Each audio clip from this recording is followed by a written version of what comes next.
It is time. It is time! Hello, hello, welcome aboard the funny train. Don't look at that! Private property! Fuck. I gotta move that. Welcome! Today we are doing a fun little live stream. Today we get to take a nice deep dive into Honkai Star Rail and Genshin Impact. So Genshin just released their 5.4 live stream today. I said I was gonna get up for it at 6 a.m. because that's when it went live. I was wrong. I was painstakingly wrong. Trust me, getting up at that time to go and do that when you've been streaming HSR since like 1:30 in the morning, it's brutal, man. It's brutal. Completely brutal. So, instead what we're gonna do is we're gonna enjoy this music for a little bit longer. No, we're not. Lies. Actually, we can have it on in the background. I like this track. This is my favorite Fontaine track, without a doubt. Anyway, we gotta check it out, though. Ignore the rotating fish, please. Thank you. I can't find out where it is. Oh, it's in my watch laters. Alright. So, yeah. It's only 38 minutes. It's only 38 minutes. I am like actually genuinely shocked by that. Holy shit. I don't know what that is. Don't question it. It sounds like some sort of vacuum. I'm sorry if you hear it in the background. God forgive me. I'm so sorry. Anyway, kick back, relax. We're jumping right into this, Brad, because I'm pumped. I'm pumped. Alright. Here we go. It's like, what, Yumi Mizuki, I think? That's her name? We started the bathhouse! I've seen clips. I think.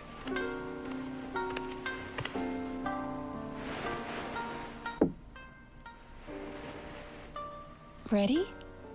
Yes. Close your eyes. Okay. That's it. Now I am a inhale nice and slow, as if trying to catch the slight fragrance of a blossom in the air. Okay. And let it out. Relax your shoulders. Picture yourself enveloped in the soft embrace of a cloud. Very good. Oh, there's little effects too. Oh, I love that. Now, let go of your troubles. Okay, I'm gonna keep my eyes closed again. And feel yourself become lighter in body and mind. I am as light as a kite. 参戦花祭り？ナンジュラに声をかけたのには一つ目的があるんじゃ。料理の変化の力を借りて。Yo, Sayu, let's go. を作るというな。その白髪についてく。それから桃神のおば、桃神のお姉さんにもついてく。ざっくり言うと、ある小狐の見た夢がテーマになってる。吉間と悪夢の間を行き来しながら。I wonder if that's one of the games that we're gonna have to play, like an event. Oh my gosh! He's huge! Alright, he's a game developer now. Awesome! Yo!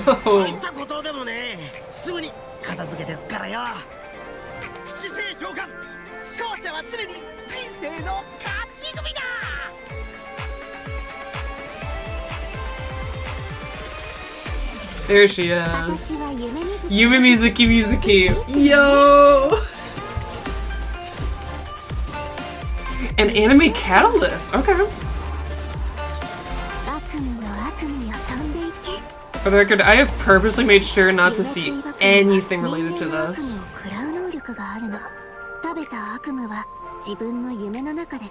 Yo! 深呼吸はこの香りをじっくり Oh god, yes, I'm sorry. 次は視覚的な準備をしよう。私がいいって言うまで目を開けちゃダメだぞ。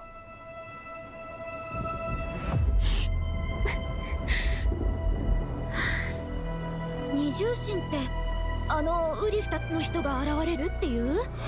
What? 仕事柄何らかの理由で治療を拒んだり治療を受けられない患者はたくさん見てきた。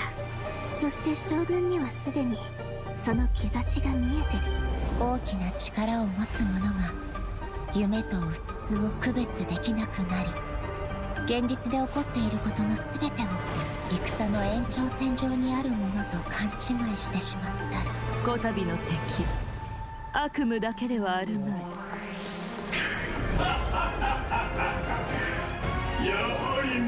Oh my gosh, it's the Infinity Tower. 人たちを振り下ろさなくて済む。雷の国つかみの御事、我が願いを聞こしめせ。虚空の幻、真理を追いいざ渡らせたまえとかしこみかしこみも申す。 Holy shit, this is crazy. Muzan? Muzan when? When's Muzan gonna be a playable character? Guys, we gotta know.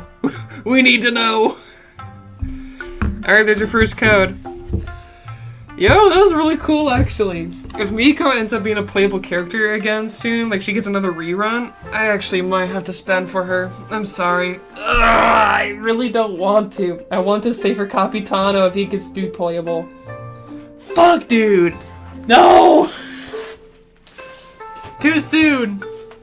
Alright, I'm gonna have to drop Raisley, unfortunately. I want Miko.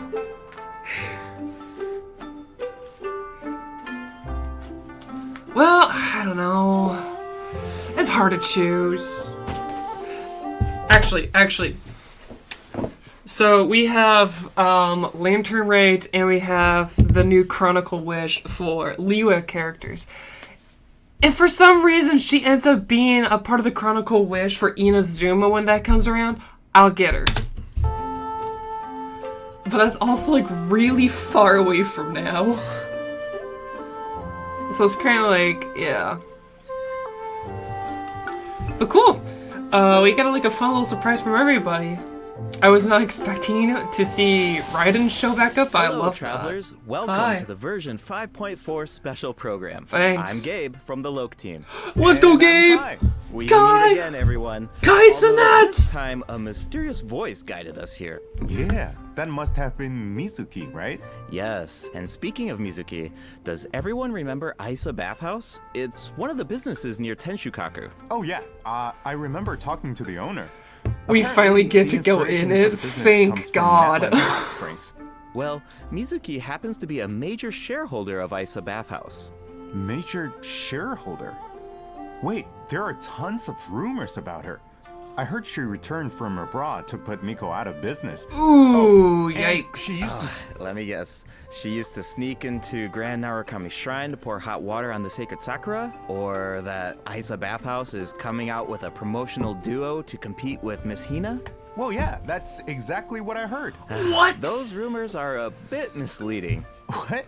Okay, so what's the truth? Well, first, we need a bit more context.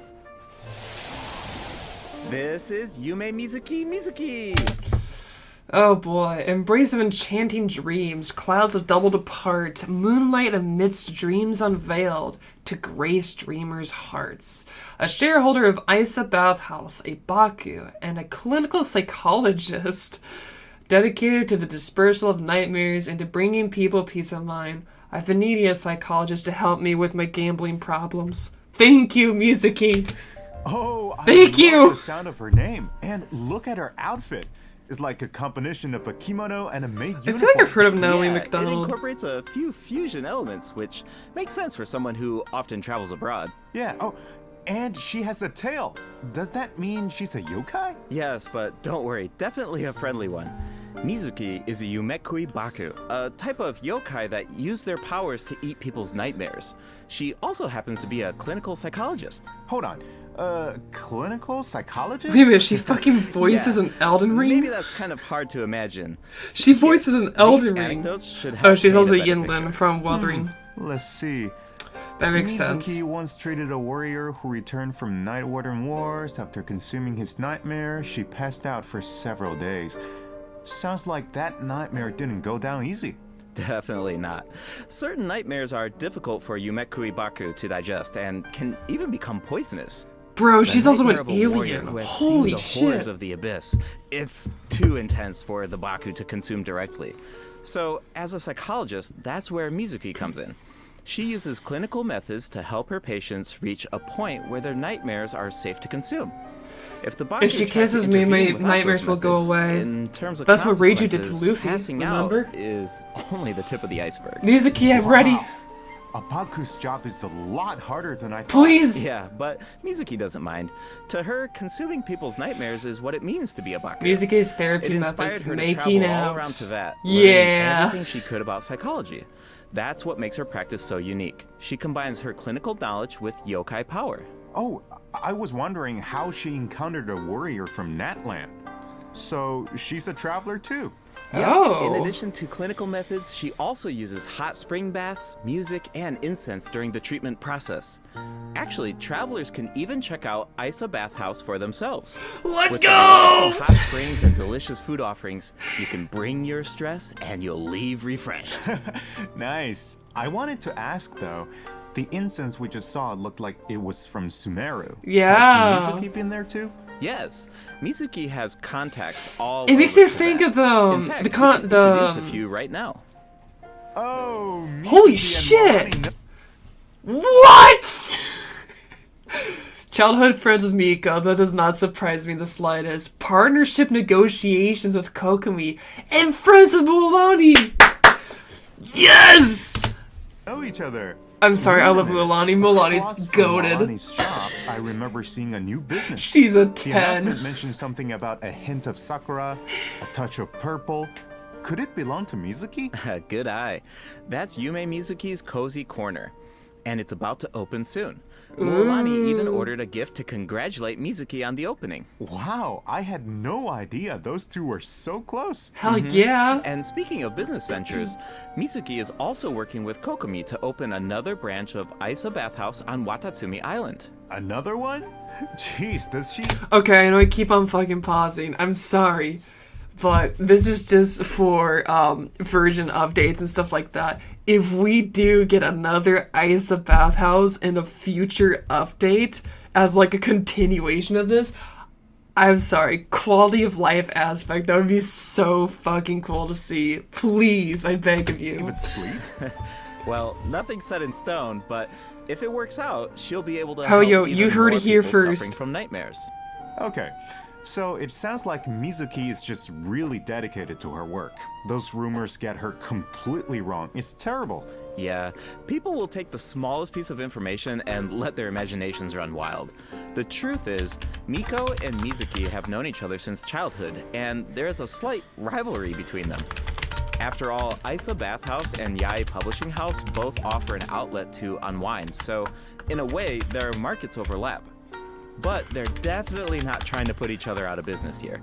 Someone else is guilty of that, and Mizuki is the one being targeted. Wait, what's going on? That's something travelers can find out for themselves in Mizuki's story quest, Tapirus Somniator chapter.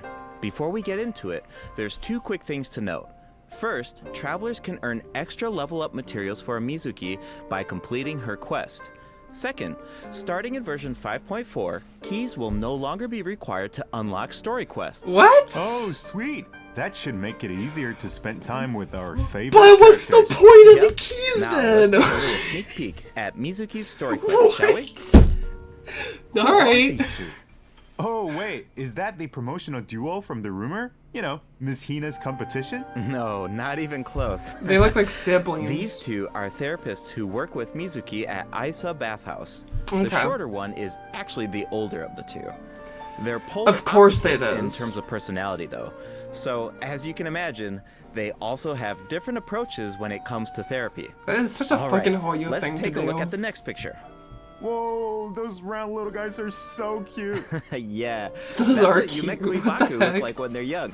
With a little training, they'll be able to turn into human form one day. What? Okay. Now I want to know what Mizuki looked like when she was little. Well, with a little luck, you might just get the chance.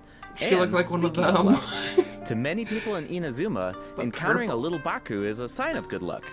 Because it means when you sleep that night, your nightmares will be gone? That's right.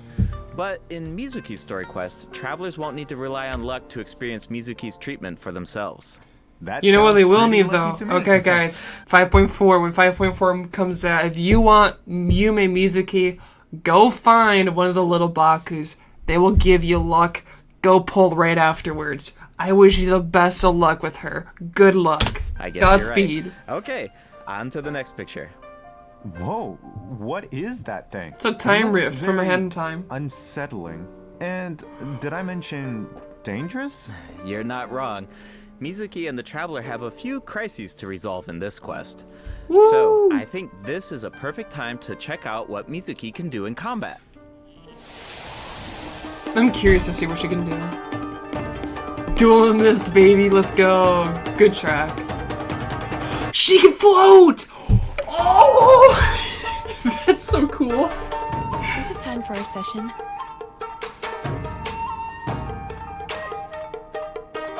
Yachan, Taechan, let's go! Her looks and her voice are like so drastically different, but I kind of fuck with it. That's kind of cool. In battle, Mizuki waves her fan to unleash refreshing bursts of wind that deal animo damage. Her elemental skill weaves memories of beautiful dreams and causes her to enter the Dream Drifter state. Whoa, that looks so fun. Yeah, the Dream Drifter state is one of the key ways Mizuki works with her team to defeat enemies. In this state, Mizuki periodically deals AoE animo damage to nearby enemies and increases swirl damage for the entire party. Unlocking the talent Bright Moon's Restless Voice can even extend the duration of the Dream Drifter state. Mizuki's elemental burst pulls in nearby enemies and summons a mini Baku to the field. This mini Baku creates Yumemi-style special snacks that can be picked up by party members. Picking up the snack has 2 style special snacks that can be picked up by party members. I'm sorry. This... Man, she's got cake, man. Picking up the snack has 2 different She's effects, cute. depending on the HP of the active character. If the active character's HP is above a certain percent, picking up the snack will unleash a Munen shockwave that deals AoE animo damage to surrounding enemies. Ooh. If their HP is below a certain percent, picking up the snack will restore an amount of HP. If the snack remains on the field for some time without being picked up, it will explode and deal That's kinda what I AoE thought it animo was gonna damage to do. surrounding enemies. Whoa, so Mizuki looks after her teammates in multiple Wait ways. for it, wait for it. Mizuki's gameplay Wait for has it. an effortless We get to see it again. feel to it. Like I mentioned earlier, Mizuki increases swirl damage for the entire party, which gives us a world of possibilities when it comes to team comps.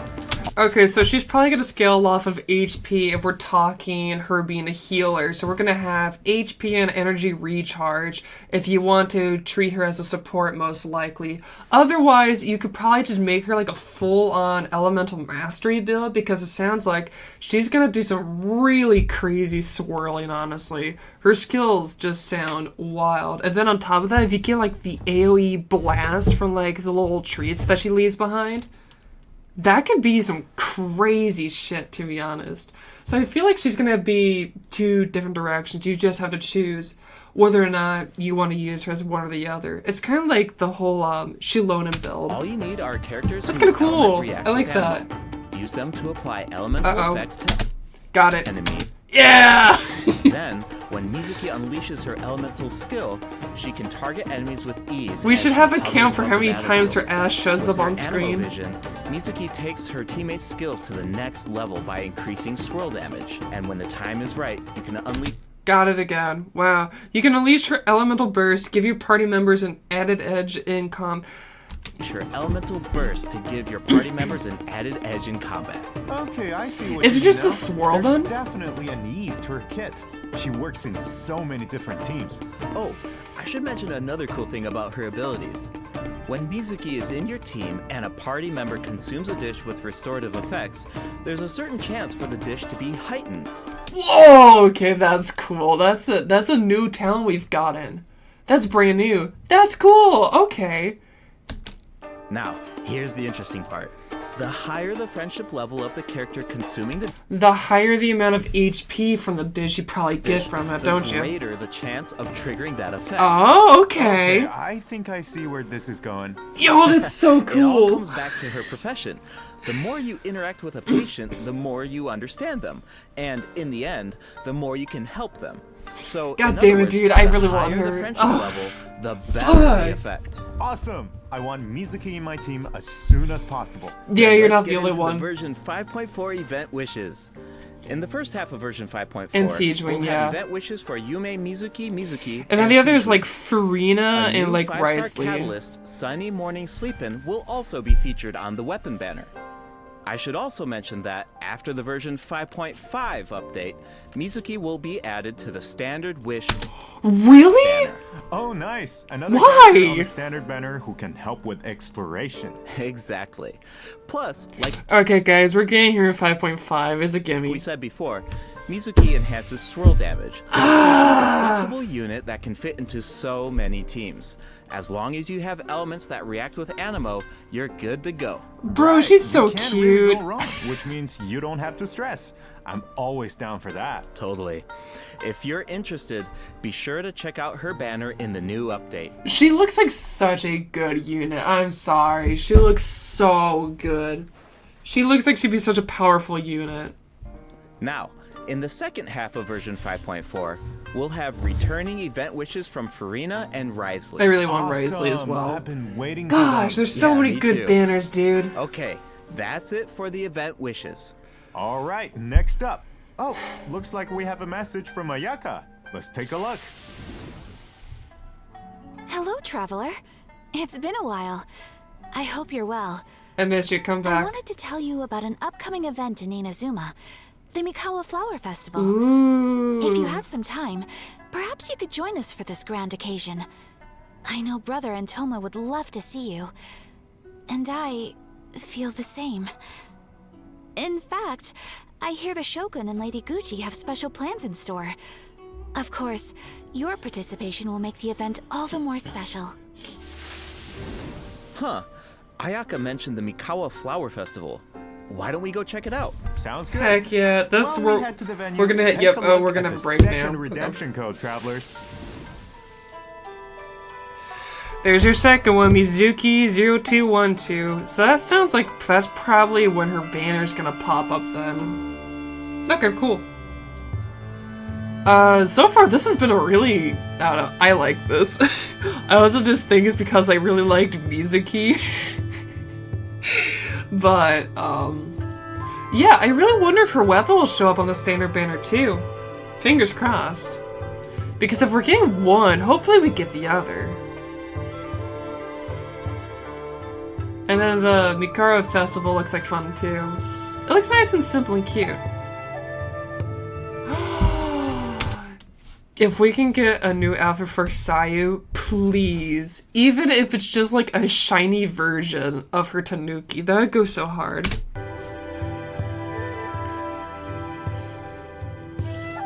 I love that. It's literally just a shiny Pokemon, that's all it is. I hope we don't get Miko anytime soon because I will 100% try to pull for her, but who knows. Sponsored by ISO Bathhouse and the Yai Publishing House. Heck yeah. Welcome back, travelers. We now come to you with a special segment of today's program. Ooh, we get The new Enchanted weapons. Tales of the Mikawa Festival, jointly sponsored by Yai Publishing House and Isa Tama Bathhouse. Yurute A century no ago, the Mikawa Ohanashi. Flower Festival was an event where all kinds of yokai gathered in celebration. But now, the festival is open to humans and yokai alike. Preparations Yay. are already underway for the upcoming iteration of the Mikawa Flower Festival, set to take place at the foot of Mount Yogo on February 14th, 2025. Okay, Oh, we hey, know where that is. That means it's been over 2 years since the last Mikawa Flower Festival. Do you still remember it, Kai? Of course, Ayato's test of courage, Feels like it was just yesterday. I still remember playing Akisu Yuge on the beach and bonding with our yokai friends. I don't know if I was really there had for a- that, to be honest. Yeah. I remember thinking, if a game on the beach is this fun, I have a imagine what tendency to go on a full-blown hiatus with Flower this Festival game. could be like. Yeah, looks like we But finally got the I'm chance pretty to find involved out. right now. I'm pretty But involved. It's not just for yokai this time. That's right. The Shogunate is finally organizing a celebration for humans and yokai to enjoy together. It's a joint effort in every sense of the word. There's so much to look forward to. So, let's give travelers a sneak peek at the festivities. Wow, things are looking lively already. Yes. These are the participants in the 48-hour game development competition. Wait, so they only have 48 hours? I Oh my think it would gosh. take me that long just to come up with an idea. Yeah, that's why the collaboration between humans and yokai is so important. It's a game With the help jam. of a kitsune, Yo. certain yokai can now communicate in human speech, which means the game development teams have human ingenuity and yokai power on their side. The sky's the limit. Wow, I can't even imagine what the teams are going to come up with. Speaking of teams, let's take a second to introduce the contestants. And we can give an overview of their games while we're at it. Okay, well, we Alright, know take it Ito's away. one of them. We know Alright, Ito's let's take a one. look at our first team. Mizuki, Gyobu-Koban, and Miko. Kokumi, and their game, A Little Fox's Daydream. Aww. Players will need to guide a little fox through different dreamscapes, collecting fried tofu along the way until you reach the ramen stall at your destination. And if you make it to the final checkpoint, a very cute, very special little Baku will appear to congratulate you. Oh, but you didn't hear that from me. Yeah, okay. As for the identity of the little Baku, I'll leave that for the travelers to mull over. Here's a tip. As the setting changes between dreams and nightmares, make sure to watch your step. Otherwise, it's not a pleasant way down. Uh-oh. Oof. No! Ouch. Miko died. Moving on to Sayu, Kichiboshi, and Yoimiya's team and their game, Bunshin Phantasm. This is a game that really makes you think. What do you do when the bridge to your destination disappears in front of you?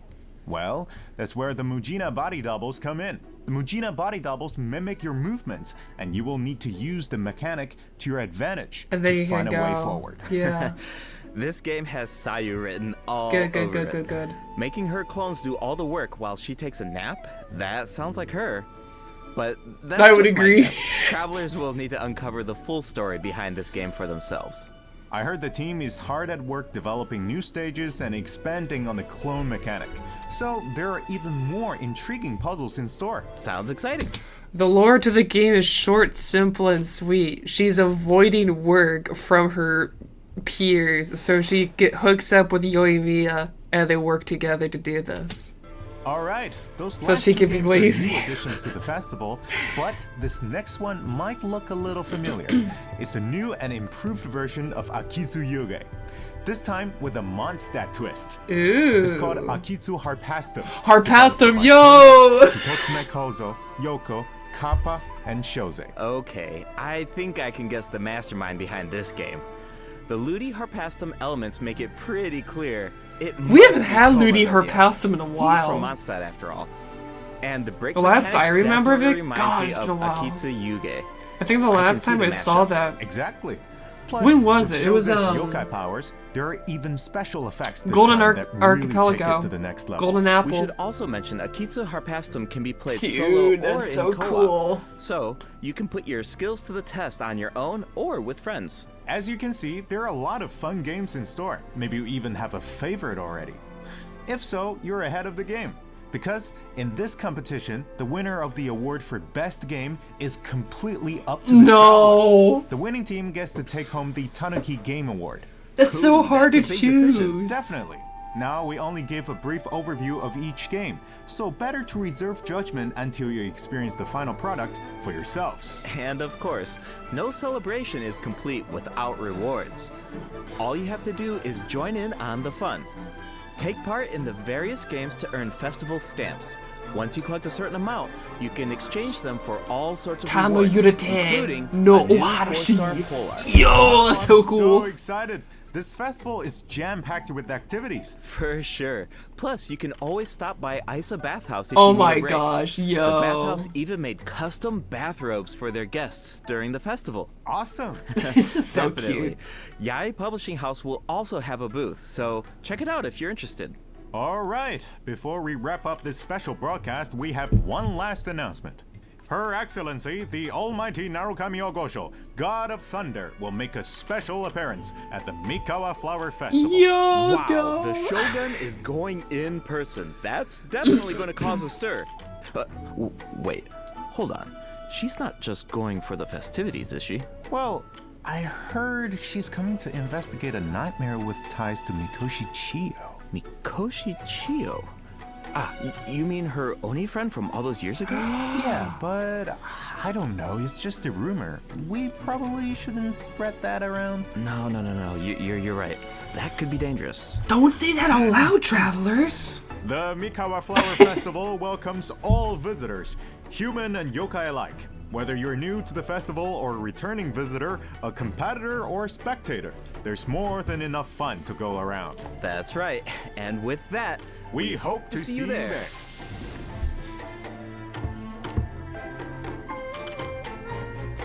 I think it's kind of crazy it's a shared bathhouse. This is such a pretty track. I'm sorry, I love this one. This game has such a gorgeous score. I'm so glad we get to go back to Inazuma, honestly. I was kind of missing it. This is the one nation that has like completely 100% exploration in every location. I want to go back and just mess around so much more. This place is gorgeous. Plus, actually, I really like this story. I know a lot of people were a little picky with the story, but actually, I really liked this one. But yeah, the score's just so good.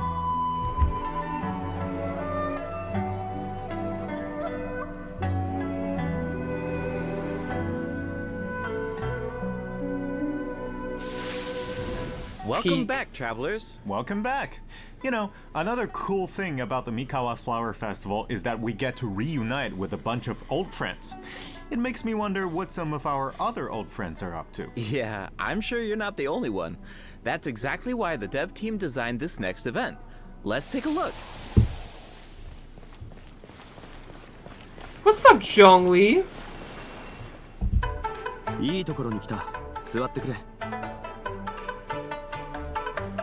Can we just run into other characters? Anthology chapter. ふわっけちょっとそこのあんた Amber, we haven't seen her in ages. じゃんあれがリーユンのリーユン資源はは。モンドとはだいぶ違うだろう。シャンリンこの匂いどうしたのいい香り That's a crazy thing to say, but alright. 次は渡積島の外を案内してくださいませんか This new version 5.4 event is called Traveler's Tales Anthology Chapter. Keep an eye out as you wander the open world. You might just spot some familiar faces or hear some interesting news about them. What an awesome way to reunite with our old friends. Yeah, and get a glimpse of an average day in their life. Oh, hold on. The map is pretty big at this point. Won't it be like trying to find a needle in a haystack? Yes, that's the fun of Don't it, worry. though. Whenever there's news about one of our companions, their anecdote icon will appear on the map. All travelers need to do is head to the marked location to check it out. Once you complete an anecdote, the corresponding story will be recorded. Complete a certain number of anecdotes to earn rewards. Cool. It's like a bunch of slice of life vignettes. Oh, actually, I think I just saw Zhongli buying light novels for Hu Tao. I can't wait to see how that turns out. This kind of mechanic has so many It's so possibilities. cute. That's true. So, if the name of the event is Traveler's Tales Anthology Chapter, does that mean there will be more chapters in the Yes, future? there will According be. to the dev team, this is sort of like a trial run. Yo! They're hoping to refine the experience in the future after receiving feedback from travelers. Cool. Now the open world has even more secrets to uncover. Yeah. All right, let's take a I'm look sorry, at I'm the so rest of pumped our for that. version That's so 5.4 sick. events. First up is a combat event called Realm of Tempered Valor. In this event, each challenge is made up of 25 floors of combat stages. The level and HP Oh fuck, we of missed. Okay. opponents within each challenge increases as you ascend from floor to floor. Travelers must clear the stage within 30 seconds to move on to the next floor. Sounds like You see Miko up there? We might be getting a Miko rerun. Miko and Kokomi win. an opportunity to test our limits. Yeah, for sure. Also, if you reach a certain floor in single-player mode, you can grant a buff to your friends. Of course, your friends can also do the same for you. I should also mention there are different ways to take part in this event. You can choose to take on the challenge solo, or team up with friends in co-op. Whatever you choose, there are ample rewards to collect along the way. Nice. I feel like travelers will really get to put their bills to the test in this event. Definitely. And speaking of rewards, if you reach a certain floor, you'll even receive an event-exclusive name card. That's cute. A baby Tepetlisaur punching an Abyss Mage. So cute. All right, let's move from the combat arena into the great outdoors. Invasive fish wrangler. species have been spotted in the waters of Fontaine, and a rather peculiar individual who calls herself an unchained hunter needs our help. In Invasive Fish Wrangler, travelers will need to head to designated fishing zones to address the crisis. Travelers can take part in two different modes, co-op mode and fish-off mode, meaning you can either work together or compete against each other, while collecting Primo Gems along the way. And in the end, your efforts help Fontaine avert a major ecological crisis. So that's an added bonus. Plus, competing to see who can catch more fish It's is kind of just funny really fun. how, Yeah. like, If you're the first to 5.3 catch the giant ends, and all of a bejeweled sudden we're unicorn no fish, longer you can dealing with even that receive a one. higher score. Like, come on. Doesn't this so-called Unchained Hunter look a little familiar? Wait, A it's the little. same merchant who released Sumero fish species into Mondstadt that one time. Oh shit. Wow, looks like she really turned over a new leaf. And speaking of familiar faces, another old friend will be returning in version 5.4. That's right, it's Xavier! We haven't seen him in a Filmmaker smiled while. upon by the gods. What kind of commission is it this time? Another film? Nope, not a film this time. A commercial for his sponsor. But it's not really a commission, it's more like doing something creative with an old friend. Besides, Xavier already shot the footage. All He was travelers the need one to that we do is messed edit around it. with in, You can totally make it your own. Make it Inazuma. our own? But what about the sponsor? Aren't there requirements? When it comes to art, there's no right answer, right? Xavier said it just needs to be interesting. If the sponsor has an objection, Xavier has our back. Wow. Okay, I like the sound of that. And it looks like we can use the same footage 3 times. That leaves a lot of room for creativity. And feedback. The cast, crew, and sponsors of your commercial will be able Read. to weigh in on your final cut. Plus, you can have multiple saves, and you can even share and showcase your work. I can't wait to see what everyone comes up with. I think I saw Ito in some of the footage. Huh. I was wondering why he wasn't part of the game development competition. Looks like he was busy filming an ad. Yeah, for Genius Invocation TCG by the looks of it. Which is perfect, because we have some Genius Invocation news of our own. Ooh. Automatic Artistry will be returning as a part of Heated Battle Mode in version 5.4. Travelers can look forward to new character and monster cards. In addition, Automatic Artistry will now have a concede button, making it easier to get a fresh start if a match doesn't go your way. Updates and optimizations have also been made to regular Genius Arlecchino is Invocation showing TCG, up. And so keep an eye Knight. out. Wow. Finally, the Leyline Overflow event is returning in version 5.4. Check it out if you need Mora or character experience materials. Alright, it's time for a few system optimizations. Here we go, In guys. version 5.1, a calculator was added to the crafting bench to make the enhancement process easier.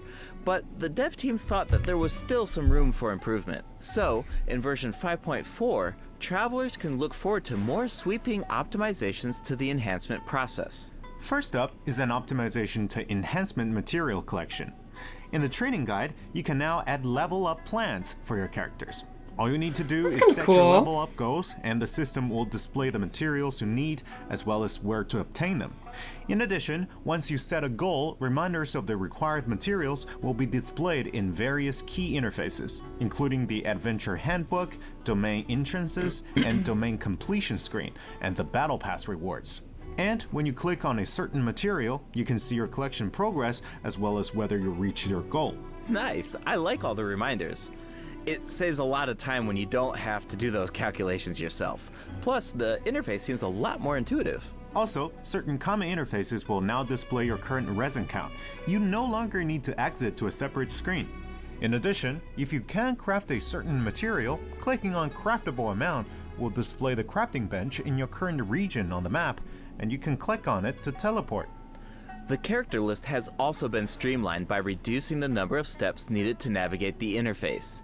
For example, say you just obtained talent upgrade materials for Risley, and after upgrading his talents, you want to do the same for Sijuin. Now, when you switch characters, you can remain within the talent interface instead of exiting to the attributes page.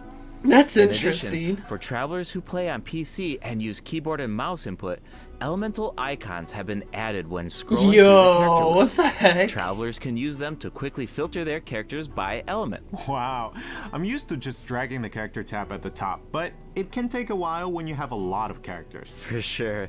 The filtering icon in the lower left-hand corner can make that easier too. Try it out sometime. Cool, I will. Alright, let's move on to some optimizations to weapon filtering. After the version 5.4 update, you can now filter weapons by secondary attributes. Oh, and characters now have recommended weapon attributes, which should be helpful if you're unsure which secondary attributes to prioritize.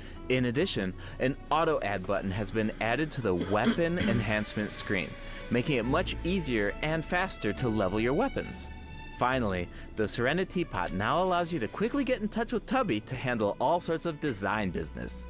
Plus, you can now buy materials and craft furnishings anytime, anywhere, even indoors. Nice! Oh, that makes life easier, actually. Alright, that's it for system optimizations. Be sure to check them out in-game once the update goes live. Looks like we covered everything, which means that's a wrap for the version 5.4 Dang, special dude. program. Anything you want to say before we go, Kai? Yes, of course. I've been waiting for this. First, I've got to say, Yume Mizuki's design is absolutely stunning. Yeah, I really love have to her agree way with of that. speaking. Like, it brings so much Shit, personality dude. to her character. It's very soothing. I feel like all of my nightmares are just gonna be gone instantly. And also, second, I want to say is that this update is also such a huge shout out to the incredible work our game designers have done. Coming up with fresh mechanics every single update, that's just wild. Like, inventing new mechanics and inventing new rules for the game and finally make it a game is super difficult. Big respect to the team for making all of this happen. What about you, Gabe? Yeah, it's so cool how the team is always trying to make the game fresh and bringing new things to the table. But yeah, for me personally, I'm actually really excited to check out Isa Bathhouse because I love whenever there's like buildings in the game and you walk by them all the time and you're thinking like, I wonder what the inside of that building looks like, or, I wonder what that area looks like. But they're actually adding, that space for us to explore now, and I just think that's so cool. Just adds more detail to the world and it allows you to explore even more. And yeah, I'm really excited to check that out. Exactly. I'm so excited about that as well. Well, I suppose all there's left to say is see you in game, travelers. Yep. Bye now. Bye. Yeehaw, yeehaw.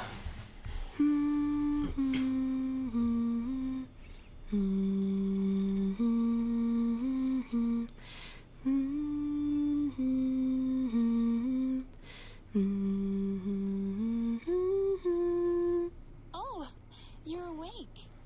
How are you feeling? Fantastic. My voice guide you out of the dream. Yeah, Like it worked like a charm. this feels like an ASMR video. All you need to do is hold on to this state of relaxation. Your dream was very special, by the way, full of stories and unknowns. Thank you for trusting me with it. Oh, one more thing. Be careful on the road. A certain amount of fatigue is to be expected after waking up from a dream. Farewell for now. When you rest tonight, I hope only sweet dreams await. Alright, thank you. All right. No, that's it! No! No! Oh, that was actually pretty good. I'm sorry. That was pretty solid. I'll give you that. Alright. This is just so I can set up game now.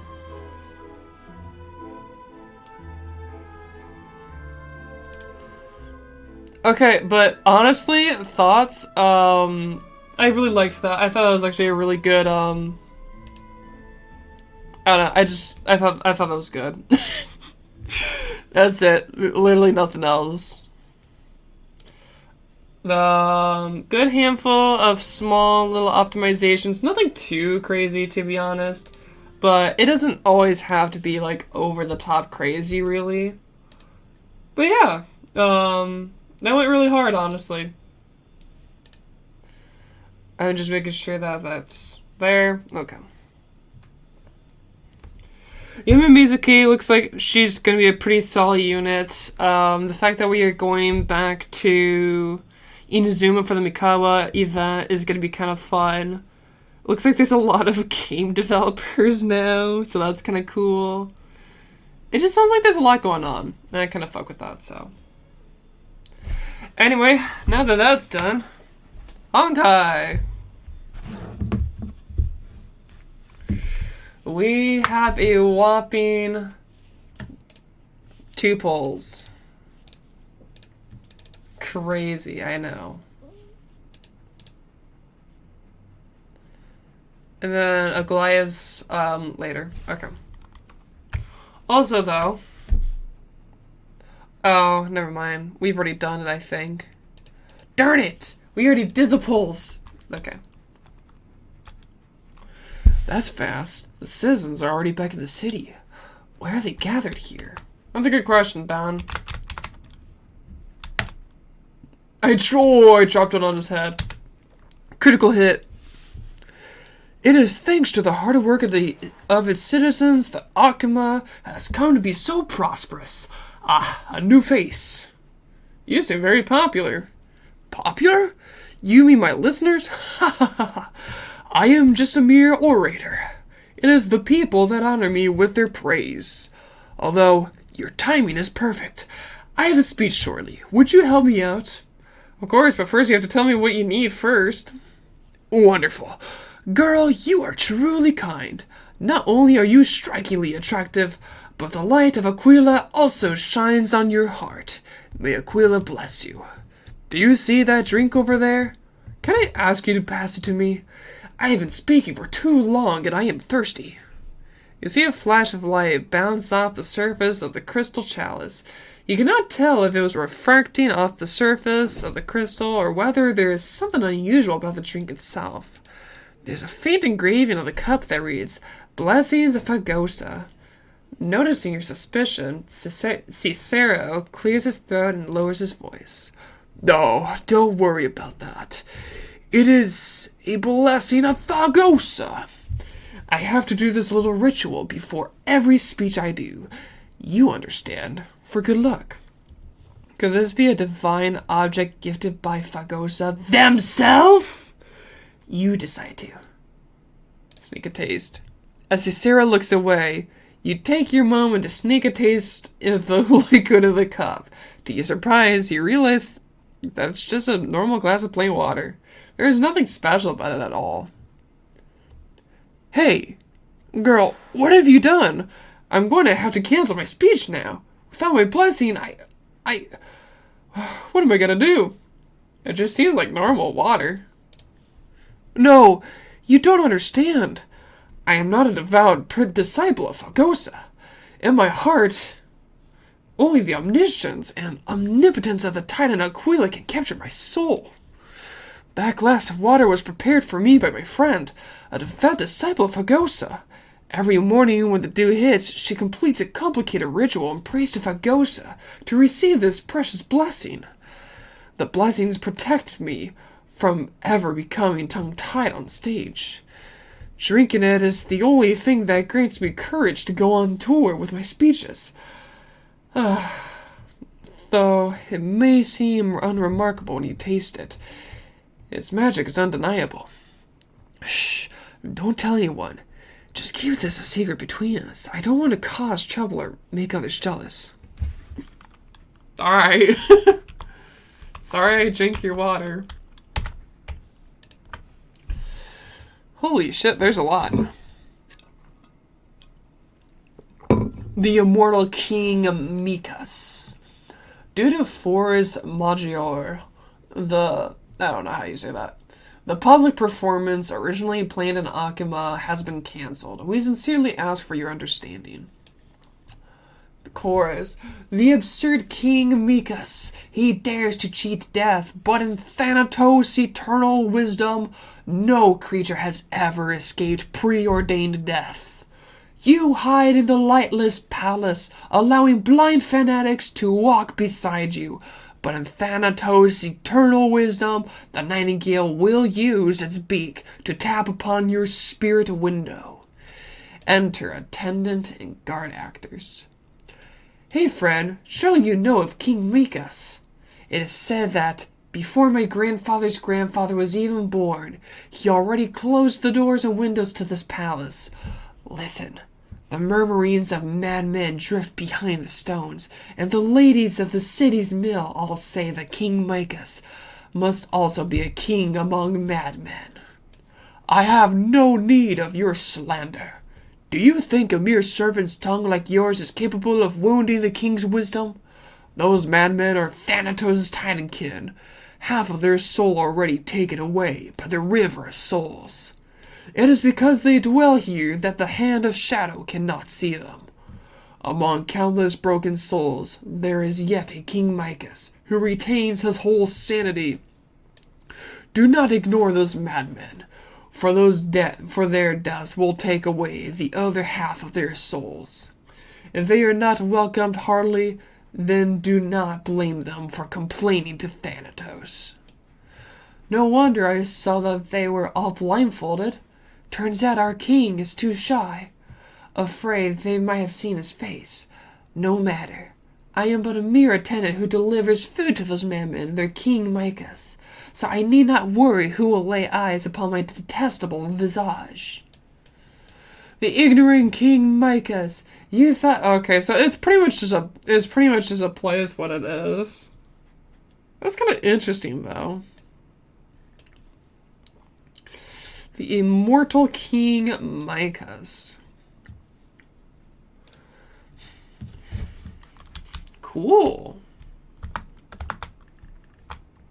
Alright, we're here. Excuse me. Do you guys need help?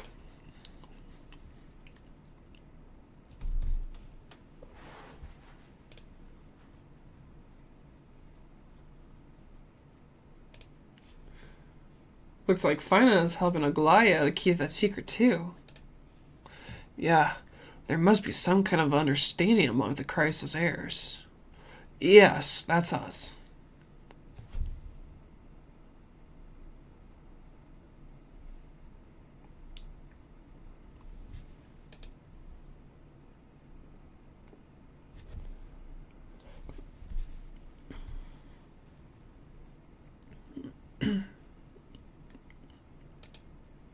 Restore it. With just human effort, that's going to take a couple of days at least. Treeby!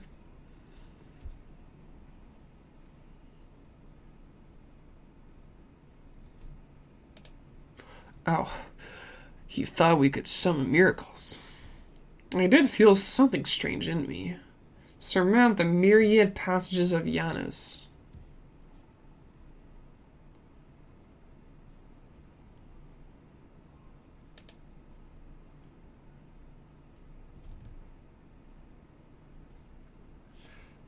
I gotta pull this up.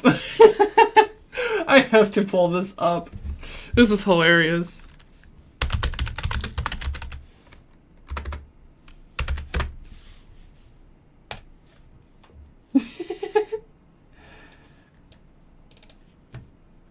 Okay, Exhibit A. Exhibit B. Now you know. Is that rare?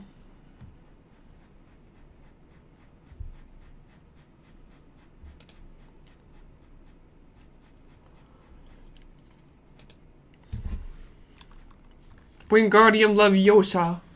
I know how to do Oronix's prayer. Ah!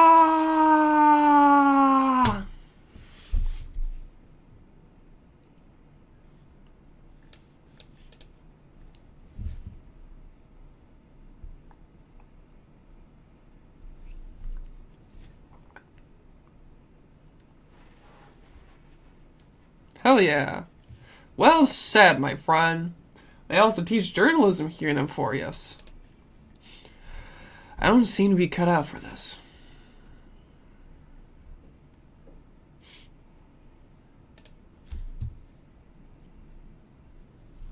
Fornatland! I now know all there is to know about you. We reached an agreement.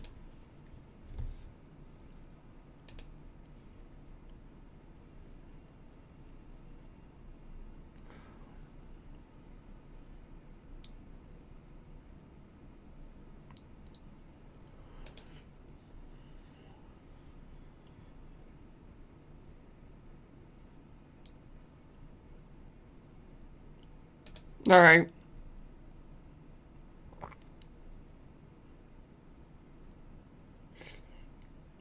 Wait. Is Aglaia spreading word about those things? Is this? Oh, like a phone. Talus. Okay, I get that.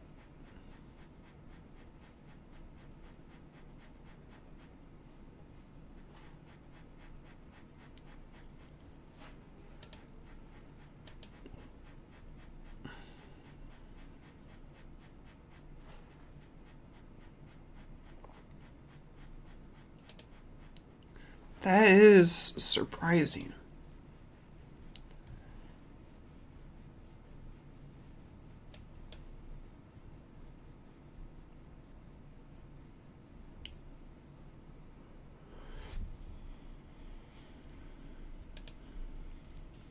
Won't that mess up the economy? Oh, so we have to pay for our own food and accommodation.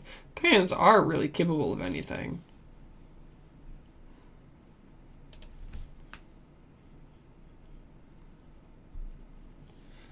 Bye, Treevy. The list of inexplicable things only gets longer. Look, someone's on the roof. That should be a good vantage point to photograph the city. Let's find a way up. Alright.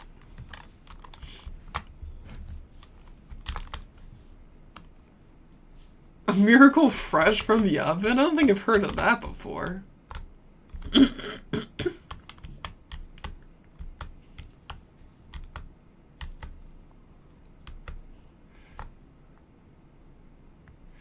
Castrum Cremnus. Alright, so we're kind of like in the central town now. Oh my god. Tesiphonia? The young woman before you sits frozen, her gaze vacant, seemingly detached from the bustling city around her, lost in a world of her own as if she is surreal. Or rather, she is sleeping. Someone's stealing books! Did I experience a rebirth? Just moments ago, I was bound to the dawn device, facing my brother's judgment. His visage grew fierce as he uttered the command, instantly eradicating the Titan blood from within me. Wait, there's that line again. Bound to the dawn device, facing my brother's judgment. In my previous life, I was the prophesied savior of Amphoreus. My birth instilled hope in every faithful disciple of Circe's, with the growth sparing no expense in bringing me up for the day when I am prophesied to stand against the encroaching black tide. Little did I suspect that I was the great, great, great-great-granddaughter of Thanatos' clandestine lineage, fated to sow death and disorder in the realm of mortals. Following Circe's will, my brother imbibed the golden blood and executed me personally to prevent further calamity. In this new life, I vow to reclaim what is rightfully mine. Wait a sec, this is getting too whimsical. I guess I must have been dreaming about the new story I wrote last night. I've gotten used to the routine of running to the store and sleeping by day and writing at night, but coming up with a plot on the spot is a first for me. Maybe my tale is just too engrossing this time. Hey you! Forget what I just said and don't mention it to anyone. If my brother finds out, I am toast. That's nice to have dreams, right? Well, simply put, he thinks that we as followers of Circe should not. Shh! We've got a customer. Let's catch up later. Alright. We can buy books. Books. That's a lot of reading there. Festive Culinary Guide. A cookbook personally curated by a renowned Achaemenid gourmand. Every Titan's disciple will be able to find a recipe to their liking. Georgios Festival Ceremony. Recorded with the important rituals that Georgios' disciples and Amphoreus used to pay tribute to the god. That might be a little bit interesting. I'll wait to see if that pops up. No? Okay. So in other words, we have to like pull all these up on our own. Okay. Oh, we have new terms. Astral Express Coach. In standard trailblazing expeditions, the express crew uses secure and stable landing pods. Oh, they're just... Okay. I get what that is. Is that what we want? No. We want the bookshelf.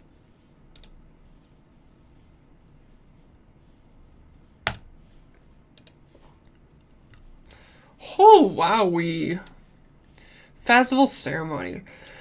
In Amphoreus, people employ many rituals to honor the world's foundation, the Pillar of Stone Georgios. One of the most important ceremonies is the Georgios Mysteries, performed annually in the city of Ikatus. This ceremony comprises two parts: the revival ritual in the month of cultivation, and the harvest ritual in the month of reaping. Okay, so we already got some interesting information from that. I'm gonna yank this over. Because again, I'm just kind of nosy. I like learning stuff about this game. So, let's see here now. We have the month of cultivation, and then we also have month of reaping.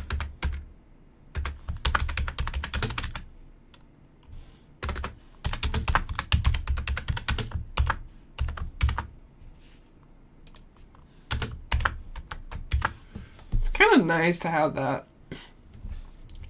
Legend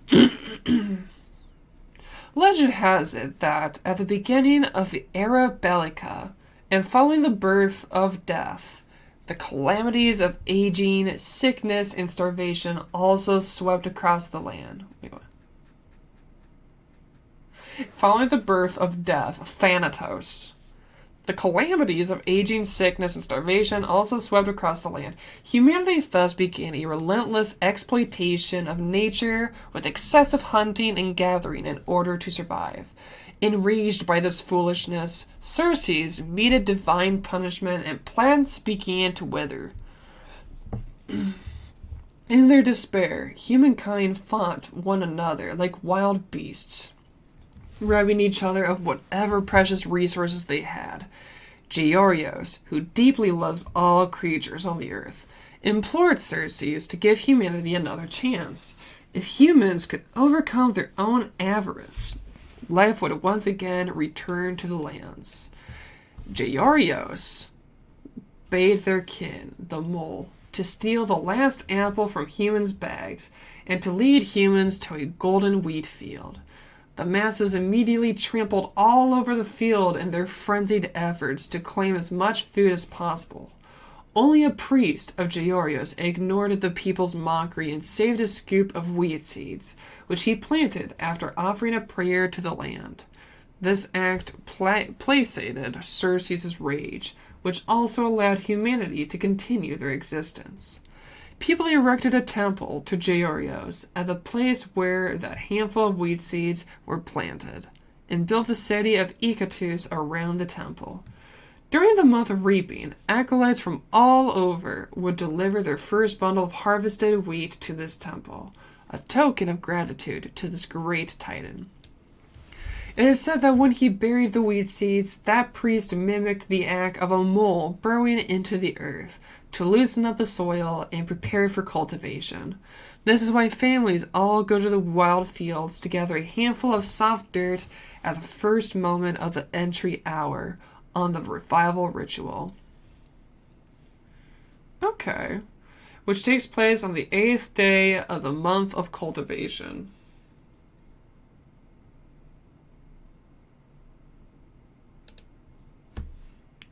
It's kind of unnecessary information.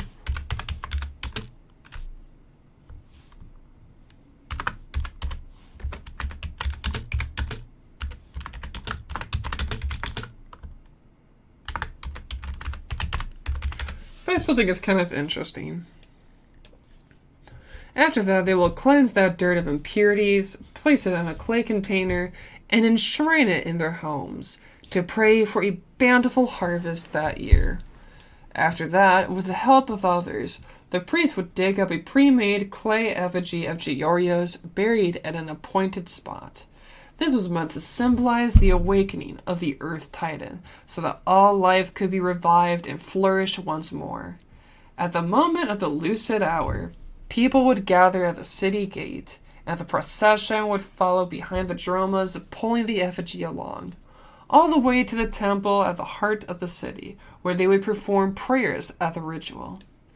And on the harvest ritual, held on the 4th day of the month of reaping, Georgios' disciples and priests from the cities across Amphoreus will gather in Icatus. When the action hour reaches its first quint, a grand harvest festival will be held at the temple's plaza, with participants singing, dancing, and feasting. This revelry will continue until the parting hour reaches its 5th quint. As the feast comes to a head, the priest will each hold a single ear of wheat, perform their prayers to the statue of Georgios in the temple, and offer the wheat to this altar. This is to symbolize the lesson of the past that should never be forgotten, as well as to give thanks to Georgios' act of asking forgiveness on behalf of humanity from Circe. Cool.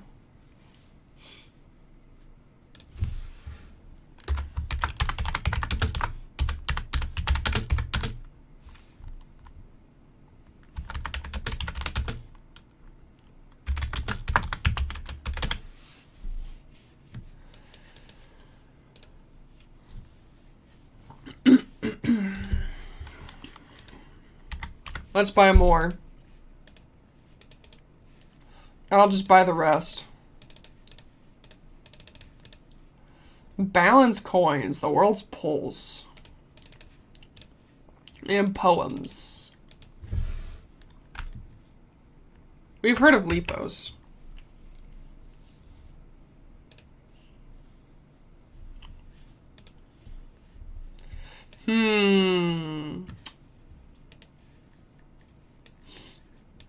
We only had the first set, though. The last veranda.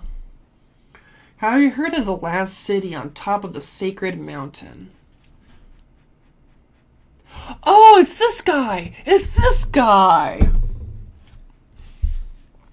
He's the one where, his master dies, and the guy Paris dies, and his family dies, and he moves to Alchema. So actually, he's kind of successful?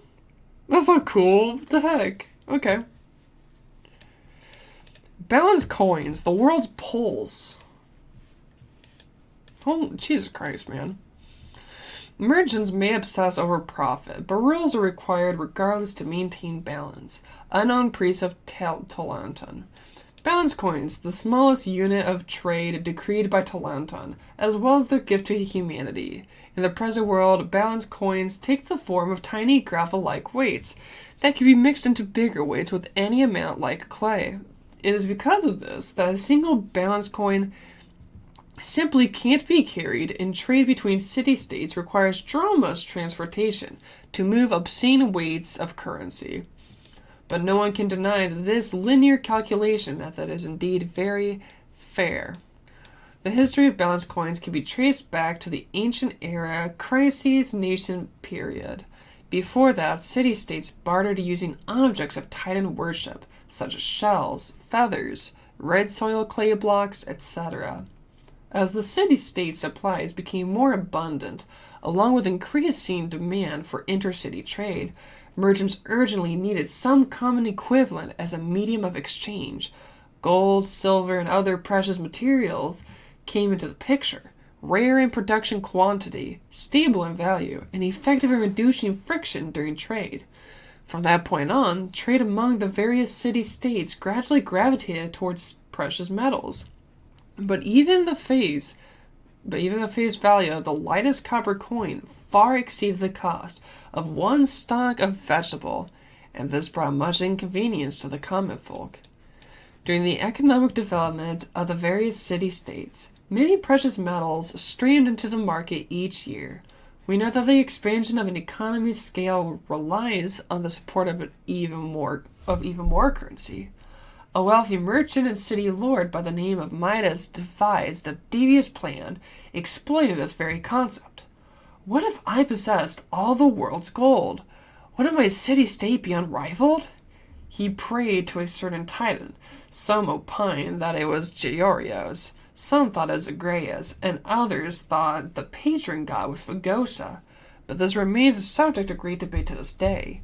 Attaining the ability to control mineral resources using sinister rituals, and consolidated the entirety of Amphoreus' precious metal deposits in the mountains of his domain. He then announced the circumstance, demanding the other city-states to bend the knee, or there would be a dearth of future precious metals. Even so, history always finds a way. After precious metal was monopolized, the city-states did not cease their daily trade. Phagosa's city gathered shells, Georios' city gathered stones, Aquila's city bundled feathers. But the people once again returned to the days of barter, and life went on as usual. It was only intercity trade that was untenable. The irony was that these sundries were portable and plentiful, increasing people's enthusiasm in trade. To quell this farce, Talanton overturned the scale, turning bountiful gravel into weights, enchanted with divinity, and established it as the common currency across all city-states, which are the balance coins of today, encompassing both the benefits and drawbacks of goods and precious metals. With the scale of justice being the most trustworthy, with the god's personal guarantee, intercity trade was very quickly restored. Midas went increasingly mad when he was besieged by Castrum Kremnos, and eventually turned into a statue of pure gold. Interesting. Alright, good job, Talanton. Oh, here we go. We get the calendar finally.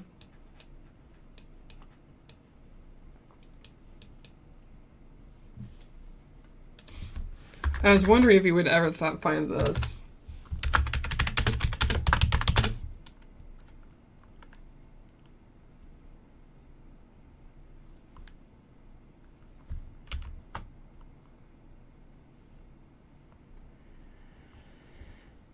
Oh, we also found out Gate of Affinity.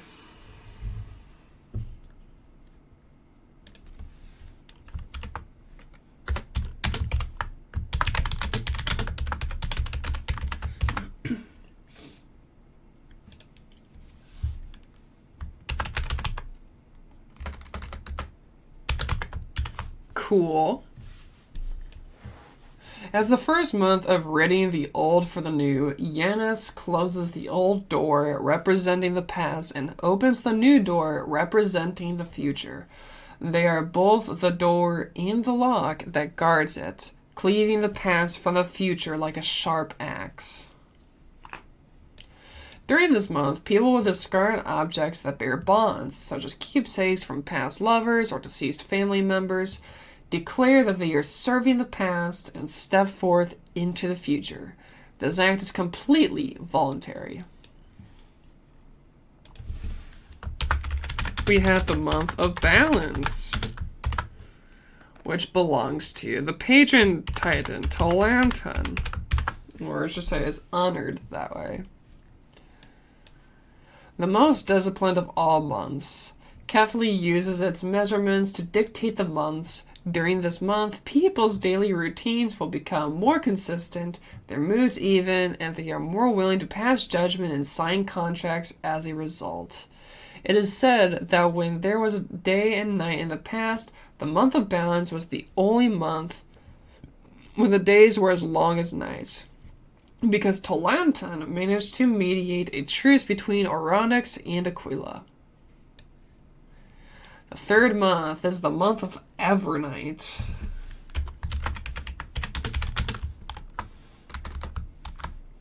You know what? We're gonna have a total of 12 months. Oronex is night.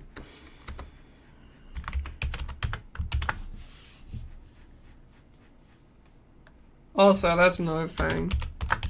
He's the Veil of Time, right? They all have little names to them. Scale of Justice.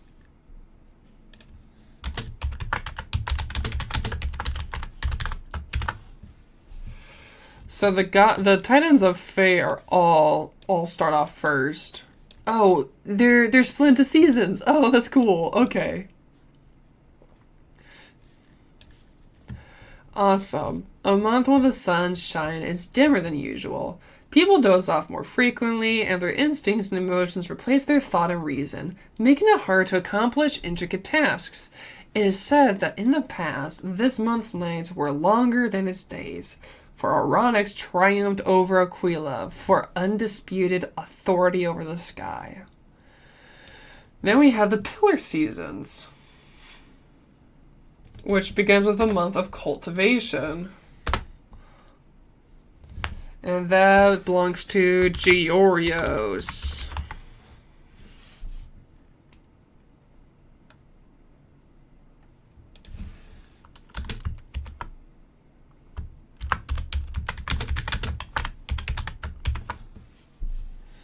Cool. The month of spring cultivation, also the busiest month. During this month, the earth is restored into a state most suited for farming. People till the soil, sow the seeds, and offer labor as tribute to the land. Dromeses will also be doubly vigorous. Okay.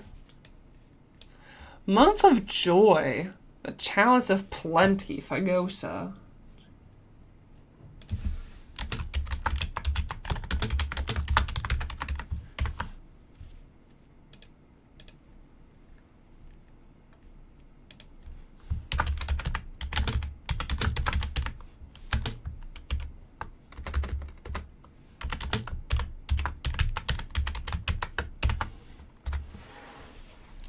The month when spring cultivation ends. During this month, spring waters flow and fishermen flourish. The heaviest workload for the year ended last month, and everyone is reveling in the atmosphere of festivity. This is the best month for brewing and holding celebrations, when people wake up, massage their temples and days, then shake their heads and go back to sleep. Alright, it's just a happy day. We have the month of Everyday. Or Everday, sorry. I got that wrong. And it belongs to Aquila. The Eye of Twilight.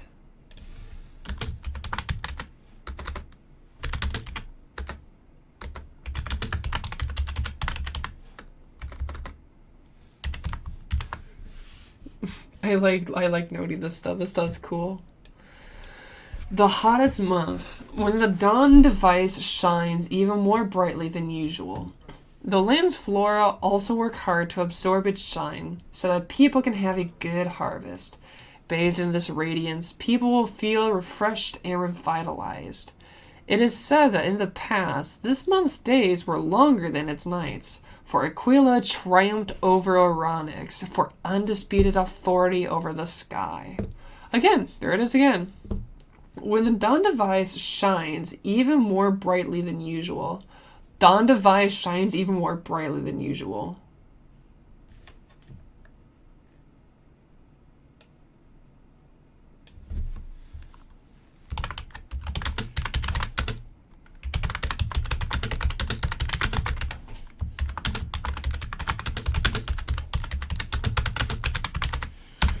So pretty much the dawn device is a device that pertains to the sun. It's basically the sun. It's a source of light and energy. And it sounds like the Titans have tried to, or at least some Titans have tried stealing or taking advantage of it. Zagreus, for example, has tried attempting to steal its authority before. And then, I don't know, yeah. Okay, so that's kind of interesting. So we know that now. Okay, cool. Month of Freedom. Okay. Kefali.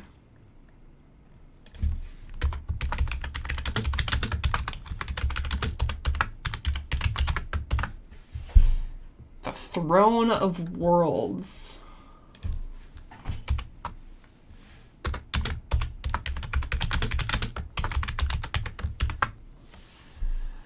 The month of tranquil peace. There are no major events to attend, nor significant tasks to complete. During this month, people can work on their hobbies, pursue their dreams, and do whatever they wish to do. Just as Kefali created the world, they also allowed its inhabitants to play in their courtyard. So it's nice and it's simple. The month of reaping. Circes. So this is the one that we already had.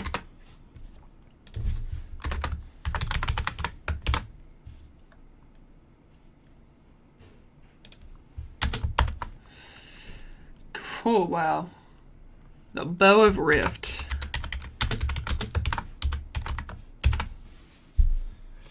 We might as well do the other one too while we're at it. Is it Nestia? Yeah, it is. The Chrysalis of Gold. Because it's all in the it's a singular season is what it is. So, month of reaping. The month of the fall harvest. Crops absorbed the light during the month of Everday and have grown into their ripest. Similar to the month of cultivation, people are busier than usual this month. Nothing special. Ninth month is the month of weeping. Not crying. Or I should say weeping. I mean weaving. Fuck.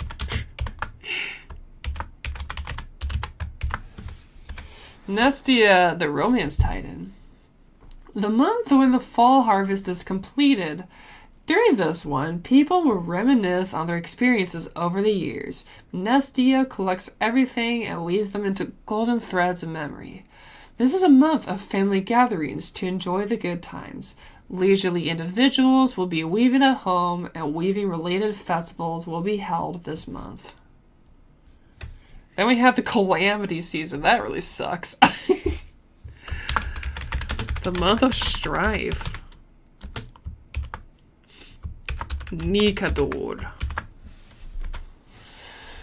The Lance of Fury. The first month after production activities are completed, people are liberated from the most important tasks of the year, resulting in surplus labor in society. In the past, the cities typically waged war at this time. This month is also the period when criminal executions and burning offerings and prayer to the gods occur. It's a little harsh.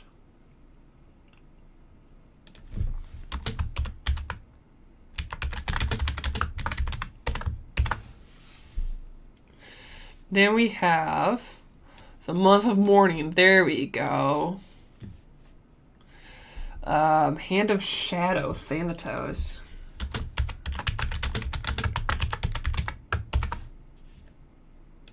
Oh, Coin of Whimsy. We've heard that name before.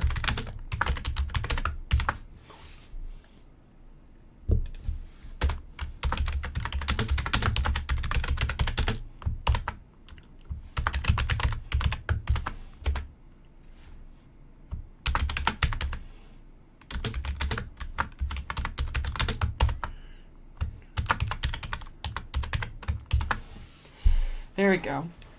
This month, when the cities would gradually fall silent, wars usually approached their end during this month. People would drag bodies back from the battlefields, bury the dead, and comfort the living. Priests are the busiest this month, for they need to pray for the dead. The mood of this month is one of the grave somberness. People will gradually lessen their activities during this time, as if in slumber as well. And then the Coin of Whimsy, Month of Fortune. The last month of the year, the previously silent masses would start out their liveliness once more, and good and bad things would start to happen more frequently. Gamblers believe this month brings them good fortune, and opportunistic merchants looking forward to sudden spikes in wealth. These would typically have exhausted their savings and rubbed their hands together for the next job. The month of fortune is the most tumultuous month for law enforcement. Due to Zagreus' unpredictable nature, the number of days in this month can never be confirmed. Sometimes, when you should turn the page at the end of the calendar, a leap day appears at the end of it like a ghost. People call this Month of Fortune with this additional day the Scarlet Month and the Golden Month without. Okay, so it's the Scarlet Month if it has a leap day. It's a Golden Month if it isn't. Gamblers and thieves treat this day as their lucky day, becoming fervent with their antics, which is unfortunately followed by plenty of assassinations and conspiracies. This is crazy. We heard about the hours before. People have further divided the 5 major periods into 5 sections called quints. When sections of time need to be explicitly indicated, people often express set time with a combination of the period and instant, such as current fall hours, 3rd quint, entry hours, 1st quint. Units of time smaller than quints are rarely used since people do not need such precise moments to measure. The finer the section's time is cut into, the busier life becomes. Quints almost feel like hours then.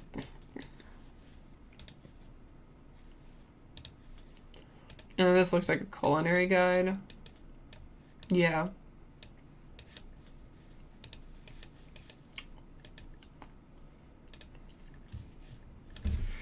Let's buy more! I don't think there is any more. We got them. Cool. We picked up some interesting stuff from that. That's kind of cool.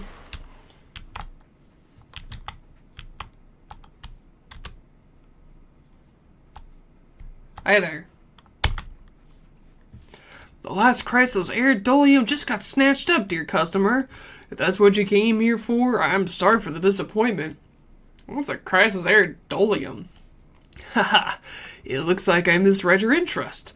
Lately, it seems like everyone who stops by is on the hunt for that specific line of products. As for their origin, one day, while spotting Lord Finan patrolling the city, I felt inspired and painted the epic tales of Akima's Chrysos heirs on a dolium. Their courage and elegance must come from the fluttering wings of Nestia, the chrysalis of gold. Their magical powder must have imbued them with such perfection. Naturally, my dolia carried the same honor. Now, fans of the Chrysalis heirs flock to my humble shop on sale days. Honestly, it's a bit surreal to me. Not too long ago, I was still a struggling artist, lost in my thoughts, setting up a booth on the plaza across the street, painting on dolia here and there to make ends meet. After the frenzy over these Chrysalis heir dolia, I opened the shop and gained some recognition. Tomorrow, I am off to the Marmoreal Palace to paint a portrait for a distinguished elder's grand birthday bash. However, something feels off. I get where that comes from. It is remarkable to see someone as young as a new crescent moon with such profound insights into life. Let's just bask in the bright light of the lucid hour and forget the days of sorrow. Apart from the Dolia, I also have a range of ancient artifacts I've gathered from all over. If anything piques your interest, just let me know. I'll just buy shit for fun. Give me all of it. That revives allies. Cool. Alright, bye. Thank you. Lots of dialogue. I mean, I'm also kind of forcing myself to read it all, so. Hi. Hey Fred, looking for something that soars as easily as it breathes? You've come to the right place. Welcome to the Whimsy Hand. What kind of shop is this?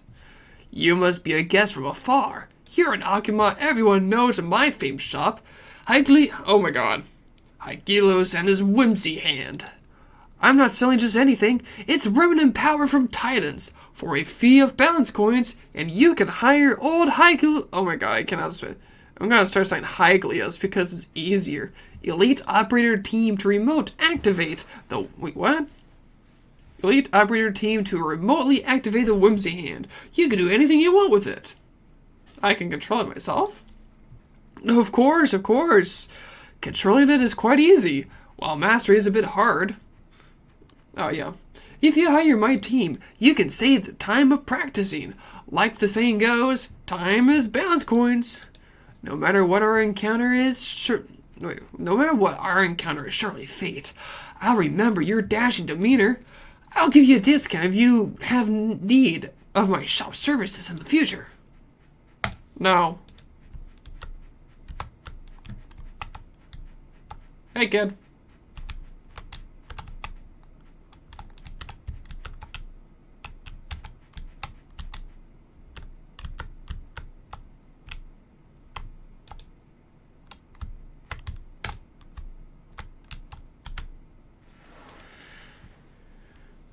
How about tossing a coin to make a wish while no one's around? Unfortunately, the usual readiness at Memorial Market prevents you from doing so. Then again, if you really did, if a goose is around, this is also something you have to consider. Oh, maybe Zagreus will pop out instead. Like you made them angry because you used a coin on such a meaningless endeavor. It probably won't be that petty. I want to get her, I want to bother her, though.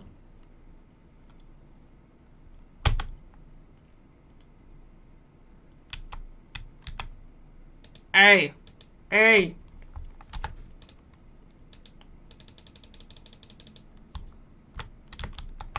Get out of there!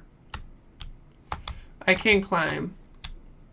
I can't climb into there at all. Chest, cool.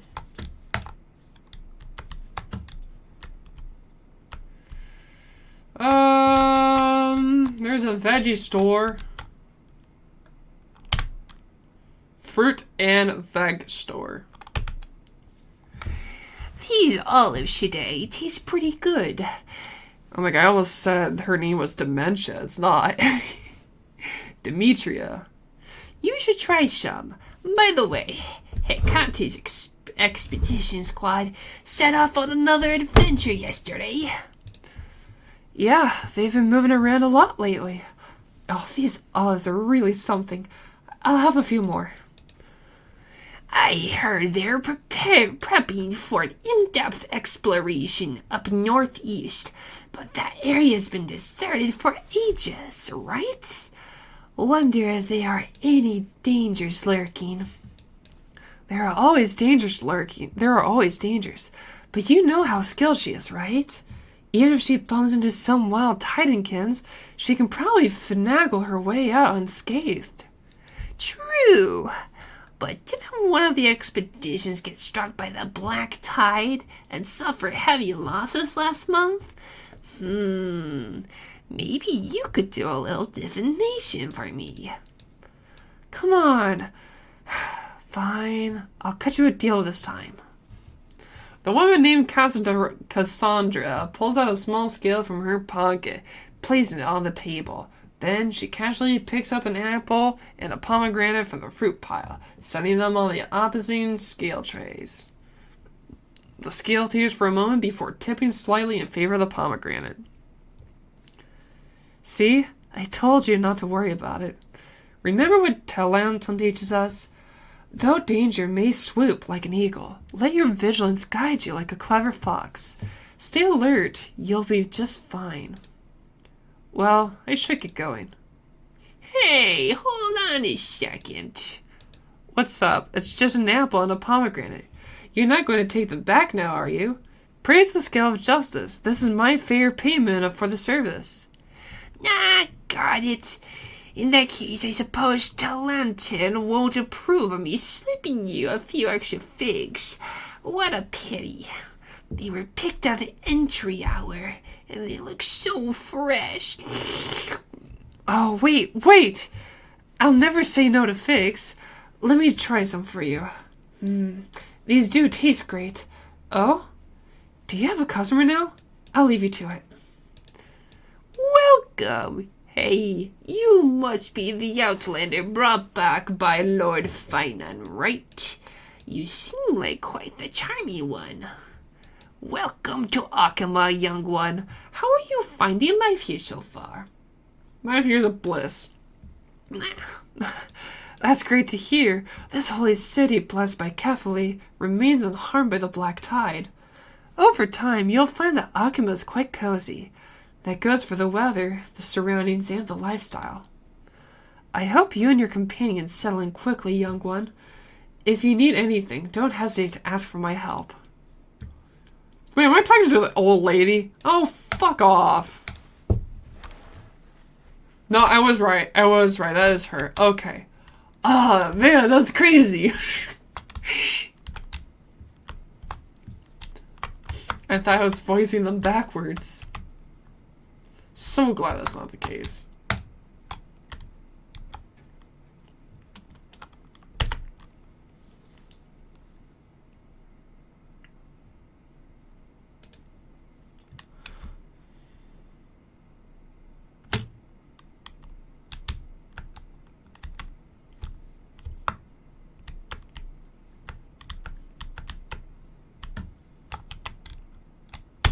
Gotcha. You little bastard, you can't keep up with me. Janus' gift. Cool. This golden nectar is so sweet. I want to share it all with my friends. Can I have a sip? Want to try some? No way! This jar is all mine. That's weird. I suddenly feel dizzy. It's mine. Oh, they're all different symbols too. Okay. So this isn't Janus, this isn't Circe's. This is who? Uranix. Okay. Now we are extra fast.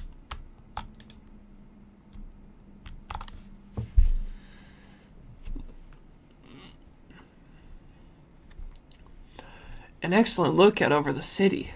We can even see that Titan statue. Let's get a photo of this view.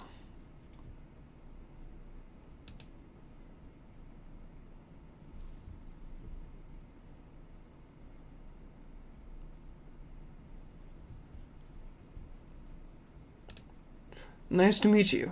We're soldiers from a faraway city. It's our first time in Akima, so we thought we'd find a nice vantage point to, capture. I mean to remember this city and its sights by.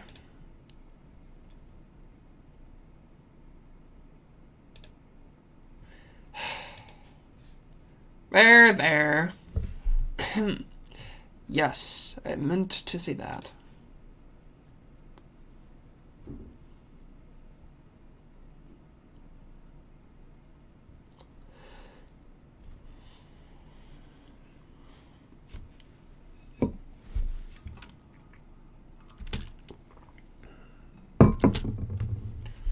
I am not even going to bother guessing their logic for naming things.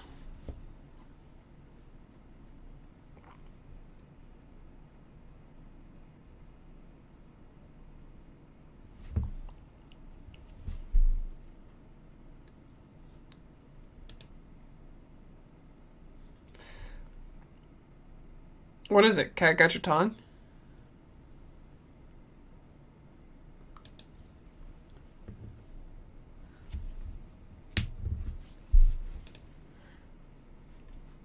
Not bad.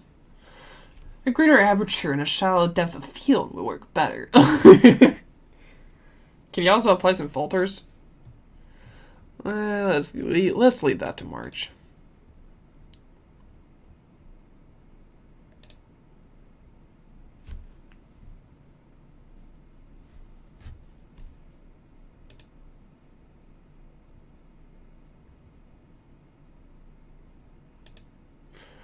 I don't think I understand your question.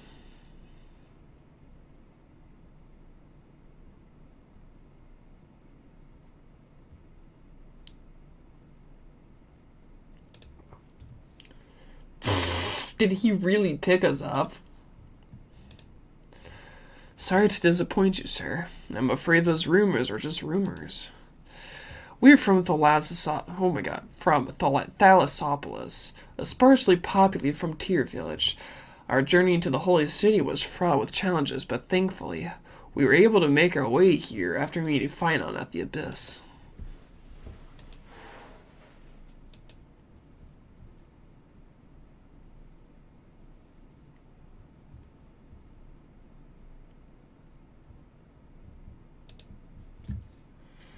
Well, actually, hey, remember the agreement.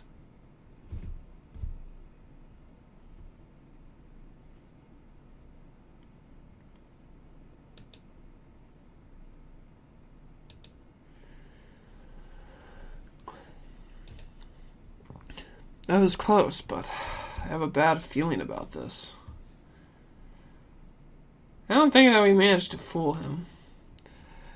After all, Thalassopolis was something.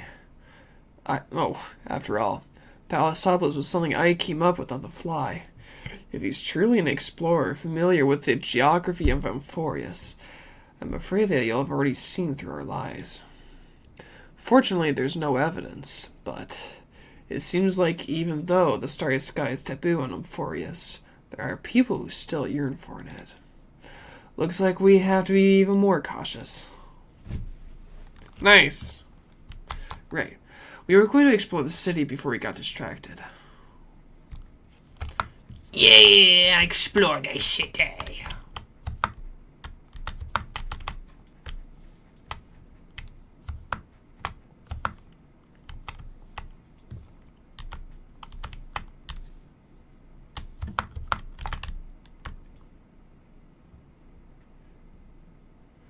What the fuck?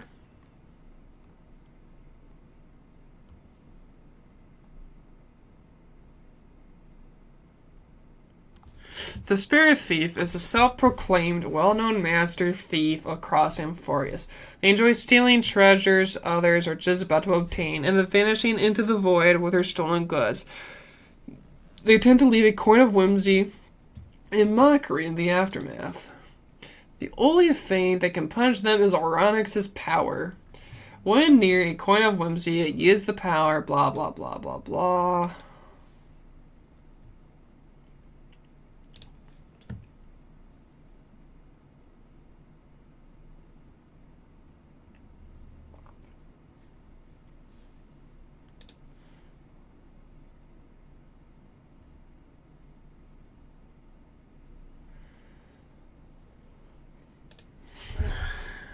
Alright.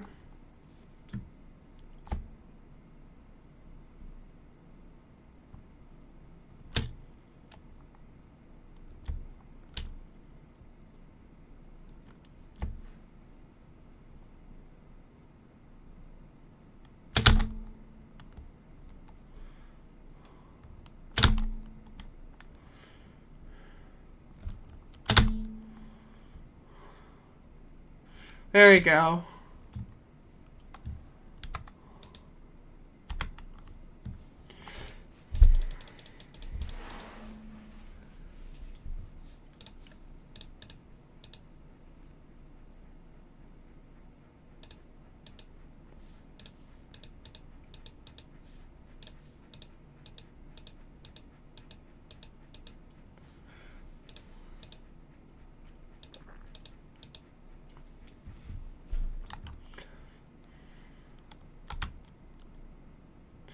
There we go. You're not bad at all. What are you talking about?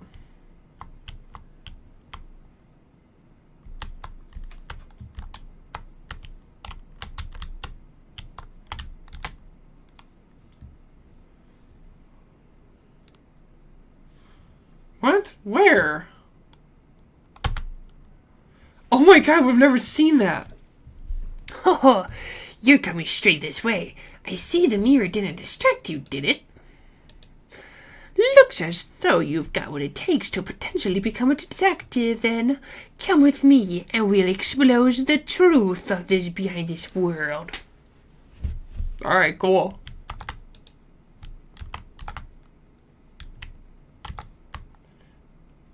Oh, they're lovebirds.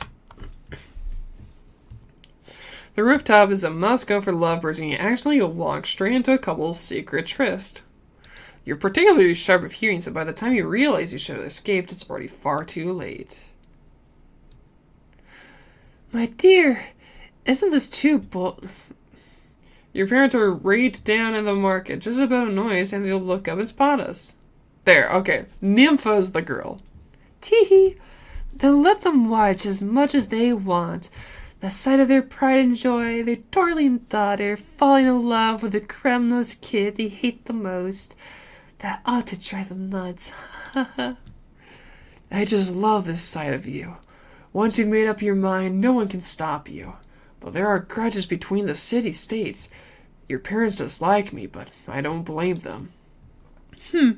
Neither of them has ever fought in battle, but their minds both bear the scars of war, and hatred towards you and your Kremnoan brethren. The last city, Hakama, it ought to be a sanctuary for all in the end times, including for people like you. That's right. Have you given any thought to what I mentioned last time about leaving Hakama? Nympha, we've been over this a lot already. It's too dangerous. Once I earn a few more achievements in the future, then we can... Silly Billy Alias, don't you get it? Their hate is only for your Castrum Crownus bloodline. They won't compromise until they lose me at least once. Nympha, wait! Nympha. What are you just standing there for? Go after her. Oh, I wish it were that simple. You know, I come from a completely different class to Nympha. I'm a descendant of a Kremnos general, and she comes from one of the most powerful and long-lasting noble families in Akima history. During the Crisis War, our families fought against each other on the battlefield, as each represented the banner of their own city. Plenty of members from both families were slain by the other city in the fighting. And even though the Crisis War has long finished, even though the Kremnoan detachment has made peace with Akima, and even though my family was wiped out with the fall of the old king's rule, none of this animosity has disappeared. The first night I arrived in Akima alongside Lord Mighty, and an assassin made an attempt on my life. I was just a child back then. Lord Mighty lodged a complaint with the Council of Elders, and they reluctantly put a stop to things.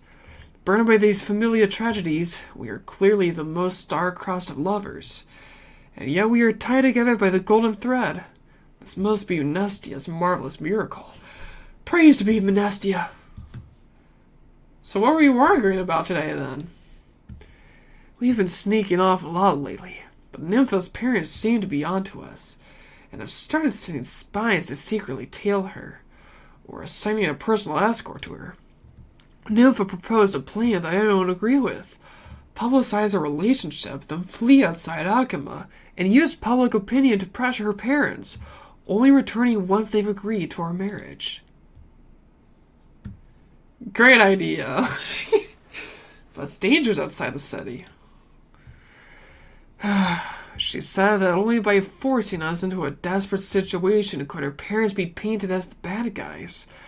However, my greatest concern is our personal safety. As Nympha's partner, my duty is to protect her rather than merely just love her. All those wandering monsters surround the city. I'm worried that I won't be able to protect her by myself. If anything should happen to her, I'd never be able to forgive myself. I'll bide my time until a better chance comes along. I believe that if we are indeed destined to be lovers, then things will definitely take a turn for the better. Nestia will surely watch over us. Suddenly a wave of hurried footsteps comes rushing towards you.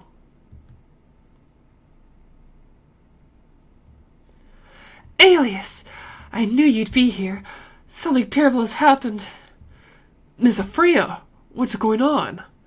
Just now, in the market, Miss Nympha's parents sent goons to kidnap her and carry her off.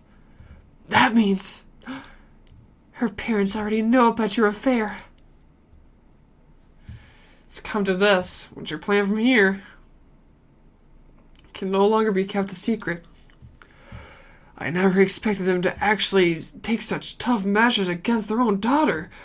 Miss Aphria, do you have any idea where they may have taken Nympha? They didn't say anything when they left, so I want to know where to begin. Nympha's parents have a very wide network of influence in Akima. This is big trouble.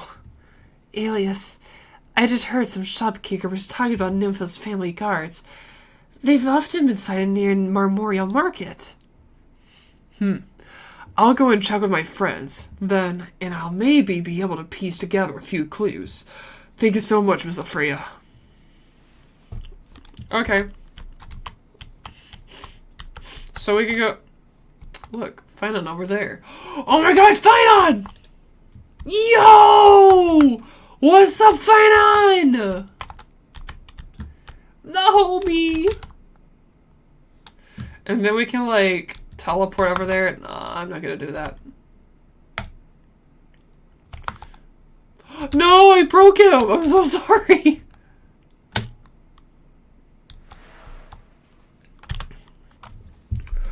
I am not afraid of heights, but it is windy here and I'm a little dizzy. Thank you for saving me, but if you're not too busy, can I have some more firewood? Not a lot of people come through here, and I might really have been extinguished if you didn't find me. I am a rolling stone, and I go where the wind takes me. After leaving Jaorios' divine body, I thought my adventure was finally going to start.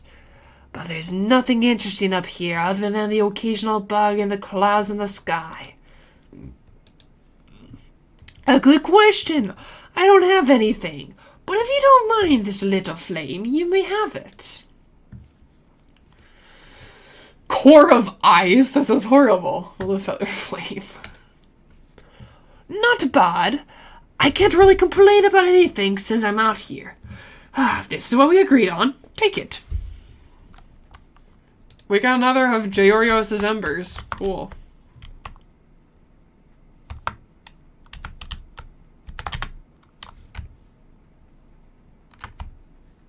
King of Kremnos.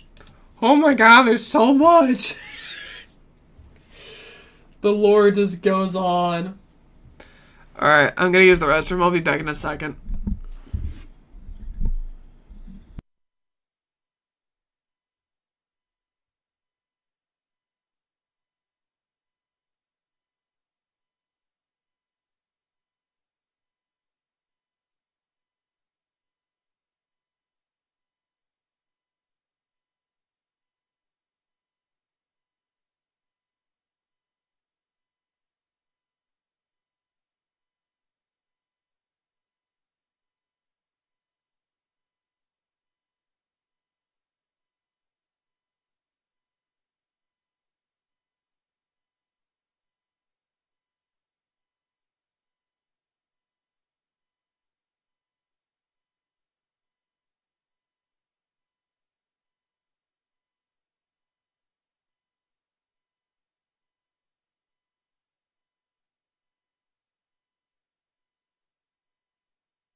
Alright, it's also going on about 3 o'clock, so here's the plan.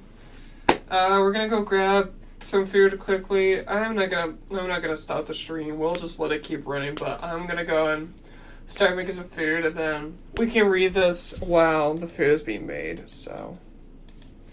I think what we'll do is I'm gonna go and grab the material first, and then we'll begin.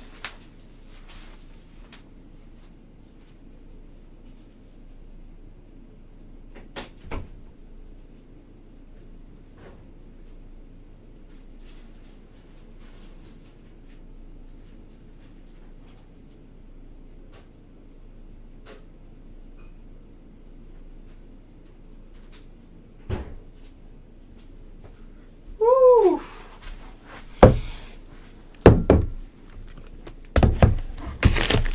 Beautiful.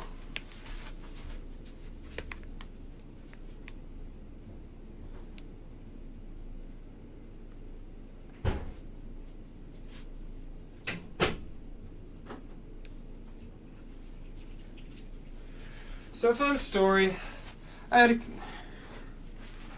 Is on. Okay. So I found a story. I had actually considered broadcasting it at one point or another, but I never ended up doing it. What I wanted to do was I was going to make a video or do a live stream. I did not know what I would do, so I ended up just making a video instead. It's not edited either or anything like that. It's just kind of being left on a blank slate for the time being, since we're starting up Amphoreus and hopefully gonna start playing some more games too. I would like to really start up Genshin Impact on PC. I think that'd be kind of fun to do too. I just really play the game, but we're not doing that at the moment. We might do that soon in the future. Plus, it would just be a fun way to really get into the whole streaming shebang and everything like that. But anyway, I was gonna make a video on how to make Reubens, because Reubens are just fucking delicious. I don't know how the kick really began or anything like that. I just kind of came across them one day, and I was unable to be swayed again. Or I should say, I could not turn back. They were just so delicious. But anyway, what happened was I basically kind of treated it similarly to a live stream, where, you know, you're acting all crazy, you're throwing some fun dialogue in there, you're just kind of being yourself and everything like that. And it was fun, actually. We did a lot of wacky shit with it. It was a blast. Got a blast, you know. But I fucked up the sandwich halfway through. It was kind of fun, actually. It was really funny. And yeah, I don't know why I never really live streamed it. I just didn't. I think I was a little nervous, and I had no clue if I would be able to really make content out of it. Turns out we did perfectly fine, so, you know, next time a food option comes around that sounds good and appetizing, maybe we should try that. Actually, I would like to learn how to make sweets and kind of like do them in like a Genshin Impact style kind of treat kind of series, you know? Kind of like how, what is it, Mori's Treats or whatever on YouTube does Genshin snacks. It's so cute. I love it. Anyway, this is about Kremnos, right? Ooh.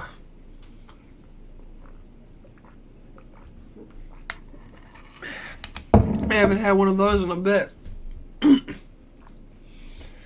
Preface. A chronicle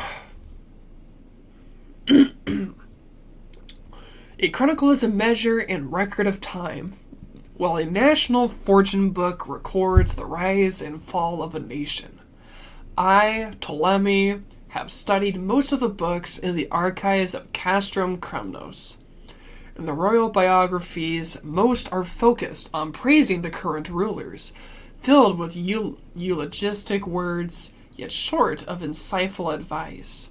To fill this gap, I've endeavored to trace the 2,500-year history of Castrum Kremnos, documenting the dynasty's rise and decline, and the great deeds of its rulers, to preserve its enduring spirit and the legacy of Nicanor for future generations to come. So, are the Castrum Kremnos actually, like, followers of Nicanor? That's actually kind of interesting. Anyway, I heard it pop, so I'm gonna swap the bread around. Get a nice color. That's what we want. We want that nice color.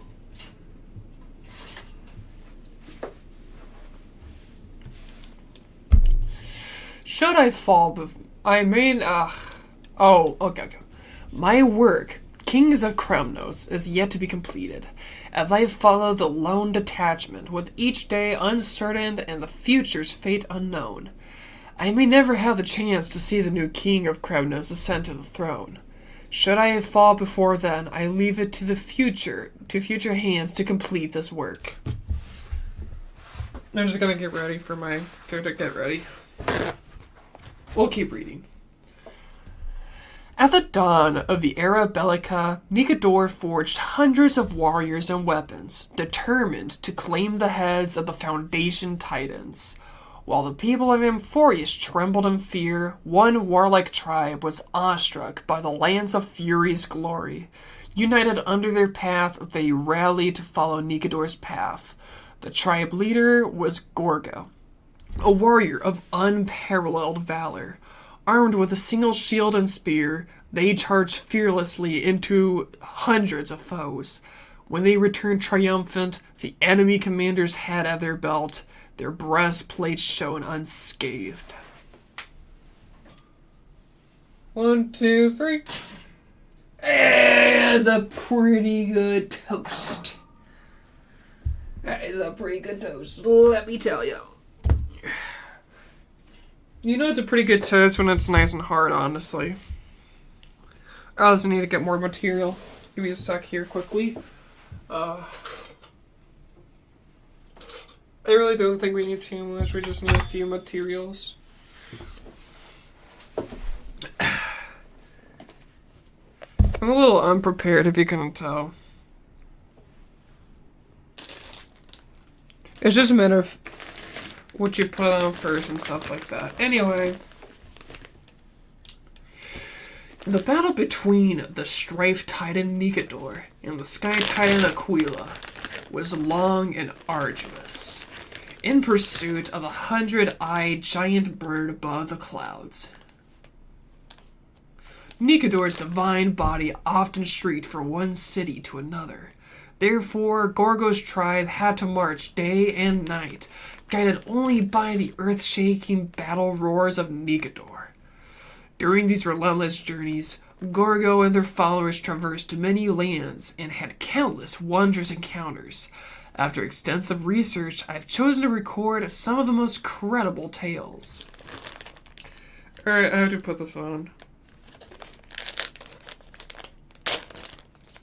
This is kind of interesting. We get a little bit of insight on the Kremnos, actually, which is actually really good for us, because now we have like a better understanding and like a better look into Alias. I was trying to think of his name. It's Alias and it's Nympha.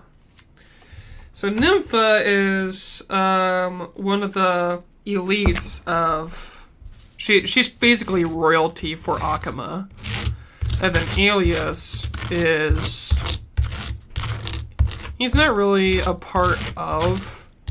I mean, his bloodline's Kremnos. His bloodline is Kremnos. But he himself doesn't completely identify as such, since Akama's like the one safe place, and he just wants to settle down, really. But, there we go.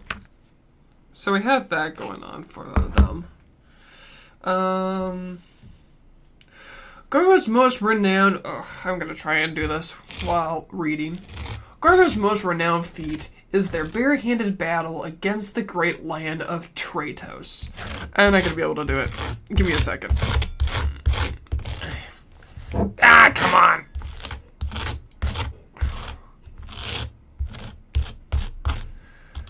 Oh, this looks good.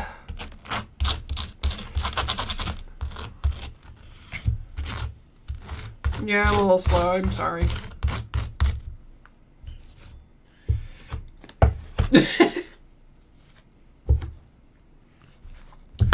Okay guys, I'm gonna do a quick tutorial here.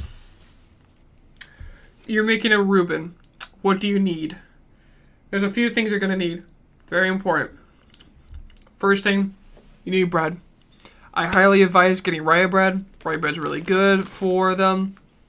You toast the bread a little bit, comes out nice toasty, it just works. This is the kind of bread most people tend to use Reubens on. It just works. Next thing you're gonna need, I typically tend to use margarine mixed with mustard. Mix them real nicely together. Don't add a ton, but just add enough. And it's kind of like, it's basically a mix. Really good. It tastes delicious with a Reuben. You're gonna spread some of that shit on there, you know. Make it look nice, make it look tangy and tasty. Easy peasy lemon squeezy, you know? I'm gonna keep the ham out because I want ham. Ham is not a part of the ingredients, by the way. Sorry. I know. Probably just broke someone's heart from saying that. Few more ingredients though. Corned beef. Corned beef is important. Make sure you have corned beef. Slap that shit on there. A full package worth of corned beef is all you need. Nothing more. Next step, make sure you have Swiss cheese. I typically tend to use just a singular slice because you don't need too much on it. And plus the melt, it's just perfect for a melt, honestly.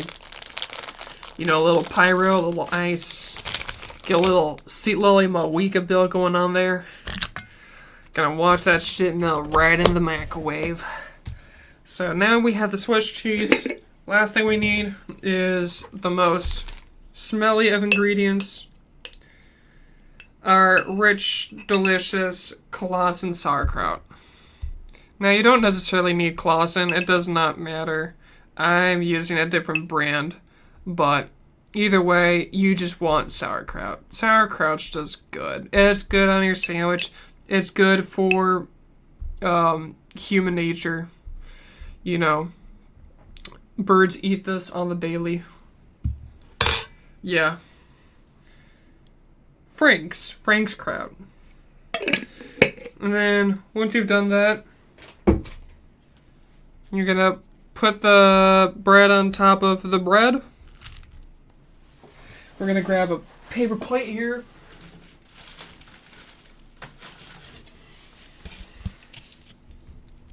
Put your sandwich on the plate. Open up your microwave. Let that shit run for exactly a full fucking minute. Alright, we're gonna keep reading.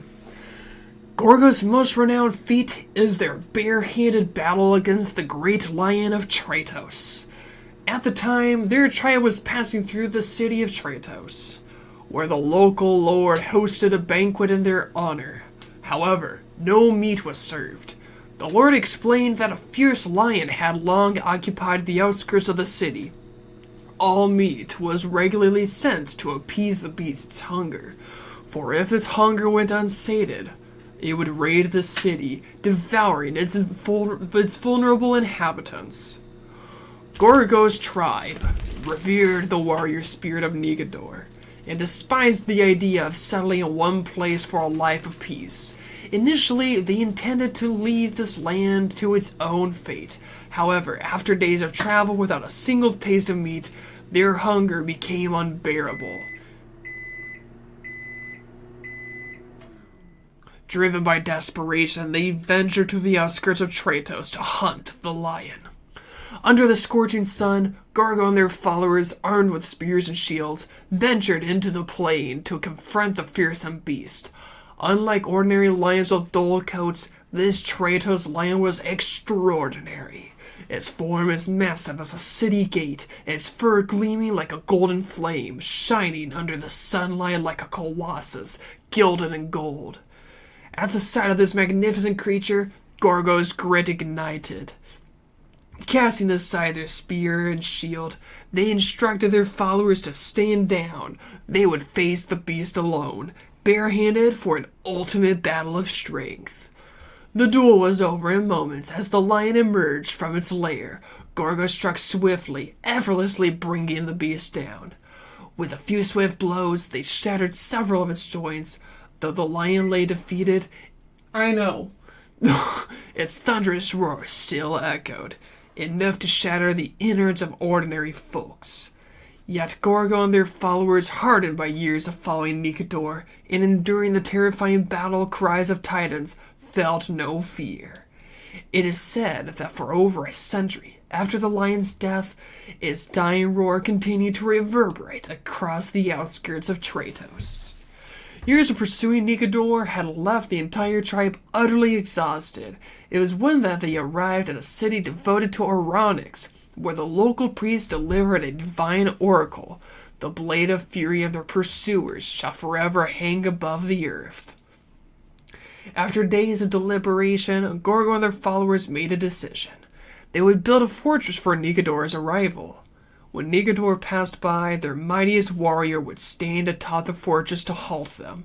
Then the entire tribe would display their indomitable spirit, seeking the Strife Titan's recognition and benediction. Months later, the fortress was complete, and Nikador, in pursuit of Aquila, drew near Gorgo's tribe. The entire tribe shouted Nikador's name towards the divine body, but the Strife Titan, fixated on hurling spears at Aquila, paid them no heed. Seeing that Nikador was about to leave, Gorgo had an idea. They rushed into the storeroom and retrieved the head of the Tratos lion, a monstrous trophy so fearsome that perhaps even Thanatos refused to claim it. Remarkably, years had passed, yet the head remained unrotten. With a few strides, Gorgo leapt onto the fortress wall, raising the lion's head high above their forehead. Using the beast's hollow skull as a resonator, they let out a deafening roar. Though not so powerful as Nikador's battle cry, it was enough to halt the Strife Titan. As Nikador turned to look back, Gorgo flung their arm, hurled the head with such force that it embedded itself in the wall. Leading their warriors, they once again shouted praises to the lands of fury. The proud Strife Titan finally acknowledged their resolve and bestowed upon the tribe a blade forged by the Titan's own hand. To honor the Titan's gift, the tribe began to build a fortress, around it with giant stones. Over time, a mobile citadel known as Castrum Krumnos took shape. Gorgo was crowned as its first king, revered by later generations as the founder of Krumnos and the Lion Slayer King. No, that's kind of cool.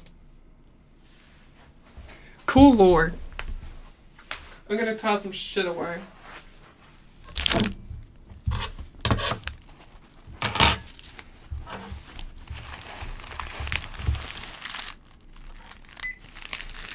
Yeah, I hear you. Stop beeping at me.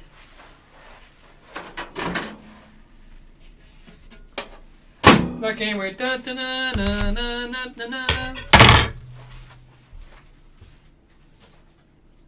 So anyway, yeah, you microwave that shit and it gets done. I know, it's pretty hard to believe.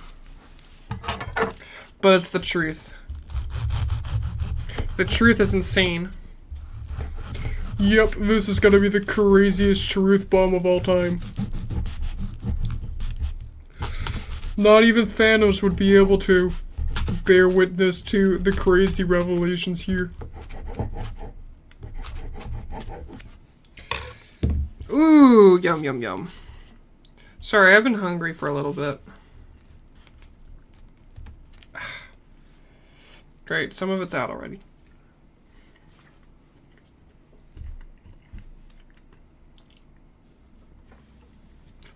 Give me a minute.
Update. Food tastes good. It's a good thing.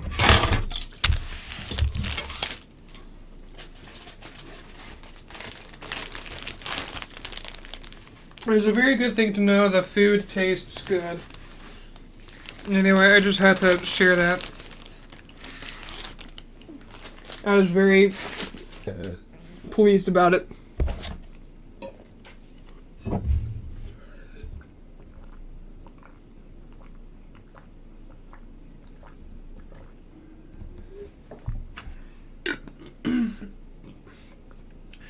Finish up the frappe.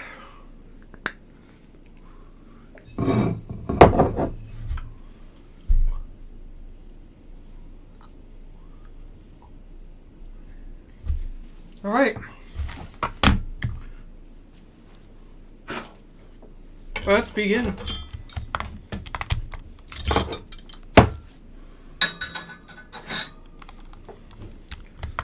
So there's not too many other places we can really go at the moment, but that's all right.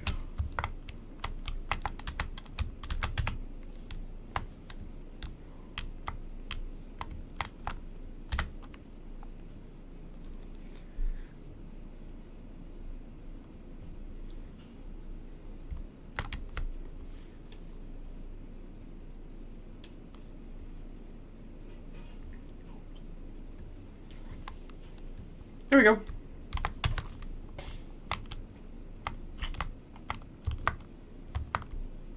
Okay, so we're basically just back to the start pretty much.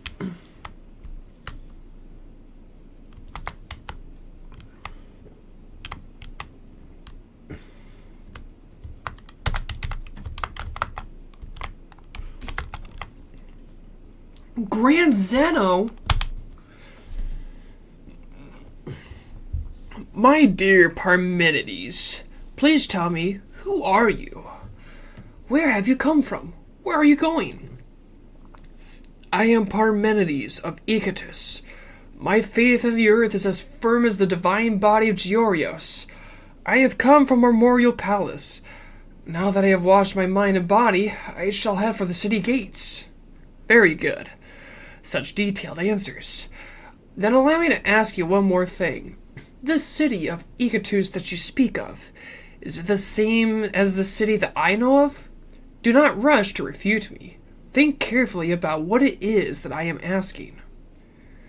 As all who can read an Akima know that Icatus was long since destroyed by the Black Tide, how could you have come from a city that does not exist? I made a mistake in my last remark. I originally came from Icatus. That was my home. Before the Black Tide ascended, I took all of my worldly belongings and fled to Akima. I come from an Icatus that has not yet been destroyed.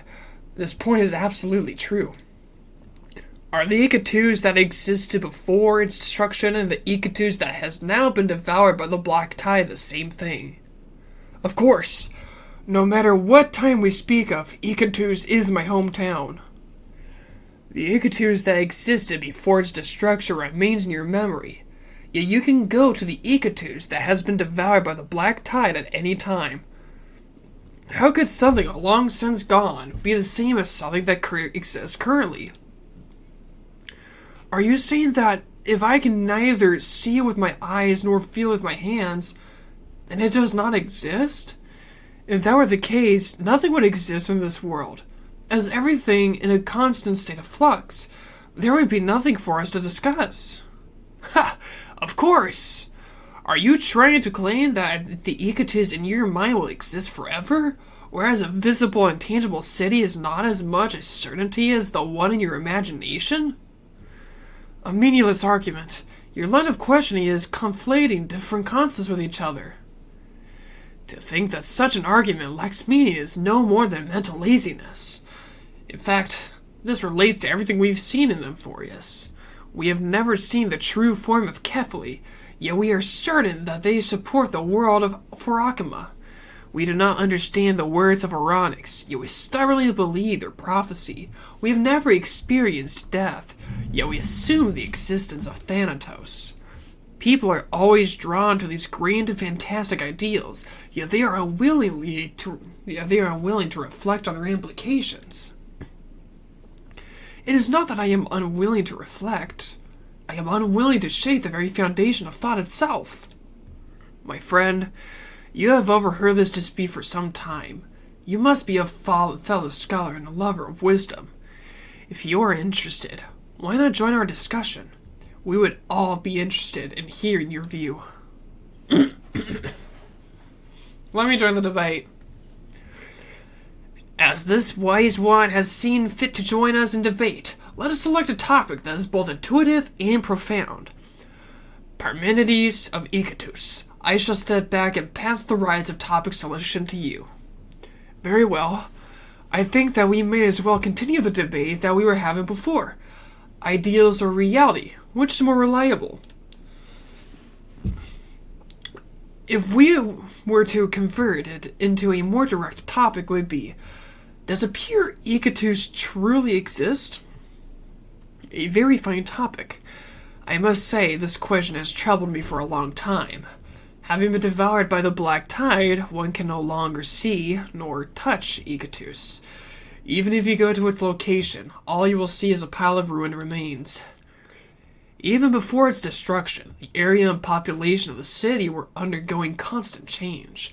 The city that you saw as a child was undoubtedly different to the one you saw as a youth. If that is the case, how can you conclude that it was indeed Icatus? Based on the principle of simplicity, I think that Icatus does not in fact exist, and all we can be certain of is that there is a city. I believe precisely the opposite. Icatus does not simply stop existing because it was destroyed. We can still discuss it and reminisce on it, as if it were a city that still truly exists. When I mention Icatus, everyone knows what that is. When you send a parcel to Icatus, there is no way that the messenger would go to the wrong location. It is my hometown. That will never change. Icatus must exist. Otherwise, when we discuss Icatus, how can we possibly understand what each other is referring to? We have both stated our viewpoints. So wise one, which would you like to debate for? Him. I agree with Parmenides. Ha! I knew that you would favor his argument. If Akima were to publicly doubt the truth of Icatus' existence, it would be certain to incite outrage. I do not mind, however.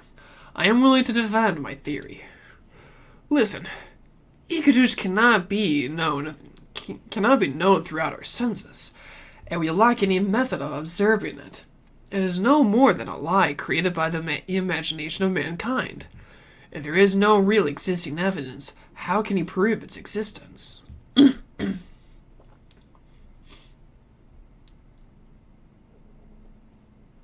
Your question is flawed. If we cannot detect something through our senses, does that absolutely deny its existence? If a blind person cannot see your face and a deaf person cannot hear your words, can we then infer that you do not actually exist? If there were another city on the other side of Amphoreus that had never had contact with Akima, then according to your logic, the people of the city would disappear without a trace. Oh my god. Sophistry is the enemy of both curiosity and the spirit of exploration. If we limited knowledge to what we can sense, we would never have been able to set foot outside Akima.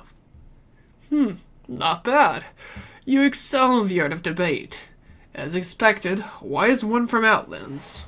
You have successfully grasped the weaknesses within my assertions. However, you have not completely refuted my argument. Allow me to continue my point. If Icatus truly exists, then allow me to ask you, in what form does it exist? If it exists in time, then it is in a state of flow. Even the Titans will descend into madness and Nicator will fall with time. How can anything in time exist forever? If it exists in space, then it must have a physical form. Is it circular? Square? Is it the same shape as Ikatus is in currently, or is it another obscure shape that cannot be measured? If it exists outside of space-time, then I truly cannot think of what method I can use to gain knowledge of it. Observation relies on light, sound requires time, and words make use of shape. How can that which exists outside of space-time ever be known? Wise one from beyond, please enlighten me. We learn through our cognition. Those who live in Ikatus will naturally have a cognition of it. Anyone who has been to, seen, or heard of Ikatus will help form the corresponding cognition.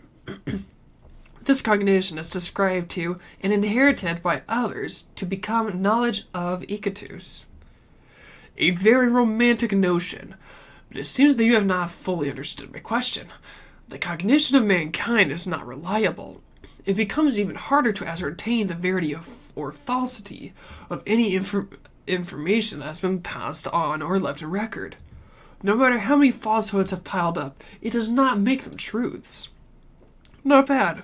You excel in the art of debate. As expected, wise one from the Outlands, you have successfully grasped the weaknesses within my assertions. However, you have not completely refuted my argument. Allow me to continue my point.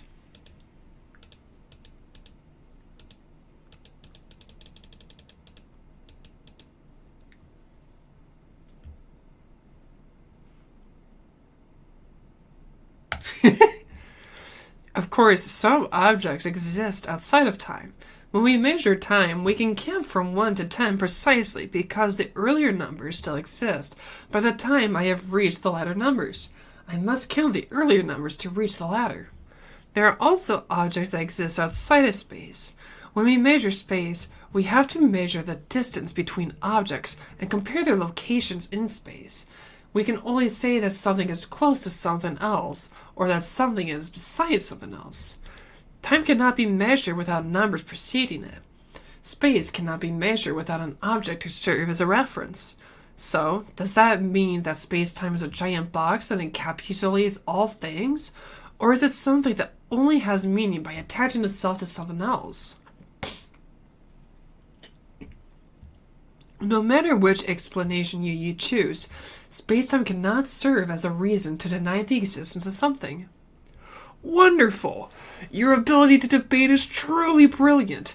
If you were to join the Citizens' Assembly, I am certain that you could become an ambassador of justice. I cannot currently think of a new argument, so victory is yours. However, please be aware that my loss does not mean that your view is absolutely correct. In the end, debate is simply no more than a game of refuting the other party's arguments. When it comes to the truth, who knows if it exists? All I can do is remind people to remain suspicious of any object that has not been thoroughly reflected upon. Whether that can be Ikatus, the Titans and Gods, or even a prophecy of absolute truth. The world can never be fully known. The only things that are free of doubt are doubt itself, and the fact that I am doubting. That was crazy. Well, now we know about Ikatus. There's a lot of like small little side missions actually. It's kind of cute.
Sorry, I'm texting my friend.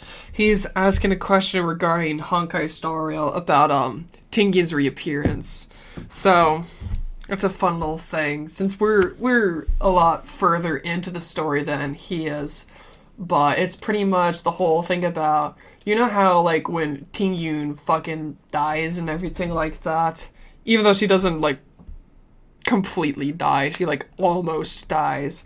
Well, she reappears in Penacony for the first time since Xianzhou, right after we basically become shareholders of Penacony, right after the events of like Firefly, Sparkle, and Jade. And it's basically just like the end story. Tingyun just kind of randomly appears out of buttfuck nowhere, and we kind of have to deal with like this whole thing pretty much. But yeah.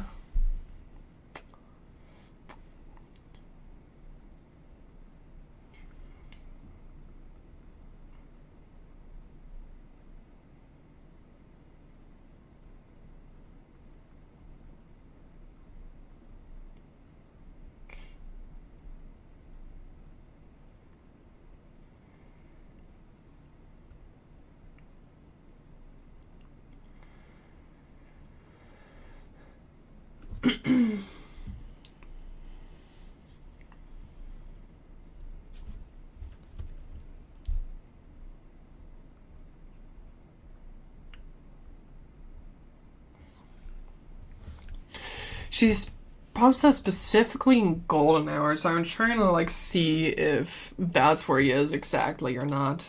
Because if he's in golden hour, that's pretty much where she pops up.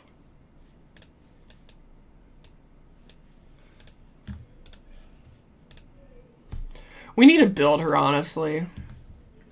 It should be a pretty good unit, honestly.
Alright.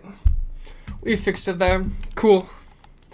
Kellogg, the shield-making merchant. A market wouldn't be one with... Oh my god, sorry, Jesus. I got so much stuff in my stomach. A market wouldn't be one without its hustle and bustle. Even so, the Memorial Market today has seen way too much foot traffic. What exactly happened to the discerning and composed people of Akimas? Wait, what? What exactly happened to make the discerning and composed people of Akima stop in their tracks and form such a huge crowd that blocks the road? You squeeze past the crowd and emerge. Have a look! Take a gander! These shields are rare treasures, hard to come by. Don't miss out! You snooze, you lose! Some people may ask, shields are such a common commodity. What's there to be in awe about? That's where you're wrong. These are no ordinary shields. They're shields forged from Giorios' nails. Surely everyone knows who Giorios is, yes? Yes, because I've actually spent time trying to learn that. Everyone knows and all are aware.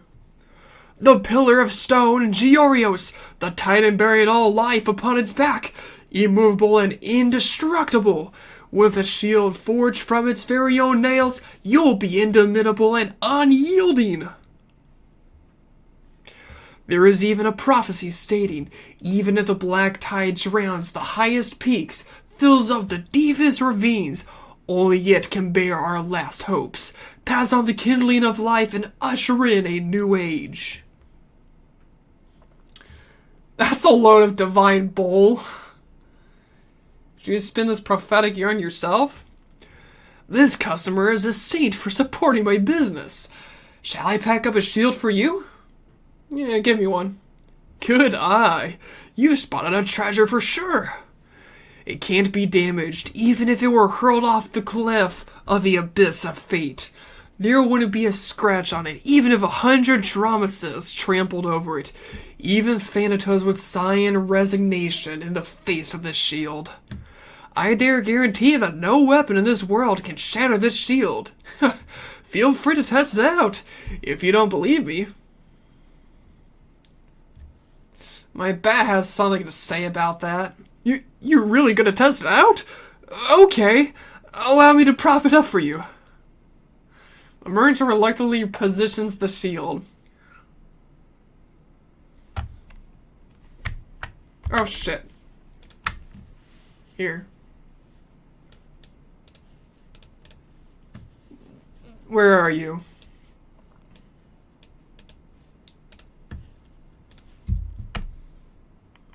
Oh shit, we need to swap to her.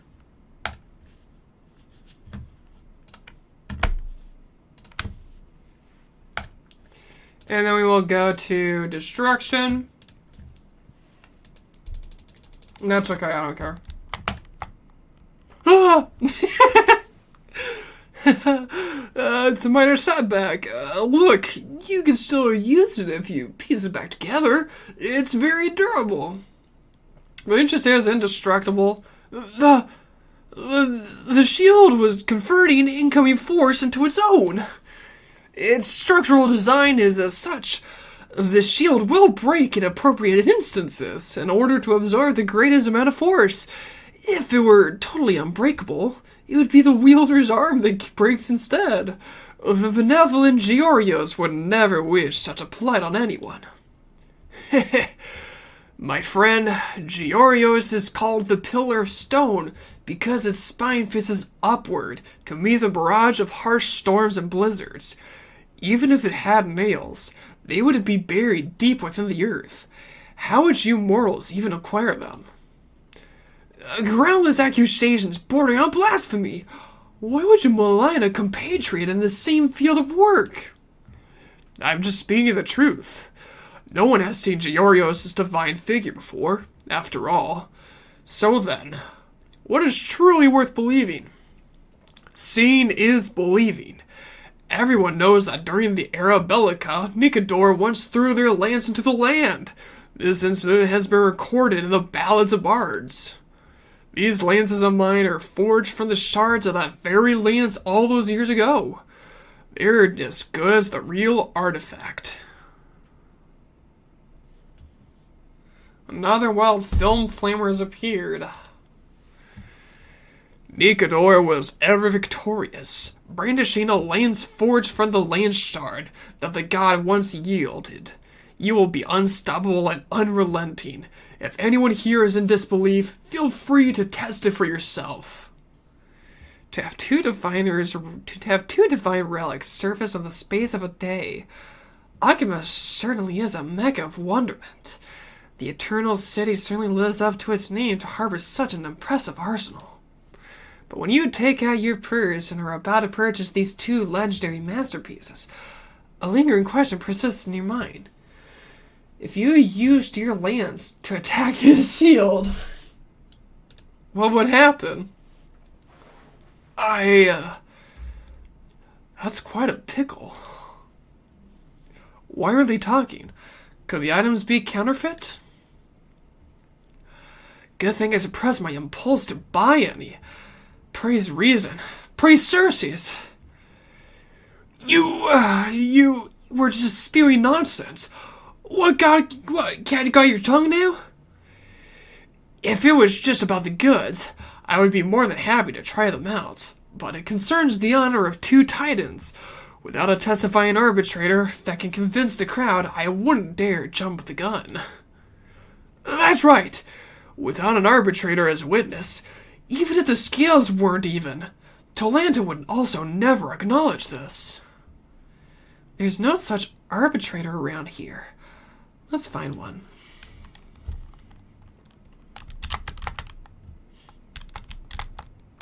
Huh?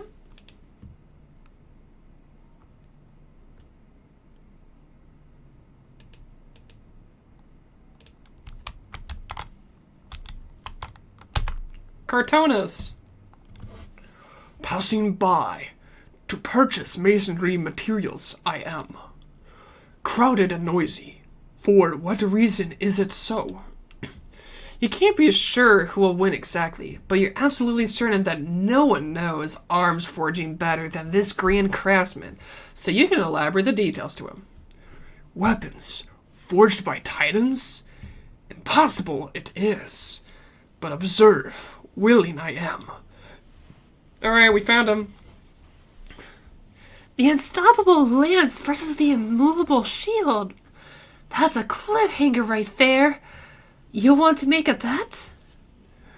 Zagreus came to me in a dream yesterday, saying that my fortune will be delivered today.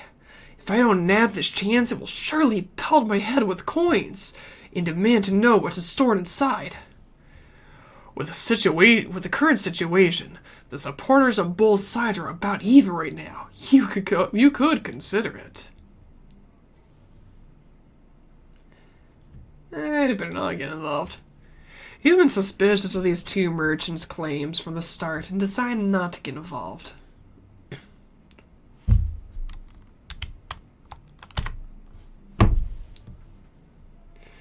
You really found one?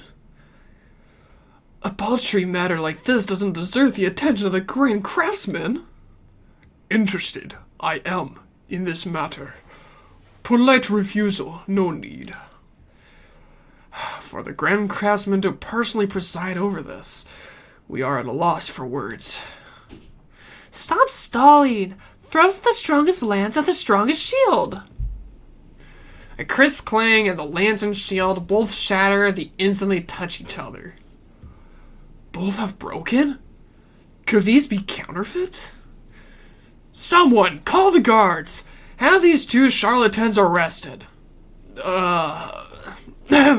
Some customers may ask, why did the lance and shield break at the same time? The answer appears complicated, but it is quite simple. The powers of both titans are equal, so the outcome is naturally a stalemate. Hey, even Zagreus' disciples will blush at your ability to lie through your teeth. That's right. When the lance met the shield, did you feel like your eyes were shrouded?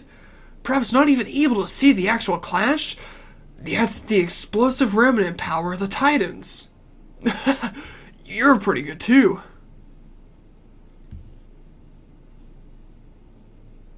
So far-fetched. I want my money back.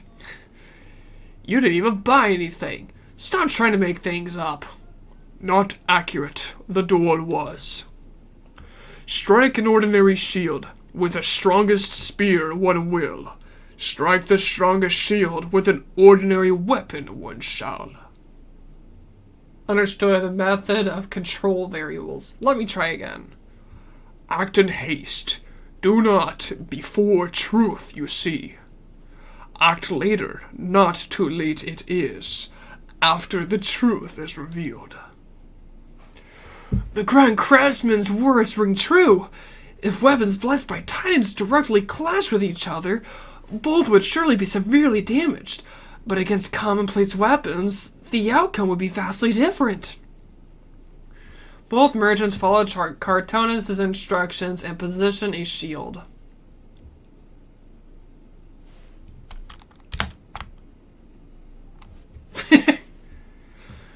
This shield is made of paper mache?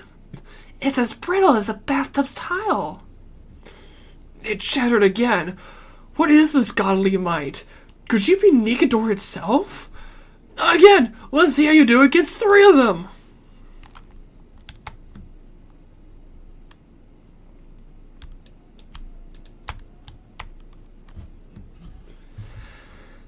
What exactly can this shield protect? The enemy's wrists? All 3 shields were smashed? Again, this can't be real! Let's see you smash 10 shields in 1 strike!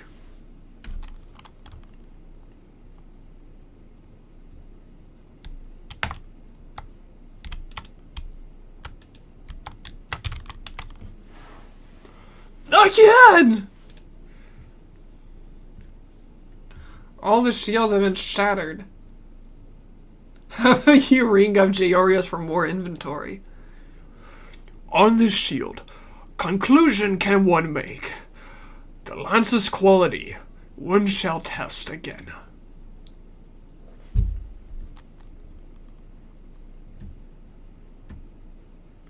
And test the spear against a normal shield.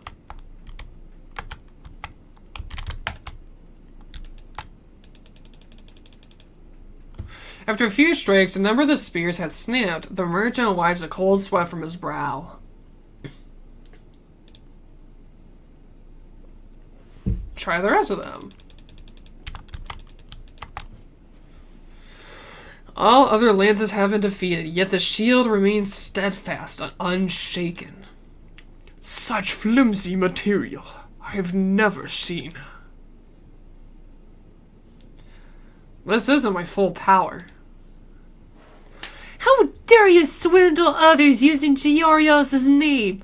A most blasphemous act. May Nigador drop their lance over your head. The guards are already on their way. Prepare for judgment. If you play with fire, you're bound to get burned. Let's just admit our defeat this time. No firewood, no fear of firewood as long as you stay in the mountains. A moment's mistake isn't the end of the world, and there'll always be another time to rise again.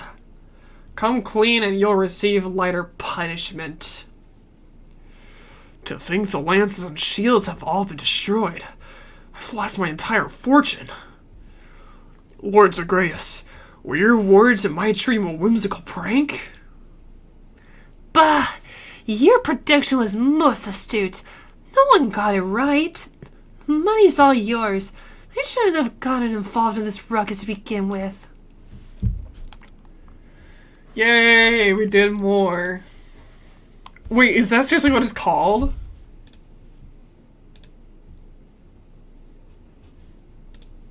The Mayhem Paradox. Yo! Let's go, dude. That's so sick. What the fuck? Oh no! Give me a second.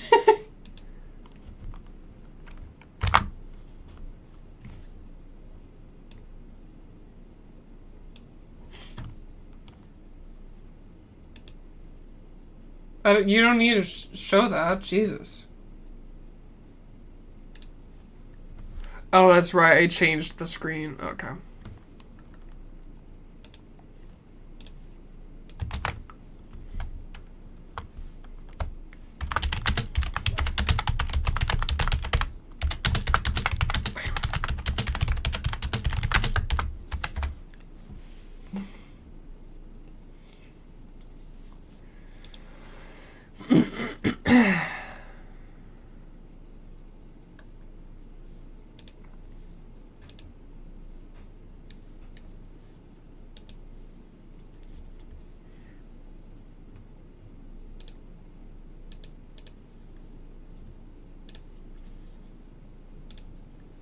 Alright.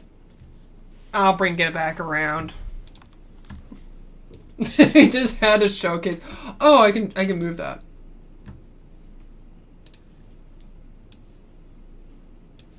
Oh my god, it's so big.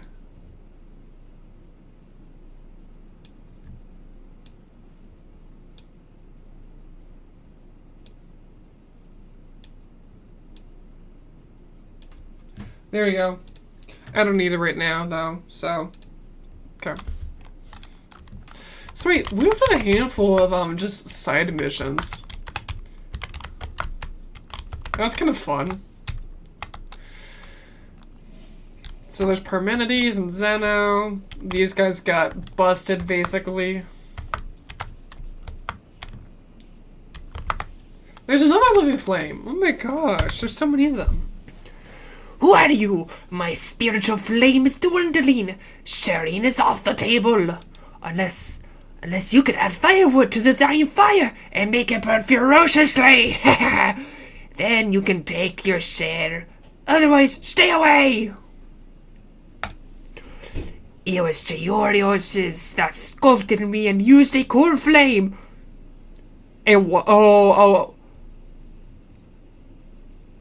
To give me sentience. I have guarded the small flame all these years. But even the hardest boulder will rather. As you can see, this is what little I have left.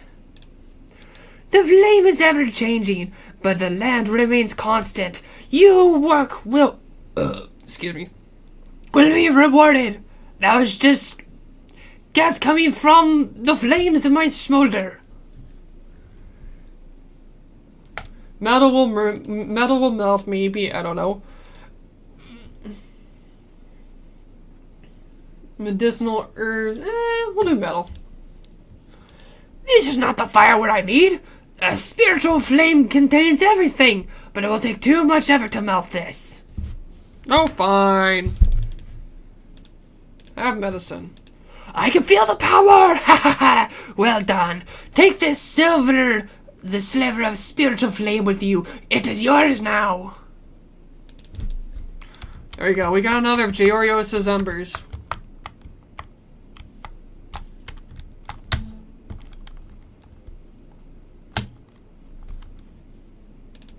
Can a shattered sculpture truly be made whole again? Your kingdom tests its resilience, and the chance may just be at hand. Rush! Watch out for moving objects. They may collide with the Trailblazer. You may get hurt if you're not being careful. Oh! It doesn't bite, yet it finds another way to knock you off your feet. The gall. Ouch! Bullying.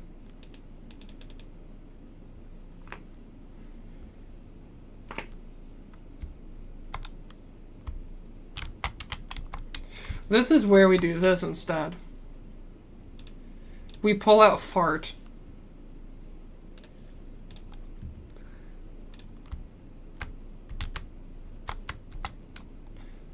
Well, from the feeling of smashing the sculpture, it seems indistinguishable from a new one. Perhaps you should try again.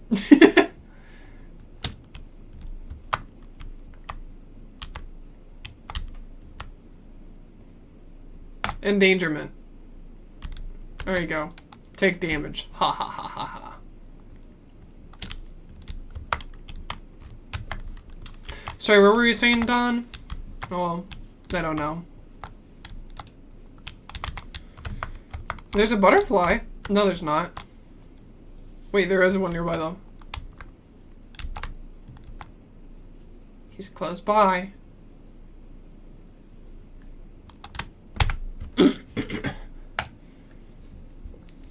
It's basically buried in here. Nothing to write home about. They don't even have lamps for these pillars. I wouldn't mind hanging lamps up myself if it saved the design of this room.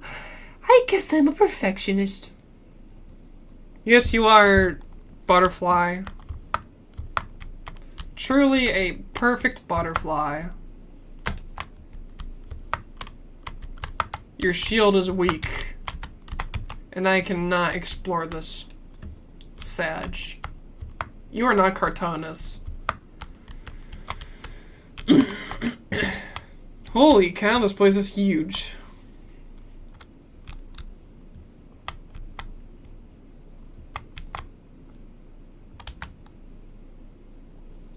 The Dromas said farewell to life in the wilderness and grew accustomed to city life.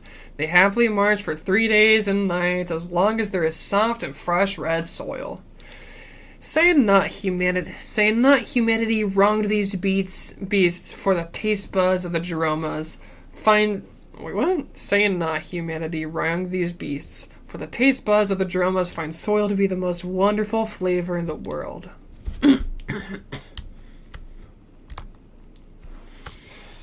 You become a slave. In return, tasty food.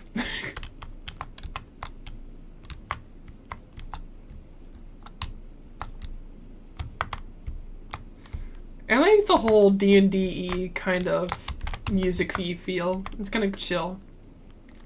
Do you have anything to sell us again, Nia-san?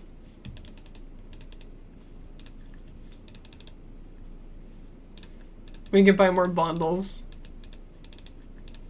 We just have a lot of money, so I just think it'd be kind of fun to waste it.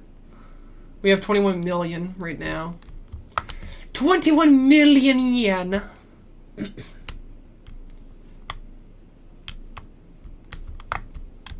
Yeah, you little bastard.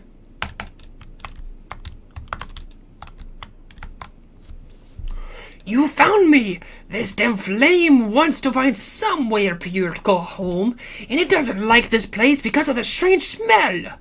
Don't stop and don't turn back, or the spiritual flame will be extinguished. You by the side of the road.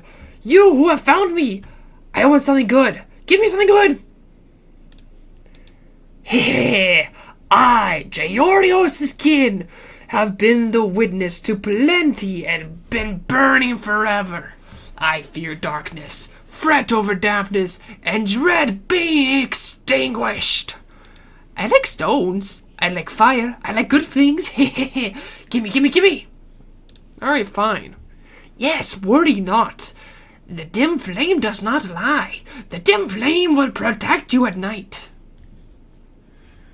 Tranquility or broken dreams? Tranquility sounds better. Good, excellent, and desired. The dim flame is stronger. Here, for you. We get another one. Thanks. We just keep running into these guys. There better be like an achievement for like finishing them all. Vet handwritten notes. So is this for dromas? This is for dromas. So we can actually learn about dromas too? Holy shit, dude.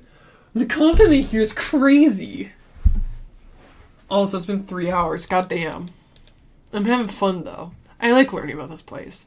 Light calendar year for something. Month of Gate. Month of Gate is the first one. So it's the start of the year. I have decided to record the recent unusual behavior of the Dromases. Perhaps one day these logs will help me understand what had happened to them. I am deeply vexed as a vet. Never have I seen such symptoms. Even the medical journals grandfather left me did not record such an occurrence. Behavior observations. Strange cries during the curtainfall hour.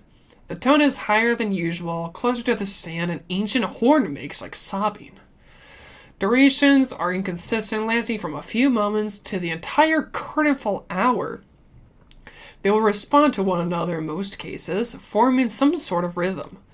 During their wails, their eyes will instinctively gaze in the direction of the horizon. Anomalous movement. Caravans report many instances of Dromases abruptly stopping. They will stamp at the ground in place, digging at the ground with their forepaws, as if looking for something. Sometimes they will refuse to move until the curtainfall hour passes, again with the curtainfall. What is worth paying attention to is that this behavior occurs mostly in locations far away from Akima. Physical status. Compared to previous measurements, body temperature has slightly increased. There's a faster heartbeat rate, increased to 7 to 10 times more per minute. Holy wow.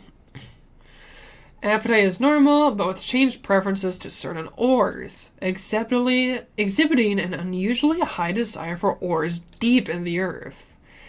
Environmental reactions. Refusal to get close to the sand bass and that they usually so love. More sensitive to ground tremors, display depressive behavior when nearing mountains or precipices. But what is strange is that they more frequently touch the ground with their horns and forepaws. Like they can hear something. Wait, what? Hang on. They refuse to get close to the sand baths that they really enjoy. They're more sensitive to ground tremors. Display depression when nearing mountains or precipices. Maybe that's because it's where they're from. Maybe they just miss home, man. Maybe they fear change because the world's changing. The world's coming to an end. But it's strange that they more frequently touch the ground with their horns and forepaws, like they can hear something. The most evident change is in their attitude towards certain venues. I have noticed their eyes have become more glazed and skittish. This reminds me of an ancient fable grandfather used to tell me. During the era Creatura, when Georios roused from slumber for the first time, the Dromeses would exhibit similar symptoms. But that's an ancient tale. It couldn't be a coincidence, could it? There is some comfort, though. Their affection for humans hasn't waned. They still allow caretakers to touch and groom their fur. They cozy up to humans even more than usual, regularly seeking out human warmth, especially during the curtain fall hour. They will gather in the vicinity of their caretakers. Treatment attempts increase daily massage frequency to help them relax, increase dosage of calming herbs in their drinking water, change their sand bath method, directly splashing their bodies with sand, try using music to soothe their nerves. Current applied measures have not seen visible effects. This leads to my increasing suspicion as to whether their erratic behavior is even caused by an illness. I have begun to contemplate an audacious deduction. Could some innate instinct be awakening within them? Dromeses are blessed gifts bequeathed unto us by Georios, after all. Their connection to this land is unfathomable. A few days ago, I perused some ancient texts about the original Dromeses. According to these records, they were spawned from Georios' spine. If this is true, then their perception of this great land could far surpass our imagination. Continue detailed records of their behavioral change, seek the opinion of some scholars researching the Titan history, attempt to ascertain the time patterns of their abnormal behavior, collect related reports from more caravans. Addendum. Earlier today I saw the oldest drama standing alone in a corner emitting low wails. Its eyes reminded me of the strange phenomenon before the black tide arrived. I have begun to seriously consider maybe we shouldn't treat their abnormal behavior as some kind of sickness, but try to understand with an open mind the message they are trying to tell us. Your animals are depressed. I don't know what to tell you. And this must be the notes of Tessius then.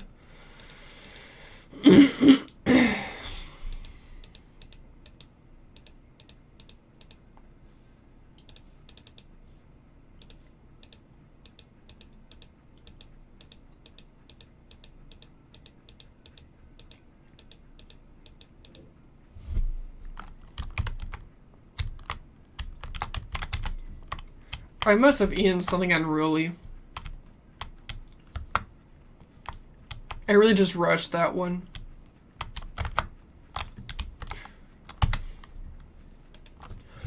Are you here to eat dirt? Why not try a bit of butterfly? Mud tastes bitter, but I am sweet. Eating sweet things is good for your health. Nice. Good for you. Oh, there's a chest here.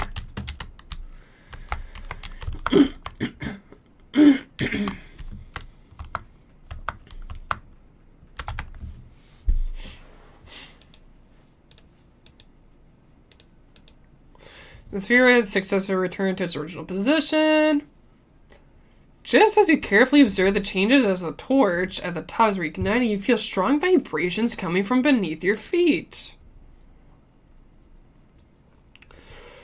Girl, I thought the commotion I felt in the workshop just now was something happening with the beasts down there, so I came rushing over, and I didn't realize you actually reignited Georios' holy candle. Georios' holy candle? Hey look, there's a chest now. Through the old man's excited explanations, you realize that this holy candle is an offering from Georios' followers, that was eventually abandoned for unknown reasons. But the chest next to it... Can I touch your treasure chest? Since you rekindled the holy candle, then this must be Georios' reward. From the dust on its surface, this must be a treasure that has been buried deep. Georios once used divine powers to command the land to offer its bounty forcibly. Such events have also been recorded. I just didn't expect to witness the legends with my own eyes. I am truly fortunate. Alright, little girl. The old one's gotta get back and handle his flock. May Georios bless your path. Wait, he took the chest without us. What the fuck? Darn you, old geezer! I don't think that's the same chest, but who cares?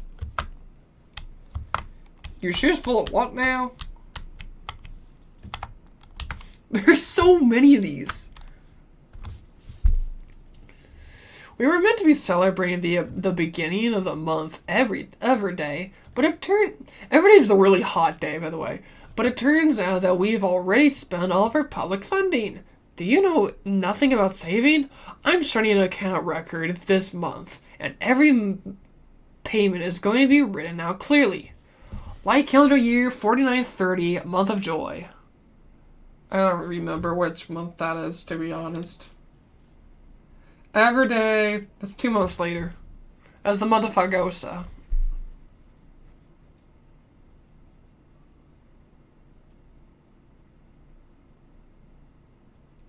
Oh, no. Everday is Oronix, so that just means that, wait, is it Everday? Everday? Everyday's by the bottom, isn't it? No, it's not. This is the month prior. 10 blocks of soil, 2,000 balance coins, 7 blocks, 1,600, 7 blocks, 1,720. Huh? 10 blocks of soil, 2,000. 6 blocks, 1,700. What's going on here? Oh, it's an account, right? Whatever. That's not how you keep a record, you idiots. Jeroma's would be a better accountant than you. Do you know how to categorize? Also, why is soil so expensive? Why is every batch a different price? Boss, the soils are all different qualities. Go and find a professional Earth Scout and sign an agreement for regular deliveries. That will save money. Don't keep buying it in batch by batch like fools. Record the soil prices once at the end of every month from now on, okay? Month of Everday. Everday is the opposite of Oronix. It's Aquila. Aquila is... This is the hot one. The hot one is Aquila. That is correct, actually. It's also the one that has the longer sunny days. Earth Scout fee, 30,000 balance coins. Red soil, 120 standard blocks. 12? Holy cow! That's so much more expensive! That's more like it. Just keep doing it like this. If there are no changes next month, just write same. Okay? The Earth Scout fees are a little too high, so find a cheaper one. Boss, there are no cheaper ones. No one is willing to do the work with the black tide around. Alright, just leave it as it is for now. And so, what do we get? Same as last month, except the Jeroma harnesses didn't need renovating again. Donation to the priests of Georios. 100,000? Total outgoing payments for this month. 163,000. That's just getting higher. Is this donation absolutely necessary? It is, boss. I mean, could you not donate less? We can't, boss. Fine. The big guys need the benediction of Georios, so we have to pay what is required. If we don't have enough in the budget, then we'll go and ask the Council of Elders. And so it just keeps getting more expensive. What is dark red soil? Why do you have to give donation to the priest of Aquila? Bonds, the Earth God said that dark red soil is a new type of soil. It's very rare and expensive. Let me see. That is just Amphoreus. Oh. That is just red soil! You brain-dead fools! Go and find another Earth Scout immediately! What about that donation? The priest said that the land and the sky are one, as we live in the... Gods, how you infuriate me. From now on, you are not permitted to make donations to the priests of any faith. Do you understand me? But what if? There is no what if. Forget it. I can't trust you anymore. I'll do my own account next month.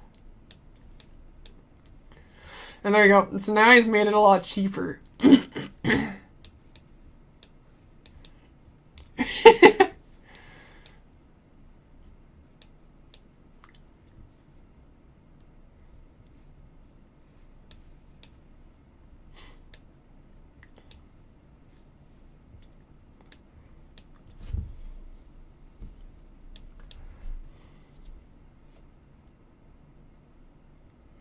Snacks for Lady Tribby.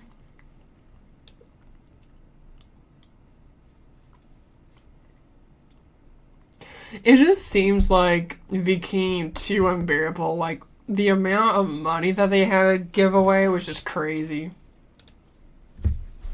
Sounds like it ends kind of sadly. Petros.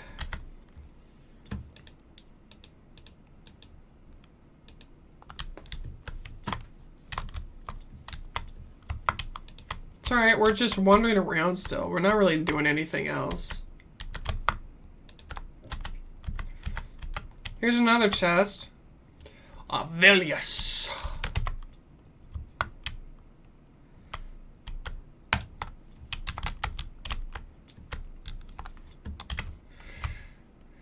Janisopolis Journeyman Astrology. Dear disciple, when you open this book, you will have embarked on the first steps of understanding the mysteries of destiny. In this world shrouded by eternal night, though we may no longer lay eyes on the starry sky, Janisopolis astrology arts passed down to us remains the bridge that connects us to the Titan's will. Remember, true astrology is not mere interference of the celestial bodies, but insight into the laws of how the world works, and perceiving the signs that the Titans left behind. A land of crooked characters for the ink's color, it appears to have been added in recent years. Even in the internal city of Akima, beneath the radiant shine of the dawn device, and even if we will never witness the eternal night of Oronix, we can still glimpse the trail of destiny through calculation and extrapolation. Chapter 1, 12 Palaces and Titans. Before learning about astrology, you must familiarize yourself with the 12 palaces and their respective titans. So there's 12 palaces. These are all pretty similar to stuff that we already have related to them. But just to add on, we will. So Aquila is also rules the Dawn Palace. Jarios, Earth Palace, not surprised by that. I would probably say the Ocean Palace for Fagosa. It's the Tide Palace. And then what do we have? Kefali? Kefali, the Omniscience Palace.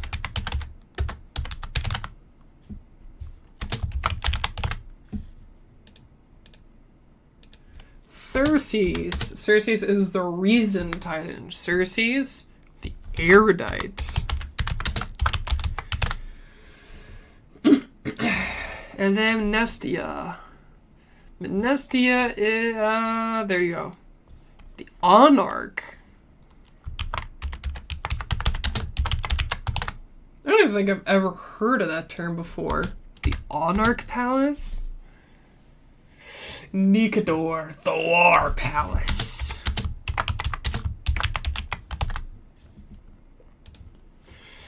The Trickery Palace for Zagreus, that's not a surprise.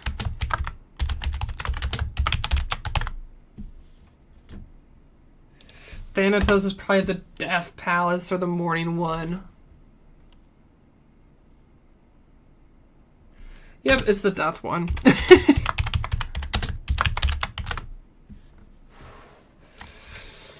Janus, the Passage Palace. Talantin, the Justice Palace. Are you sure that's not just Fontaine? And Oronix, the Evernight Palace. Now we know them all. Each palace represents a specific titan's authority, influencing different facets of the world. When we define, we must calculate the positions and strengths of each palace in the sky to forecast how the titans will manifest. How the titans will manifest. Cool. Astrology calculation. I know that most of our readers would hail from the eternal city of Akima. It is currently enveloped in the radiance of the dawn device and unable to directly observe the starry skies. Nonetheless, this does not mean that the art of astrology has lost its meaning. On the contrary, the dawn device's operational principles have provided us with a new foundation of calculation. To perform astrology forecasts, we must first observe the dawn device's changes in light. Note down the brightest and dimmest moments within a day, for these two times indicate the changes in Aquila's authority. That's true. With these as fundamental references, we can forecast the positions of the other palaces. For example, when the dawn device is at its brightest, the dawn palace's position is directly above. At that moment, the Earth Palace would be positioned east, Tide Palace would be west, Evernight Palace would be directly below, and the other palaces would be positioned in clockwise order.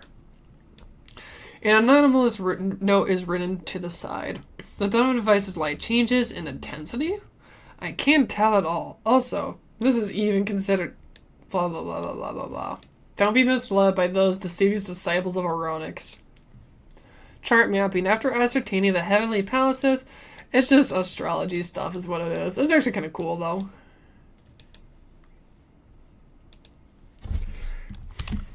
So the people of Oronix kind of follow astrology and stuff like that. That's kind of cool. The rescued people retained your honor and chant during every lucid hour. Carefully carries the sun to awaken tomorrow. Praise you, the titan with the world on its back. Akima no longer longs for sunlight because of you.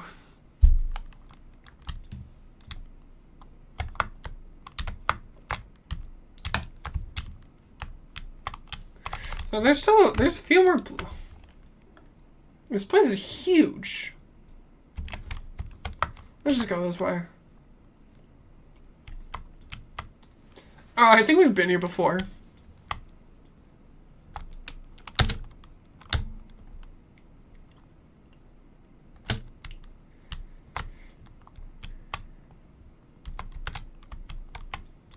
There's a waterfall.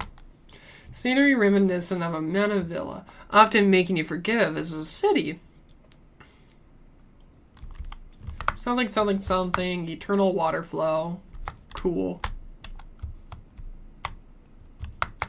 I already bought shit from you. I'm not interested in you now. Leave me alone. Hi, Kyros. You've got the same name as a One Piece character. I don't care about you arguing with another. Let me just buy stuff, please. Please.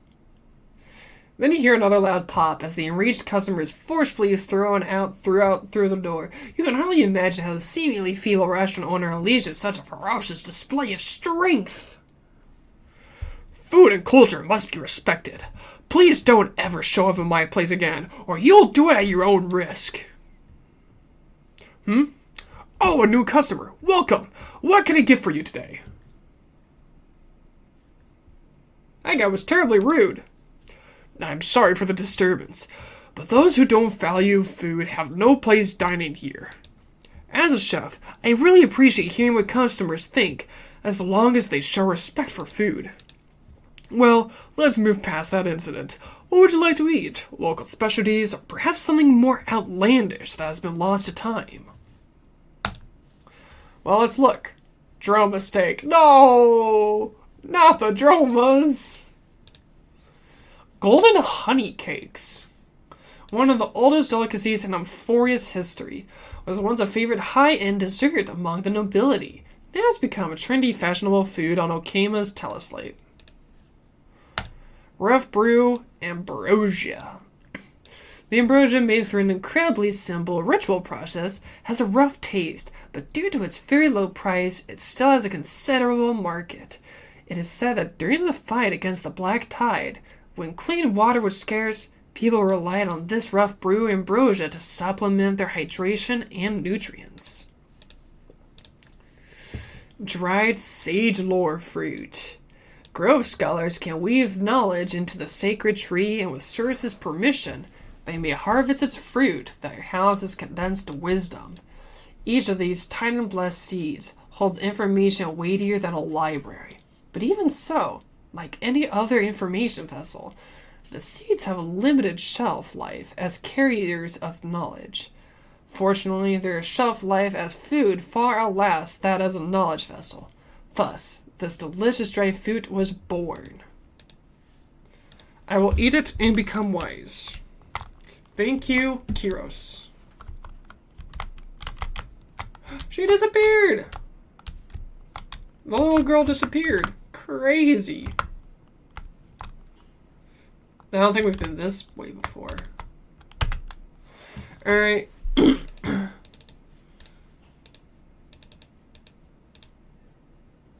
You feel the touch of some kind of fabric over your body, like someone sliding a blanket over you.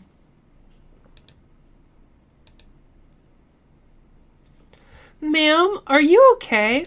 I saw how tired you looked. If you're sleeping out in the open like this, it's easy to catch a cold. I fell asleep here? Yeah, but don't worry. You slept really well. You didn't kick out the blankets. Mom says the kids that don't kick out their blankets are sweethearts. The holy candle of Aronix is different from other holy candles. When it's extinguished, the eternal night will soon rise. So don't do that next time. This is Akama after all. Mom says that the Titans can see everything we do here. If you insist on sleeping in the open, remember to pray to Aronix. After all, I can't ensure you'll be this lucky every time you run into me under the curtains of the eternal night. Alright, cool.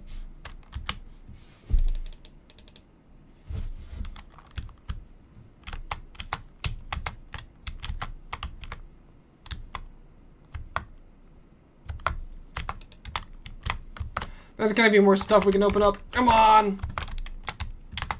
We gotta keep running around. Huh? Wait. That girl's over there now! She teleported! The mortals adored Circe's happiness and planted a tree to witness the happiness. People from joyful reunions under the tree and celebrate. Okay. When there are no ceremonies, people bring their cushions and enjoy the shade.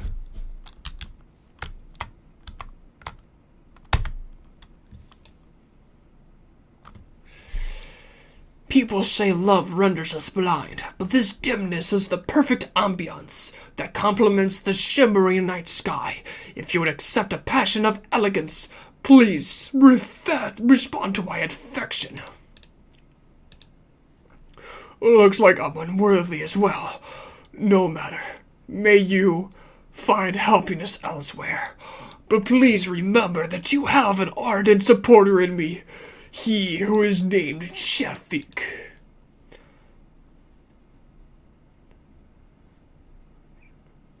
Don't waste a lady's time and take your leave. Oh, gentle maiden, please allow me to introduce myself. Huh? What the fuck? Okay. This isn't the place where we plant the seeds, though? What? We still haven't found that either. That's crazy. At this point, I'm really kind of lost. Oh, there's another way that we can go up here. Okay. Please tell me this is different.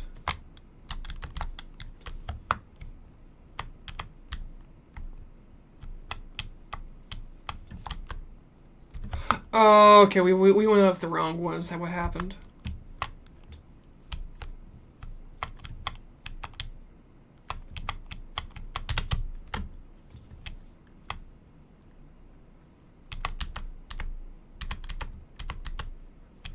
Oh, I'm sure there is.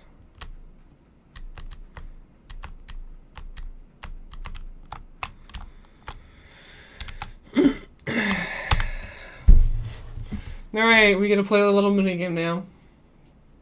Woohoo! Use the ladder to move up or down. You only need to take one step for each ladder, regardless of their length. Okay.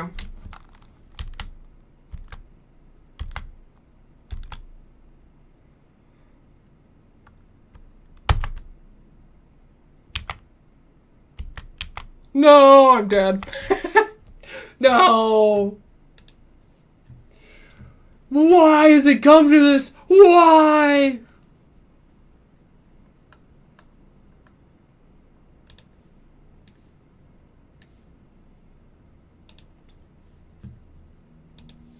Sorry, I'm just cleaning something up. Okay. Oh, duh. We did that backwards is what we did.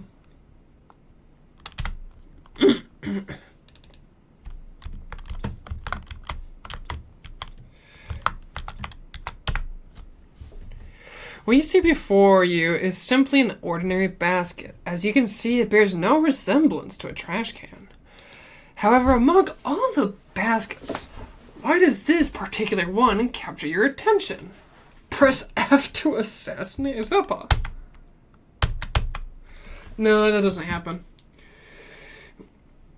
This basket has the soul of a trash can. It's commendable that you recognize this is no ordinary basket. However, this is my private domain. Impolite one. Rain, wind, and sunshine are guests embraced, but not uninvited kings, you understand? Not really. Did I not make it clear enough? This basket is my home, and you keep your hands off and don't dig through it unless I say otherwise. Got it now?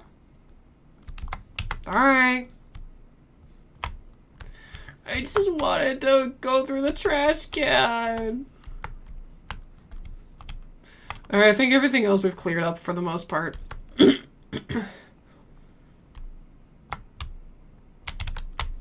I don't want to talk to Fina right now. Let's do other stuff.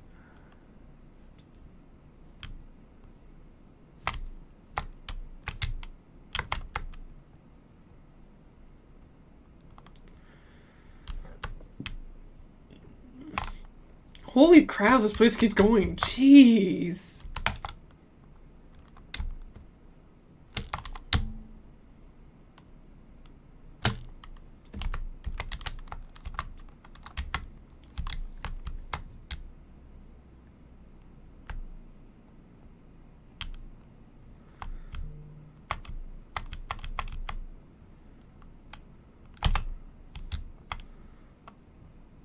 Chase after it! Don't let it escape! Come on! Go get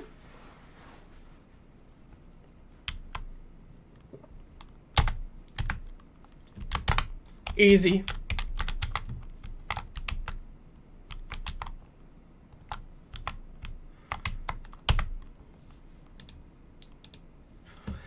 Heroes, the road ahead is going to be dangerous. Are you sure you still want to go? Okay. Heroes always have to inscribe legendary chapters. Remember to come home and visit. Thanks.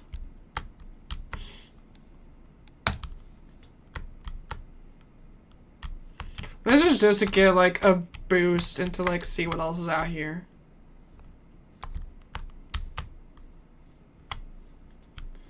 This place is huge. It's like actually like really huge. There's another.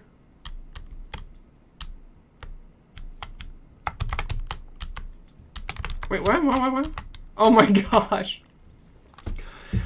These big guys are all dressed so unfashionably, nothing like the style my lady likes. But luckily, I'm here to do a little embroidery. Congrats.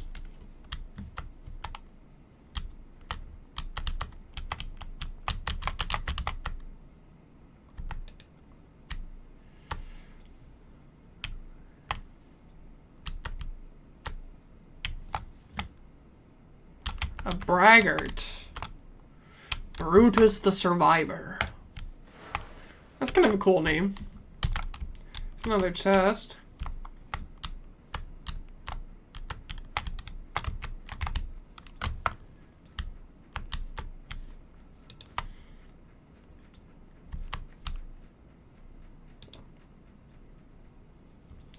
Oh, and we're back here. Okay.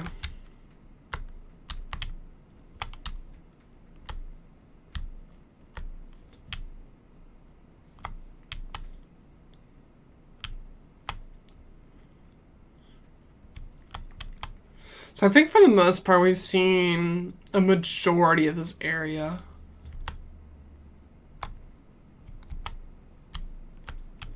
Yeah. I know where he is.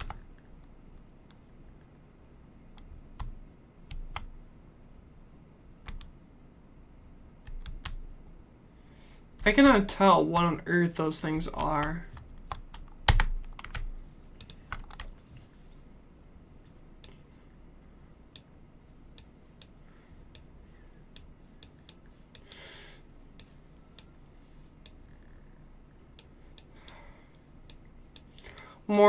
It's just more purchases and stuff like that.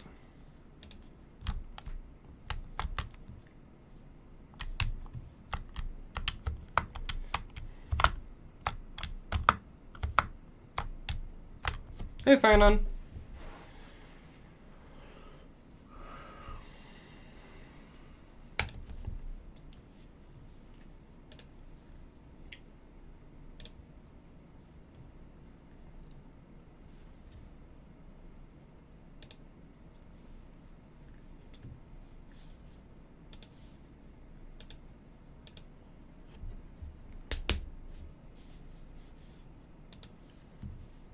Yo.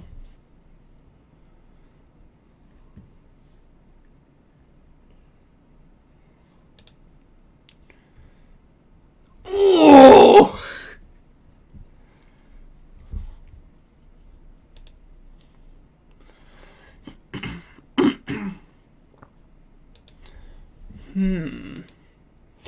Judging solely from its exterior, I cannot see any signs of damage.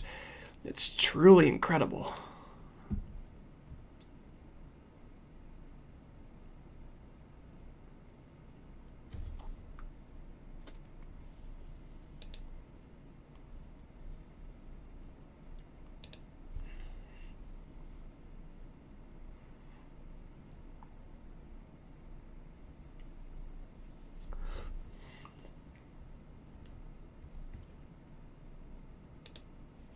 Hasn't anyone questioned the prophecy?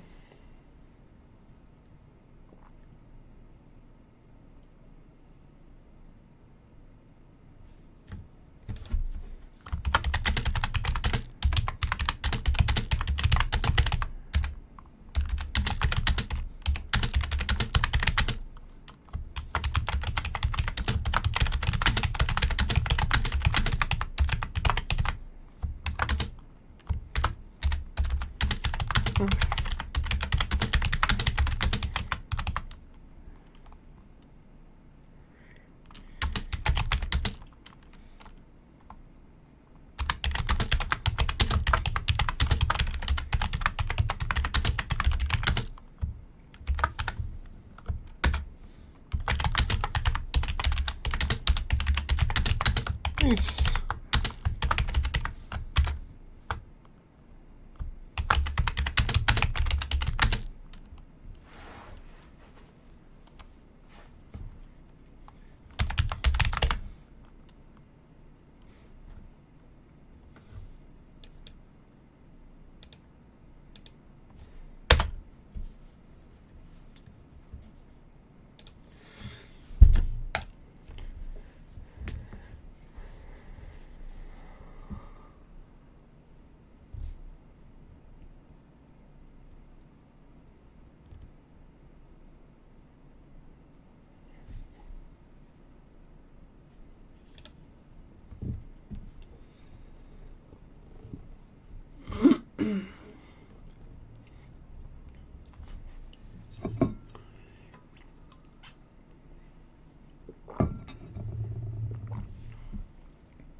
What Aglaya conveyed to us was more of a collective mission.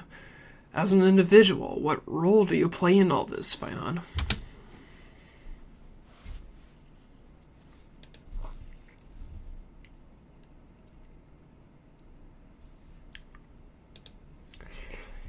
Is it Nikador?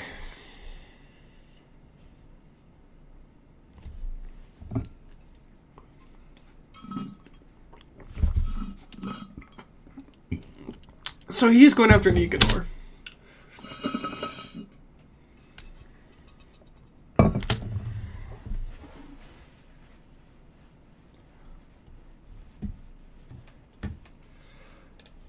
Okay, I have to address this quickly because I think it's funny.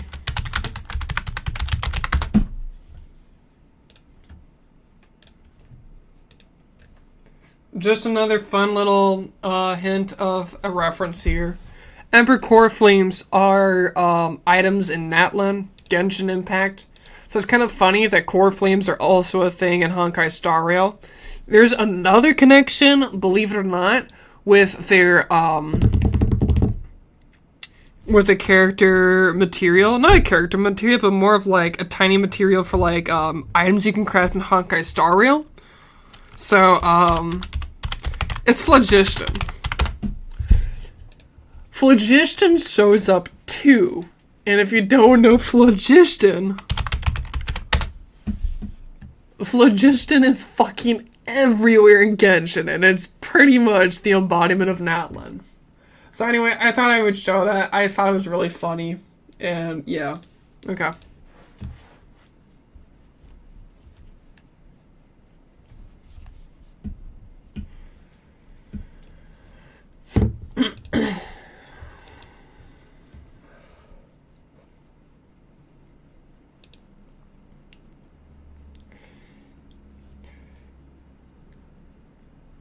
Oh, we can go and talk to Cartonas about about Nympha in a minute. We gotta collect chests. Oh, those are those earth materials. Would you like a weapon forged? What do you need, warrior of the Outlands? Nympha, got any clues about her? Nympha? I'm so sorry. There was a lot going on, and she was really upset. There was something weird. Chains. Nympha's butler, last week, ordered some chains. Perhaps they were tying her up. I've got a bad feeling about this, too. Cartona. Oh, I've got a bad feeling about this, too. Cartonas, did they tell you where this stuff was going? They came by, picked it up, already gone. Really weird. In the past, always delivered things to their house. I see. If her family puts in any more orders with you, please let me know, my friend. Then try asking the restaurant owner Kiros. He knows all about what goes on in the market. And I know where he is too because we talked to him. He's the guy that kicked out the other guy for having shit taste of food. Hey, Kiros. What would you like to eat? Local specialties, or perhaps something more outlandish that has been lost to time? Nympha, got any clues about her? It's so disturbing. Nympha did not want to go at all, but was carried off by 8 of their guards. I'm so sorry that we couldn't stop them. Let me see. Several days back, the kitchen staff for Nympha's family placed a massive food order with me, including several expensive delicacies. It's the kind of order that you normally only see at wedding banquets. So is Nympha getting married? Standing off to one side, Elias can barely stay on his feet. He nearly drops to his knees, but luckily you're there to catch him. Elias, be strong. So, Nympha has been lying to me all along?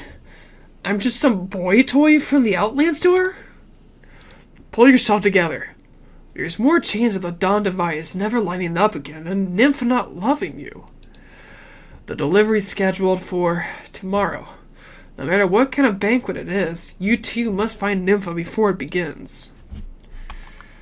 Let's try asking Theodoros in the Ancient Artifact Store. Ancient Artifacts. Where have we heard that name before?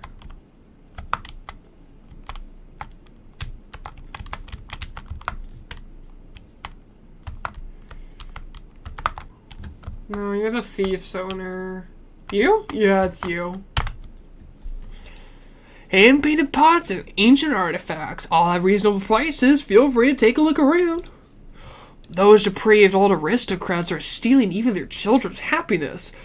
Remembering history makes us wise, but also repeats the cycle of tragedy. A few days back, I had a really suspicious trade. This guy who looked like a retainer wanting to pawn a priceless pendant made of Kremnos eagle blood. Eagle blood is very rare, and the rare extant treasures are mostly safeguarded by Kremnoans, so there's no way to be in the hands of an ordinary Okiman guard. When I hit him up about it, he just said some aristocrat in the city gifted it to him. Here, let me show you. This? That's my mother's eagle blood pendant that I gave to Nympha. I was worried about us getting busted, so I never let Nympha wear it. She must have hidden it very well somewhere at home. Is that what Nympha wanted? Someone found this pendant. Every clue so far today points to one outcome, one alone. Nympha's family put her under duress. I kept a close eye on this bizarre customer. My friend said this guy has been hanging around Marmorial Palace a lot lately. Go now! I hope this eagle blood can help lead you to the one you love. Quickly! We must find— Wait, where was that? What did you say? No, what did you say?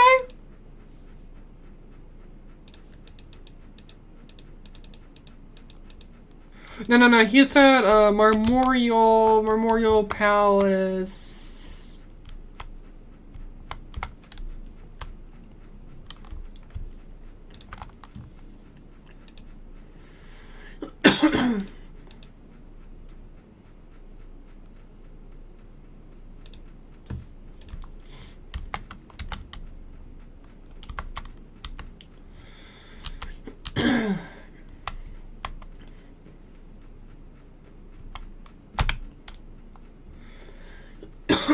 Sorry.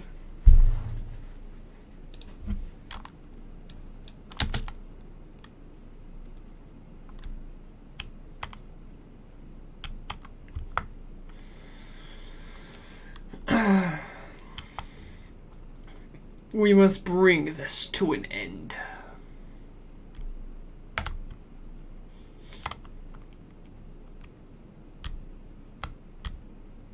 Well, shut up. I guess we're not saved here on time.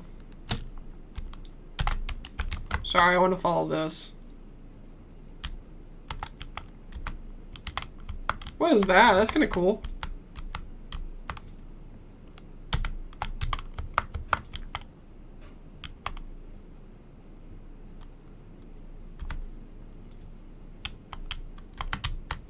Oh, darn, I didn't grab it in time. 1, 2.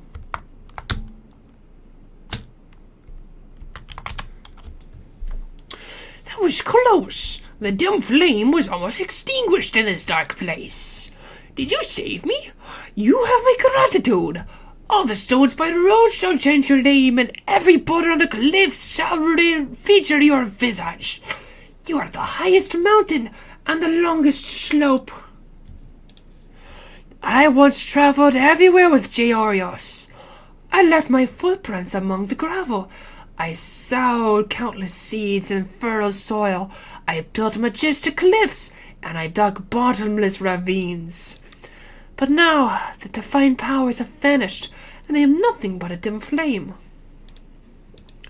Look at this dainty flame, pure, mysterious, warm, and everlasting. Beholding such a feat, Do you want to draw a sliver and take it along? Make an offering, and you shall have it. If you know anything about Genshin, we must use phlogiston. Take it! You will understand how to use it when the endless night descends and everything is shrouded in darkness. Fuck you, dude.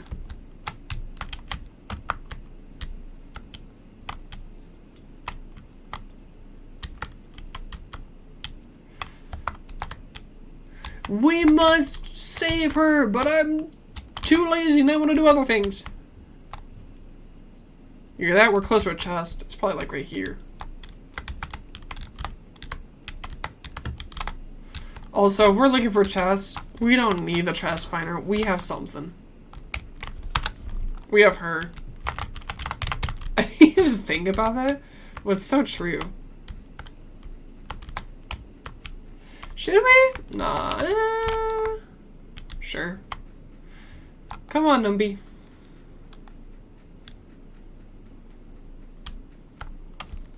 No. Nope. Numby will find them all. I don't want him to find them all right now.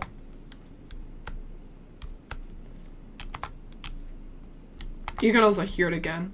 Here's the butterfly. The steam here is so strong. It's like a barrier. I can't even touch any of the water. But I'm still not gonna give up on my chance to take a bath. Here I am, a tiny butterfly powered into the wind. Good for you. Anyway, chest.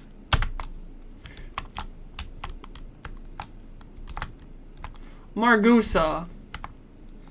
And Kalista and Sarah. So many people. Anyways.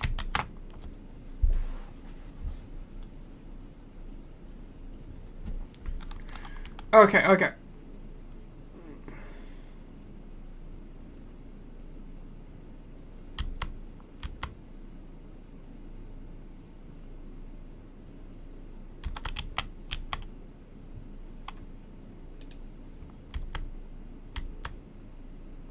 No way we died.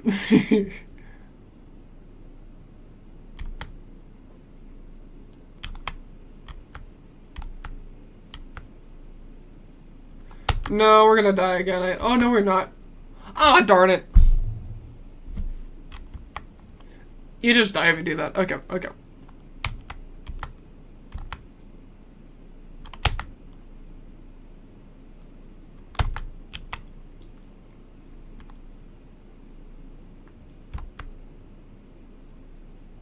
It's Jover. Yep. Darn it. Okay, so we need it so that...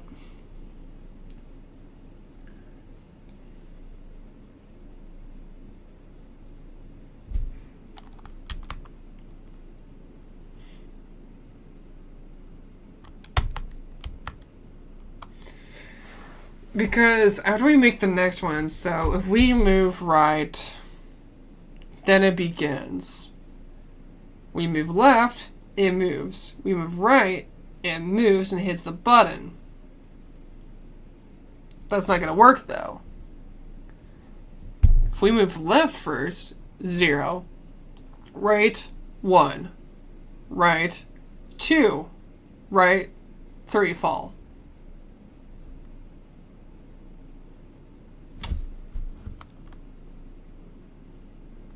Okay, okay, I have an idea. Okay.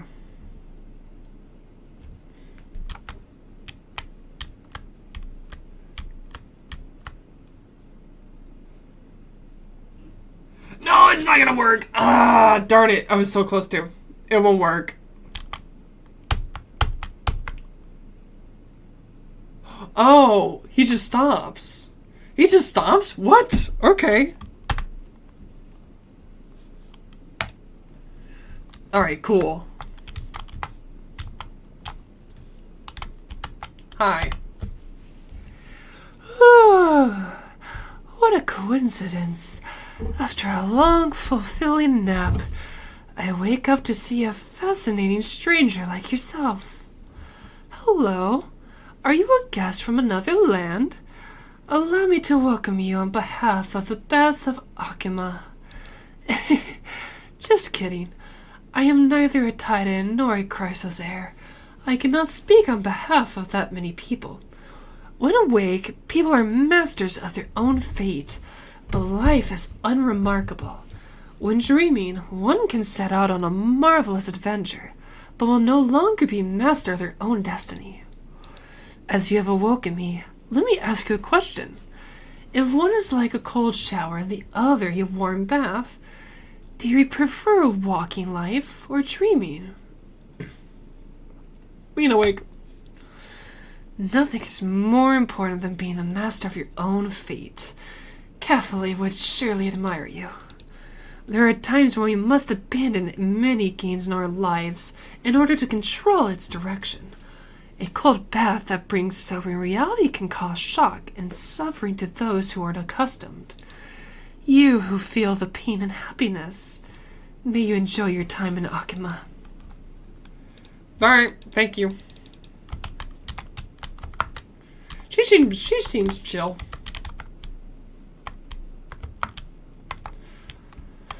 Carmen Fortuna? No.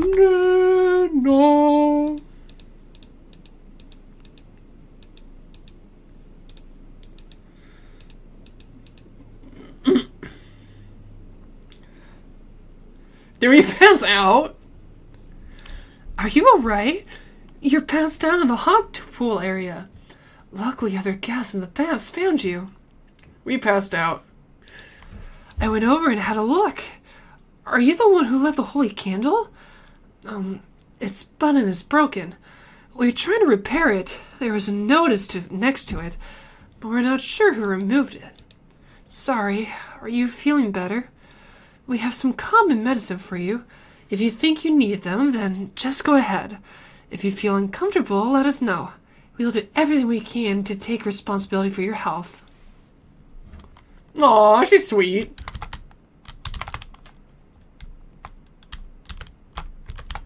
She saved us. Oh, we're in a cold bath. Oh, gotcha. The bathtubs of the enemy.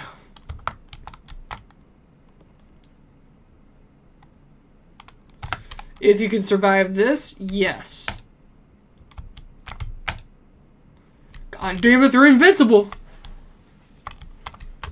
They're so strong. Run. Run for your life.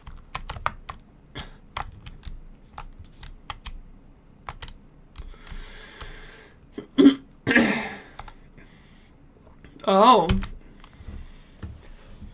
I am a leopard too. I am Miss Daisy's divine beast. Don't I look like a leopard? No. I just put on a golden outfit. I got this from a reward raffle. I'm not showboating. Lies. Lies you are. Nothing but filthy lies. Look at all this food. Holy crap. No. No. I just wanted to look at the food. Let me look at the food. Yum. Just a nice, happy banquet, man. Alright, this is the hot one. Anyway, it's activated now, you're welcome. For another soak. That looks like order. Xerxes?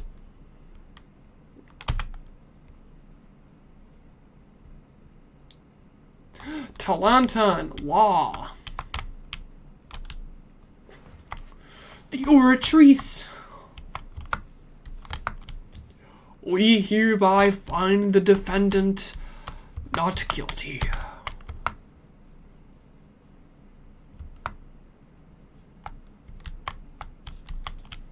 Whoa, this place is way more bustling now. Holy cow. There's even a shop. What? Achimonides.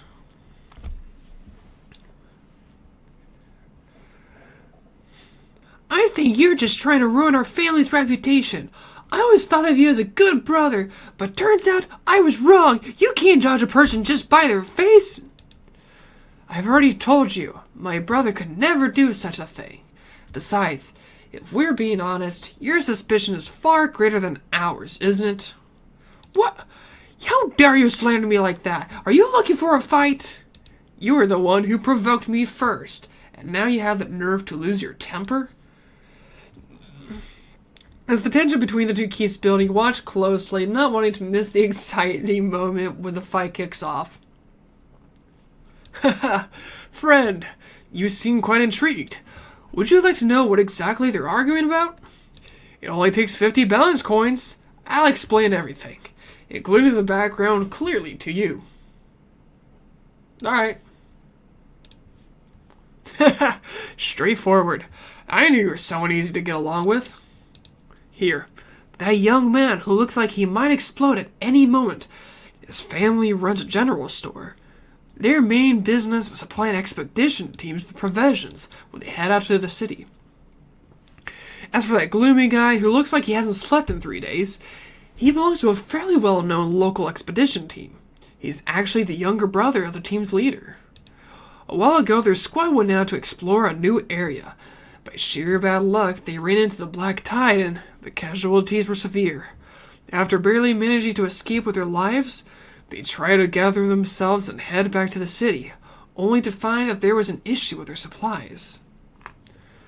The backup food was all nearly expiry and about to spoil, and the medical kits were put together from leftover scraps. Clearly, there was an inside job. These two guys, in order to investigate, came to the bath to gather information. They found out that the captain of the expedition made some secret deal with the old shopkeeper some time ago, and that's when the argument started. I'll say it one last time. Stop causing trouble. Use your wooden little brain and think carefully about what you actually came here to do. Am I being unreasonable? Clearly, it's you who's guilty in trying to change the subject. Nice try. Look at that. These two have grown up together. Years of friendship. You know, when something like this happens, it's just like a chimera biting another chimera. Just as mouthy as a mouthful of fur. That message wasn't from you, was it? Are you really not a masked fool? The masked fool? What's that? It sounds intriguing. Could you tell me a bit about it in detail later? I say, you two. Don't you think that's enough? Everyone's staring at you now. Are you sure you want to keep this little show going? Huh? Weren't you the one who told us? Are you questioning the information I provided? That's not what he means. It's just that you're making a secret deal. Comment is a bit too vague. Exactly. Which is why you'll have to figure out the rest of it yourselves. Or do you expect me to break it all down and explain every detail? That would cost you extra, you know. You! Fine. Since you've worked so hard entertaining everyone here, I'll throw in a freebie. Take a good look at the medicinal expenses for the expedition team over the past few months. If you're lucky, you might catch a big rock rat. What? Uncle Olympius would never... I see. Thank you. Let's go, Amphoreus. We'll talk later if you need.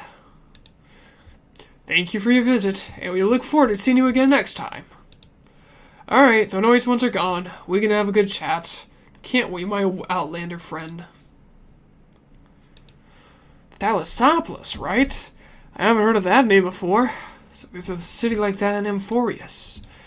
I've seen a great many outsiders and know plenty of things. But judging from your novel appearance and unusual behavior and... Come and talk to me about your home, friend. I'm very interested. No, I want to buy shit. What can I buy? Commodities notes.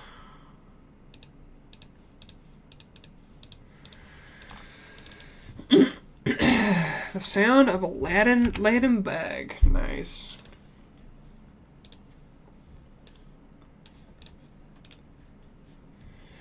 The poor boy from the blacksmith's shop has gotten above their station.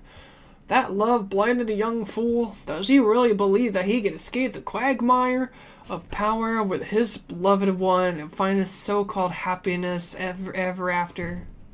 Hey, quagmire, what's up? How could a gardener in the garden of a life be a bad person? They are all pure and noble scholars that cannot be blinded by wealth or tempted into breaking the law. They must be, right? What should I do when I grow weary of daily life in the baths? Go and talk to the staff, the architects, the mathematicians, the cleaners. If you can get them to open up to you, you're bound to be entertained. Cool. I got nothing from that. I picked up on that like a fried oyster. Come on, Umby.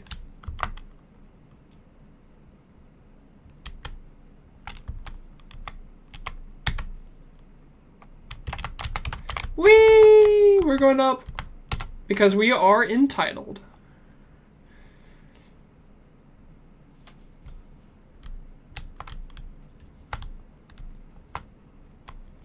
Sniff. Come on, find something. Can we go up here yet or not?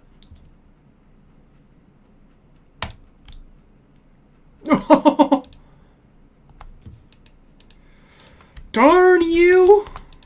I heard you already.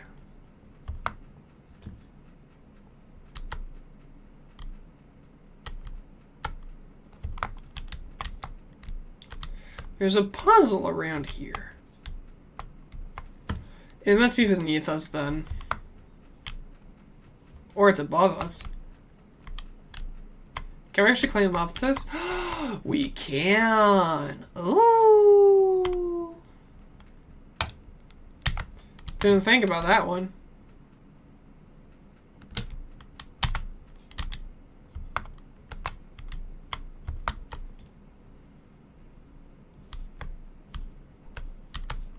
The other one must go up too then, hopefully.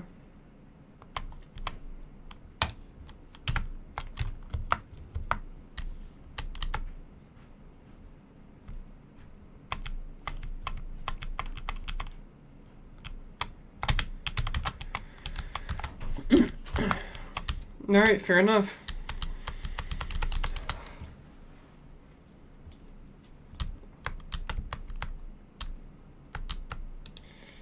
We're just grinding this game away. And there's nothing else. Okay.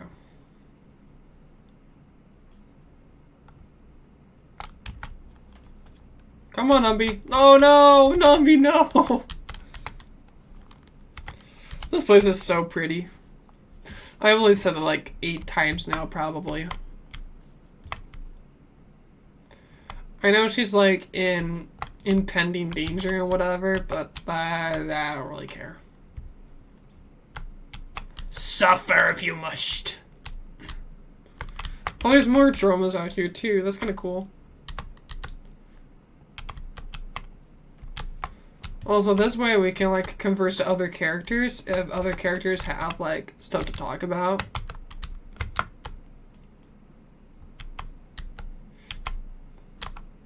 Peleus. There's the living flame. There's Echmonides.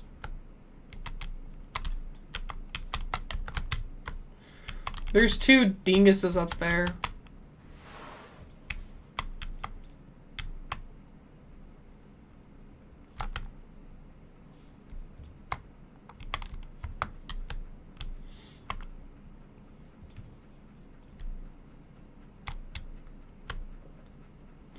That's right, there was something else over here too.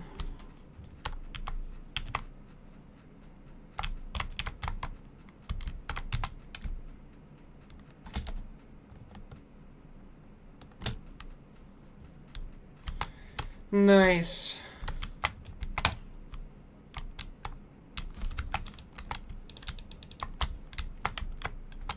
Well, it holds up, so that's nice. Activate fragments of recollection. Ooh, interesting.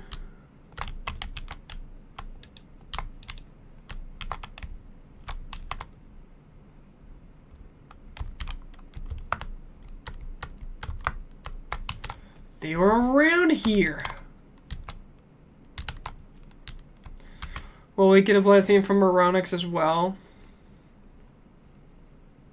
No, it's gonna be Talantum.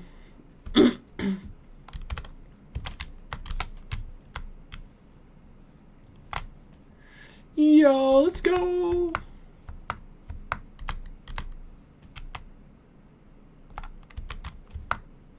And then we have to like actually trigger it. We had to trigger the crystal again.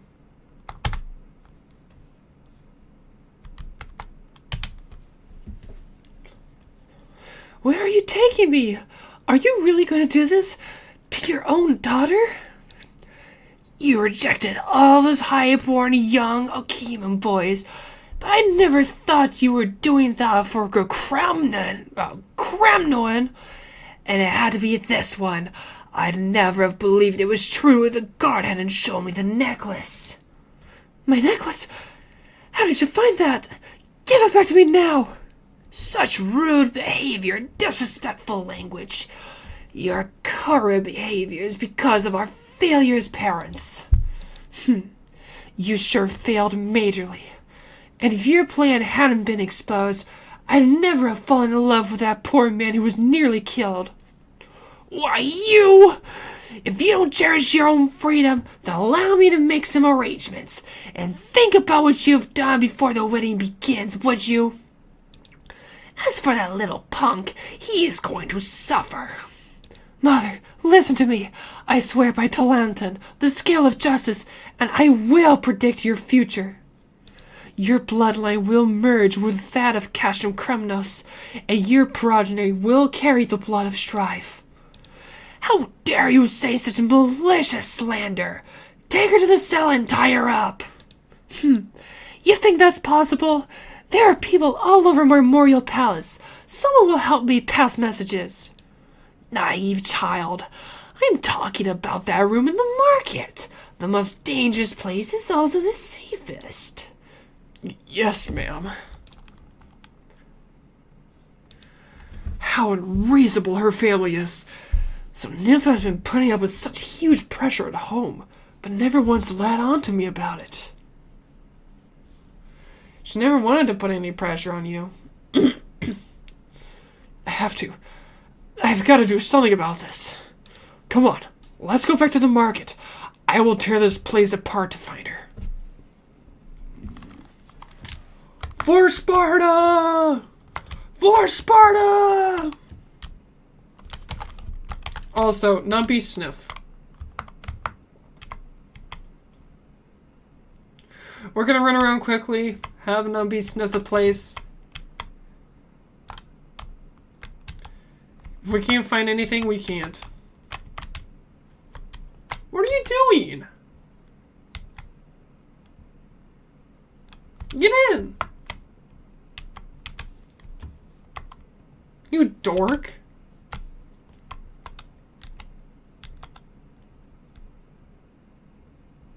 Oh. See, I wouldn't have seen that.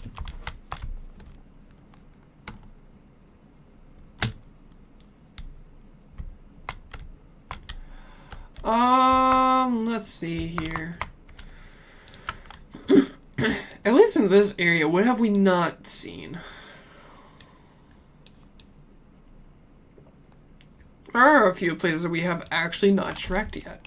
Okay.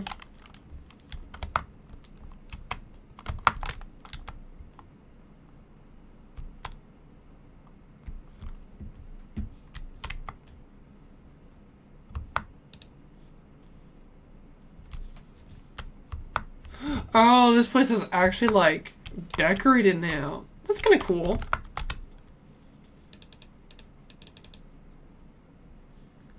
Who are you? Me? Are the citizens of Okama so foolish that they've never even heard of Janus Steed? Kefale claims to be all-knowing and all-powerful, yet their followers sure don't know a thing. Incompetence. Ever since Janus carved the boundary between heaven and earth, we have been there serving opening passages and delivering prophecies. Have you never seen a divine fool cantering about Amphoreus on their missions? Then go out, ask around, find them. Don't stand here and ask ignorant questions like, who are you? Is that fun? Forget it. I won't say anything unnecessary for now. Seeing as we've now met, let's just follow due process. Keys and gates are paired up, and if you want what's behind a gate, you'll have to match it with a corresponding object. That's the memory plucked out of this stream of time. Do you have it? Yes. Great! That's what I need. The Divine Fool has been satisfied and will open up the gate of Janus for you. We can buy some shit. We can't buy everything, but we can buy some things. A mysterious gift behind the door, looking somewhat plain in appearance. What could it be? I don't know. Might as well find out. And then we'll buy this. And this. Good job. It's back there? Gotcha. Oh. I don't think so. You fool!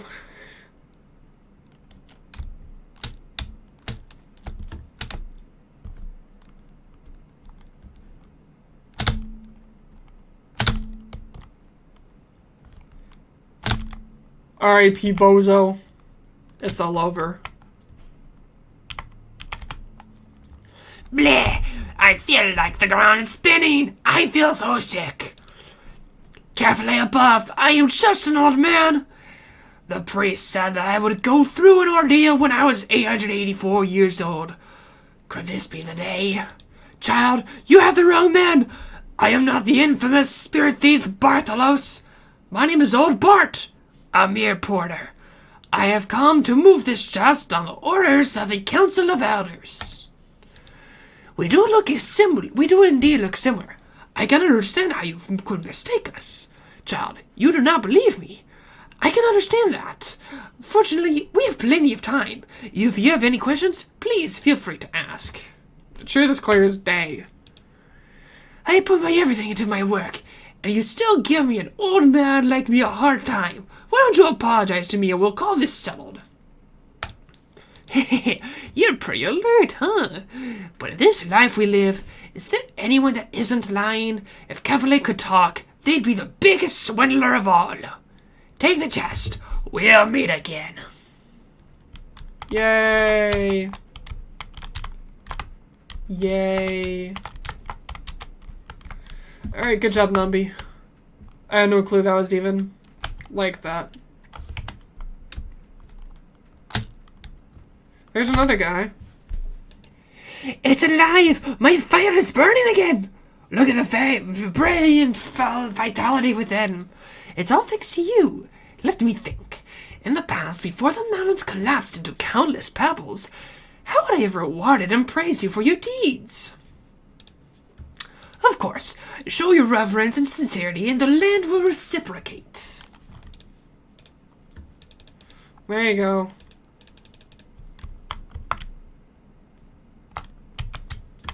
We've got a handful of embers.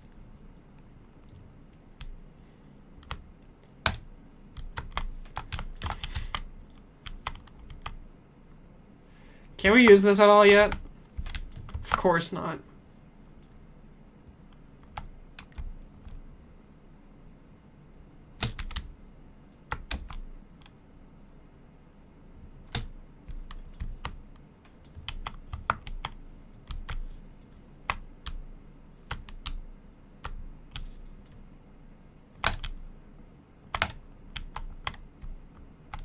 Darn, I thought we might be able to get something from it.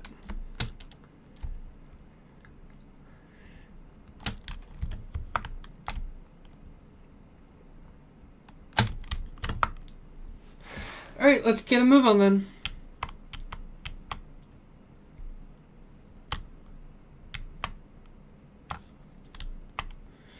We're gonna go back through here.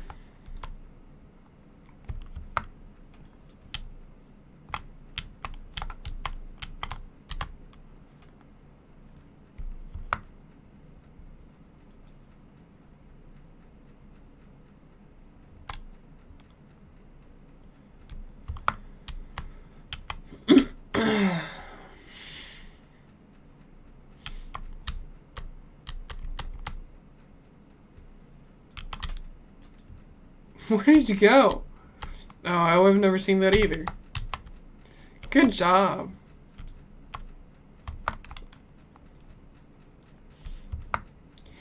And an attentive eye, I see.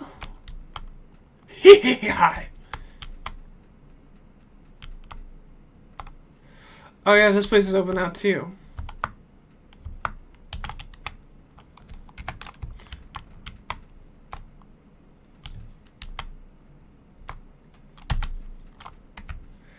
Analysis of Negador's romantic histories.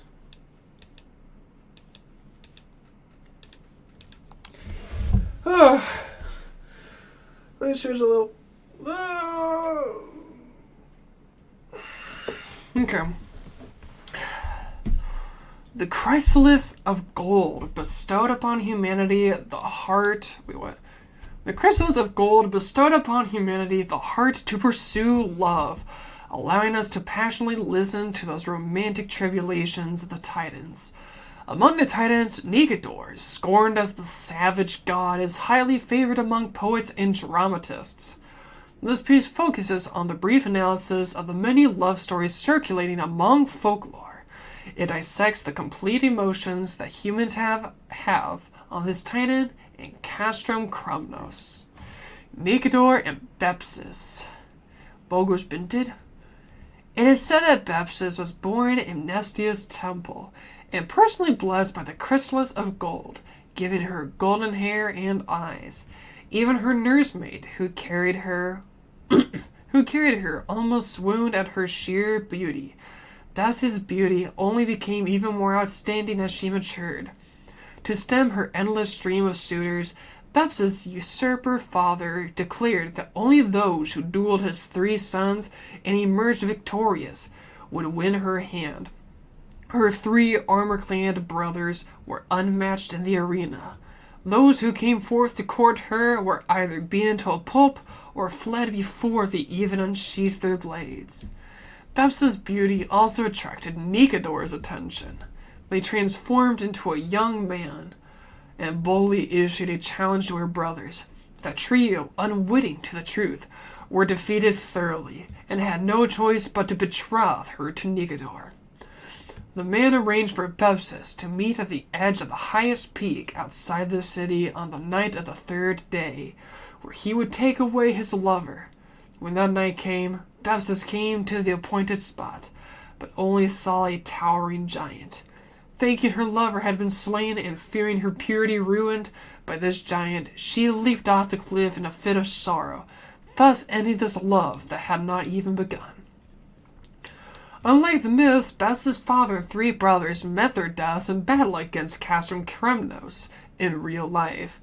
Bepsis refused to be humiliated after her city was conquered.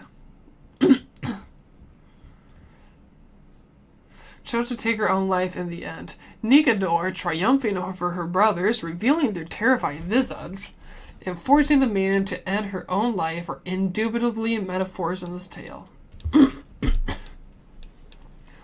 While the origin of the story is impossible to verify, it gained popularity from a play called The Weight of Soil in the holy city of Akima during the Chrysos War. The scale of justice to Lantan was revered by Negador for their power, and Jaorios was smitten by them for their fairness. Tolanton bade the 2 suitors seek out the treasure that best represented their love, and in return would reciprocate the worth in kind. The foolish Negador sought advice from their bosom friend, asking what was equivalent to the love of the Law Titan. Thanatos of the River of Souls told them that only death, which takes away all things fairly, would truly be fair. The composed Giorgio sought advice from Nestia and Circes in the forest. How should we respond to Lantan's riddle? Nestia instigated Giorgios to give out their own core flame. Though that would mean the earth would never blossom with vibrant life ever again. Circes persuaded them to follow their heart, to seek out their most precious treasure. And so Negador hurled their lance, presenting an obliterated city to Lantan as a gift. Talantan placed their core flame on one side of the scale. If the corpses in the city could balance it out, Negador would have won their love. Alas, the scale did not budge. Giorgios placed a handful of wheat offered by the humans on the scale. The seemingly shoddy gift pressed the scale down, becoming even heavier than the core flame on the scale of justice, for it bore with it history and humanity's lives, existence, and future. Finally, because Talantan could not offer more love than this, they were forced to decline Giorgios' pursuit. However, later poets would often jest that the scale of justice prohibited the love in their heart from moving Amphoreus' balance, and that this was just an excuse.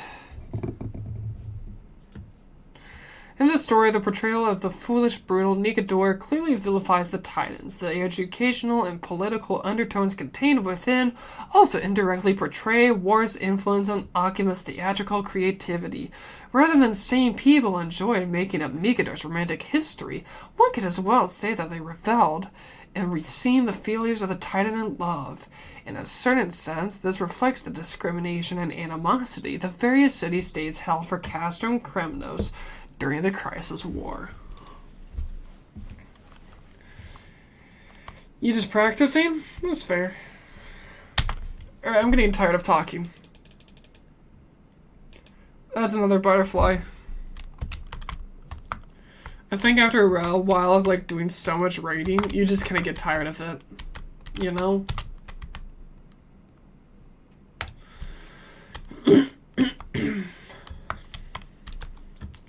So we're just gonna go and finish up the rest of this.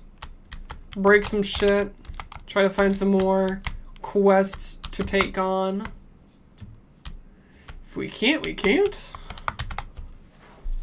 Here's another holy candle.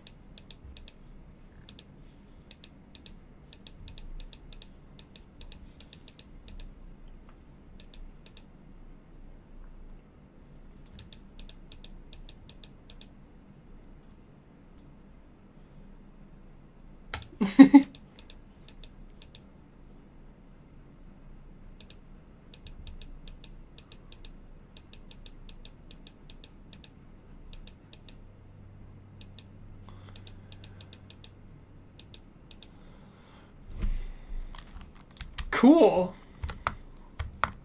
It's kind of crazy how everybody's like genuinely surprised by that. I think that's hilarious.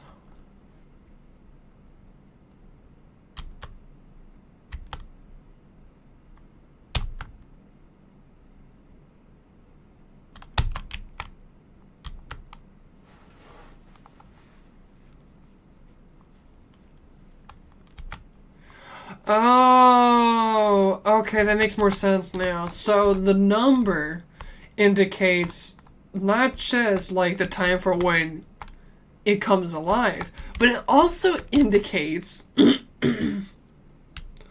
like how many footsteps it can go, I think. And if that's the case, that makes a lot more sense, actually.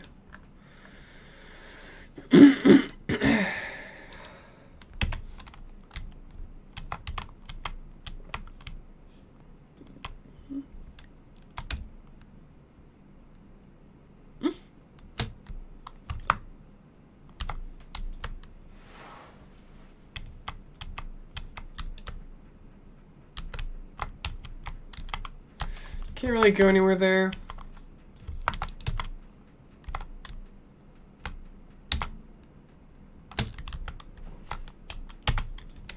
There's so many flames of Giorgios. There's another one.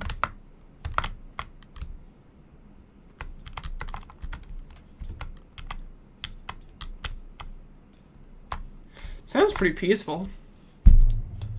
The Abyss of Fate. A tombstone at the end of the sky in a paradise of evil. The people do their best not to look in its general direction. Shh. Listen to the black tide's maniacal laugh. They will come out in droves when the sun goes down again.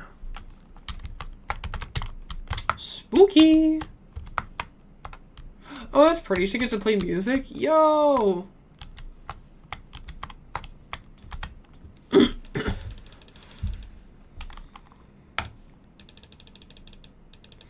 Alright, we got another one. Holy shit, man. A hymn for the chalice of plenty. 12 strings correspond to the powers of the 12. Evernight E, Justice A, Infinity D, Twilight G, Pillar C, Plenty F, Worlds B, E, A, D, G, C. Oh, is that like an E sharp? I think that's an E sharp.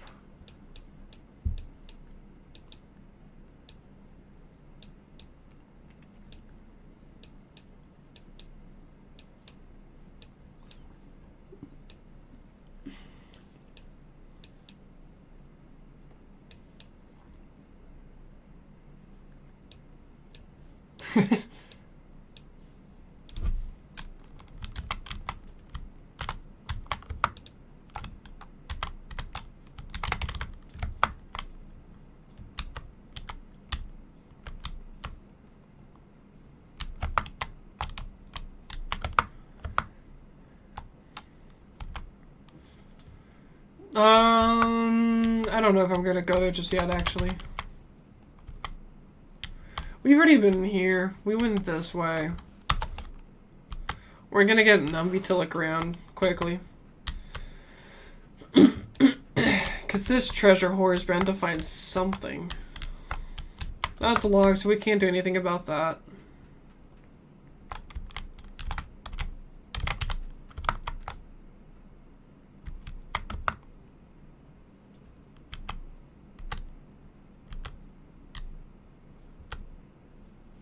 Nothing so far? Alright, gotcha.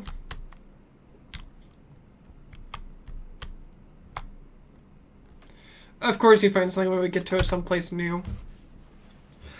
Mortals are closest to gods when they are intoxicated and take the Titan's brilliance with them. The philosophies that stem from these moments are almost as intricate as the source of reason. At least that's what the goddess claimed.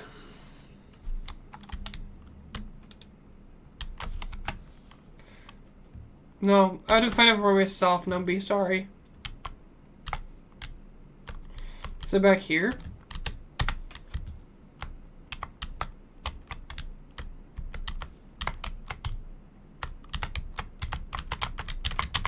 Get out of the way!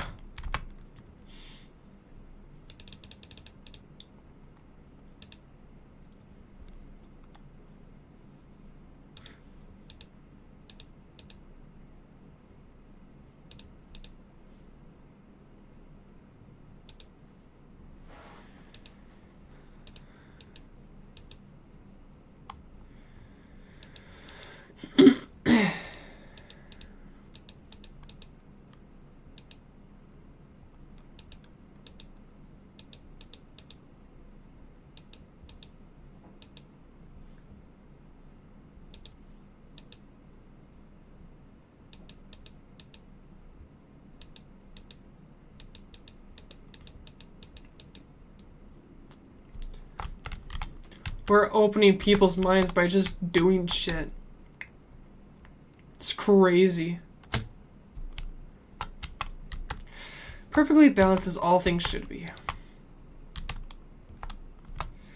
Hey look! Another piece of reading. On rain ownership. Well, we'll read little tidbits of it, I guess. Regarding the ownership of rain, the theory that we are most familiar with is the primordial theory. That goes as priests cite the classics, finding attribution for the creation epics of the Titan's origins. During the Era Luminosa, Aquila Fagosa spawned from the Pillar of Stone, born of Georios' breath. From that moment on, the ocean and earth have been locked in eternal odds. Fagosa, despised by Georios, could not descend upon the earth. Thus, they wandered between the heaven and earth, turning into an inextinguishable rain. It wasn't until Tolanton's intervention that the brewing pool named Ocean was created on this land. Blah, blah, blah, blah, blah. How water came to existence.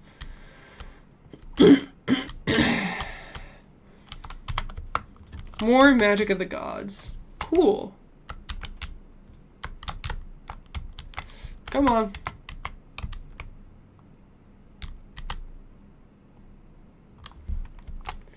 Is there anything else that we haven't found? That's locked. And we cannot get above, even though we've tried. That was locked because they do not like us.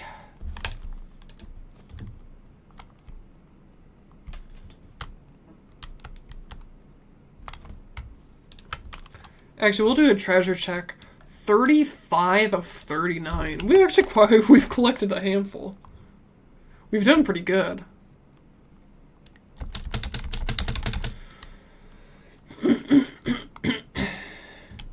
Alright, Numpy, you can look around.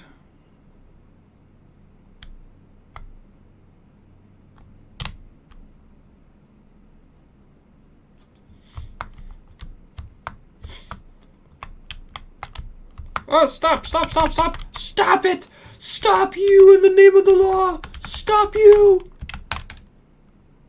Stop it! No, he's not!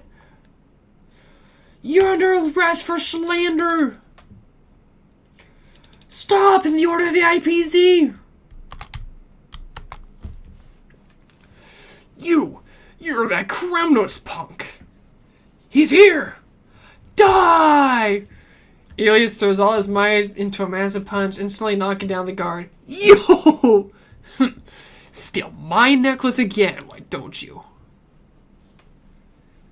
Is that the strength of a Kremnoan? You could solo a Titankin, no problem. There's movement inside the room. Instantly, footsteps dragging chains in a hurry towards the door, followed very shortly by a familiar female voice. Elias, is that you outside? My Nympha, it is I, and I've brought a friend to help me out. I'm so sorry. I don't think I actually know your name. I'm Galactic Baseballer.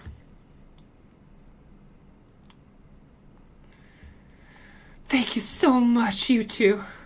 Thank you so much too, Miss Warrior, for protecting my alias. Nympha, listen to me. I've thought this through very carefully. Let's elope. Let me take you away from Okima right here, right now. Let's just go. Elias, what makes you say that all of a sudden? Well, this is the first time I've ever felt that if things stay as they are, I might really end up losing you. You thought you were marrying someone else. I kind of always took it for granted that you were mine. That our love was the will of Nestia. That those truly in love would be oh my god, I cannot speak. Afforded favor by the Titans. But it's only today that I finally realized that the one pulling on this golden thread has always been you. Your courage, your kindness, your perseverance. To protect our relationship, I also need to fight alongside you. Elias, do you still remember how we first met? How could I ever forget? That day you came to my blacksmith shop and we hit it off like two old friends, talking up a storm until poor Cartonas was yawning. After that, we looked forward to seeing each other every other day. There's something I've never been honest with you about. I actually knew all along that my parents sent someone to try to kill you, so I wanted to try to reach out to you and offer up an apology for their evil But I never thought that I'd fall head over heels in love with you as soon as we met.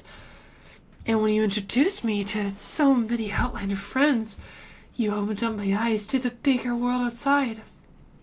Nympha. Hatred is like a snowball. Once it's been rolling for centuries, it doesn't matter who made the first mistake. Let the hatred of previous generations stop with us. So then, we have to go. Yes, leave. To put ourselves in danger and force those stuffy old fogies to bow their heads in defeat. We will leave. We will return triumphant, and then dedicate the victory of our love to the Titan, to fair and just Talantin instead of Nestia. I will follow you to the ends of the earth, my darling Nympha. What a happy ending. Kind warrior, please stay a while. I have one final task to ask of you. Could you please go to the Troma's workshop beside the market and wait for us there? We'll depart from there by Droma's. But before we go, there's something very important I'd like to leave with you. So sorry to bother you once again. We'll see you later. Alright, well thank God I know where that is. It looks like that if you actually learn the characters, you remember things of places. Oh shit. Fine, fine. Sorry.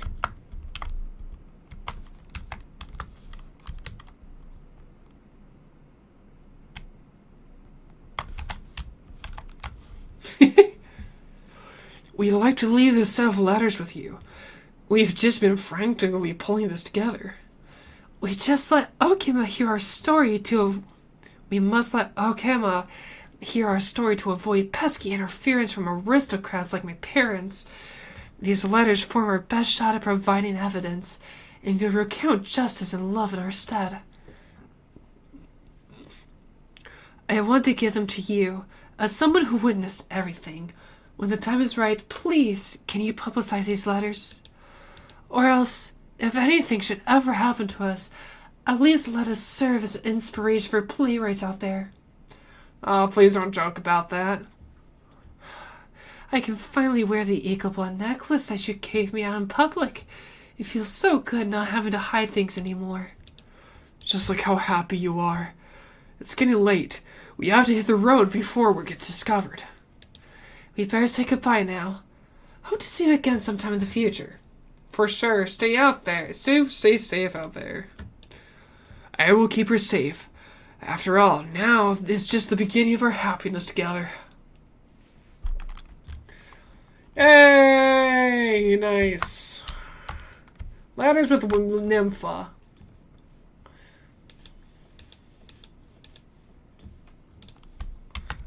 It's like a letter from Alias.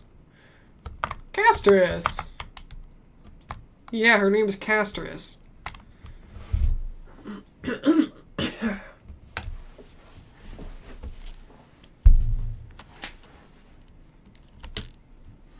air here isn't too fresh.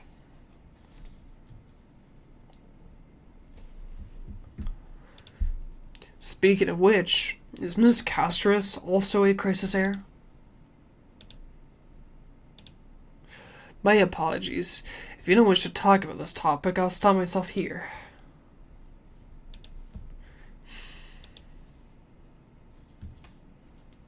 Should I show off my dance moves?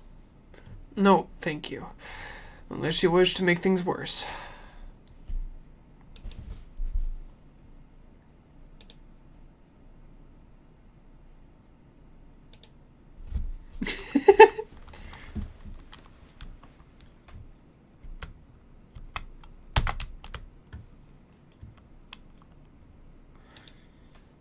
Can I have a taste? Her serious tone immediately quashes your wild idea. You gently pick up a piece of red clay. Don't mess it up.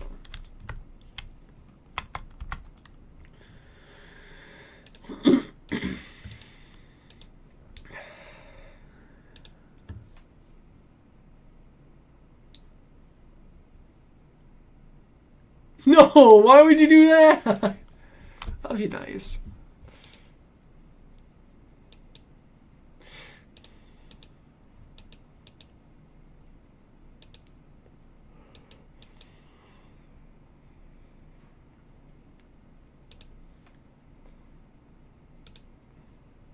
Aw, yay!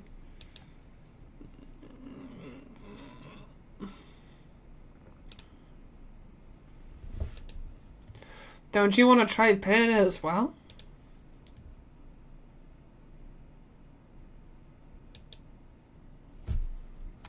Alright. Miss Castris, are you concerned about something? Since we've just arrived in this area, we hope to build closer relationships with everyone through our actions.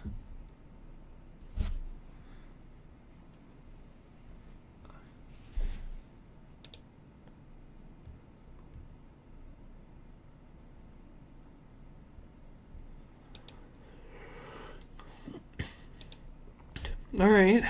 Mayhem, take a photo of the dramas as well. It's rare to encounter such an amazing creature.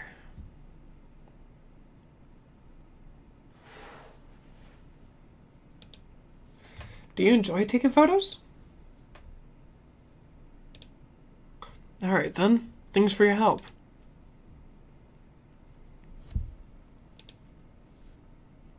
On the ground? Let's just do as he says.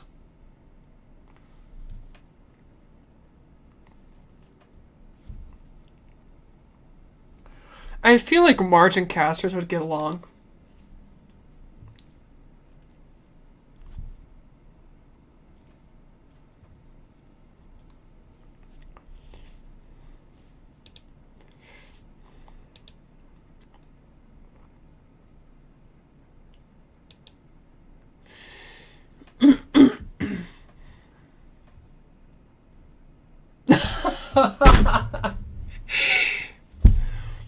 But what's the reason behind using the black and white filter?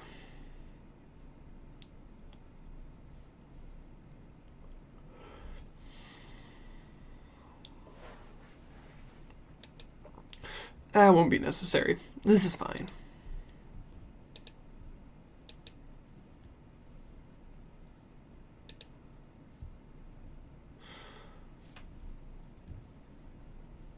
There's even a stand-in photographer in the script? Why are you speaking like a Stellaron hunter all of a sudden? You could say Miss Castris is not very talkative? No, that's not it. She's just a little elusive. Even when we came across her previously, she avoided having physical contact with others. These Chrysos heirs all have wildly different personalities. In comparison, Phynon seems like the most normal one.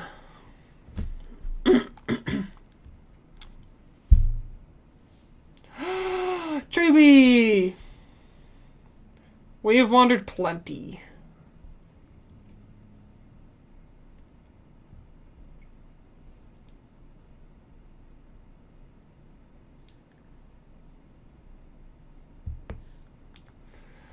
Aglaya's prepared a huge gift? Ooh.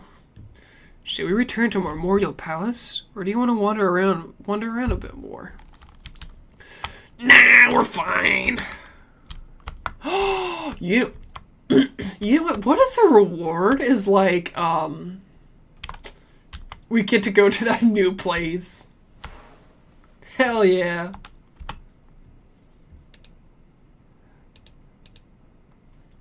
In the murals, carefully bears the enormous Dawn device. Yeah, we already read through this. I feel like we've already looked through mostly everything, honestly.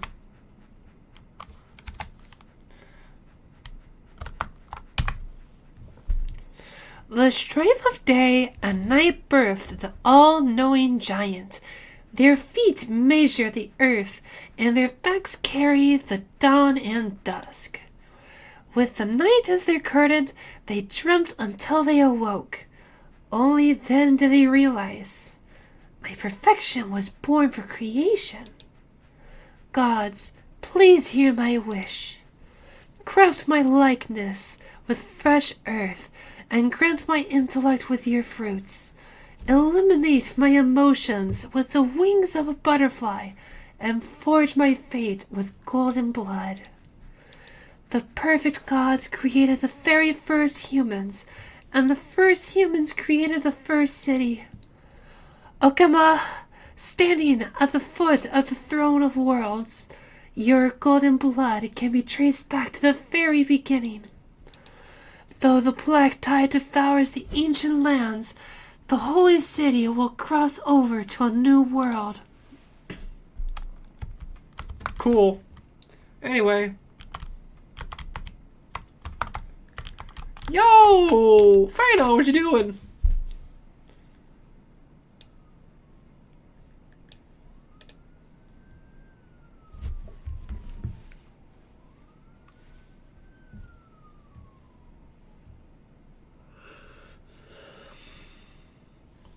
He's right there!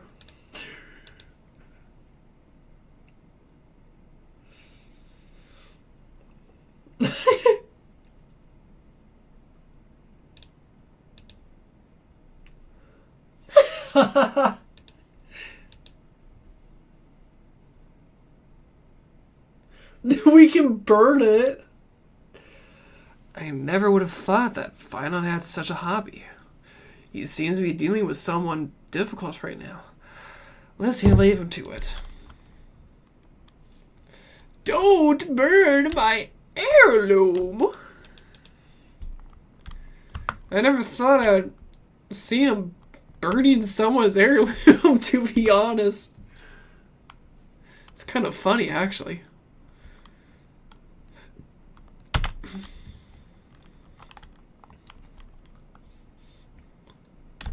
Alright, we're TPing back. Actually, let's do something quickly. We have to plant. Where is it? Ah, fuck.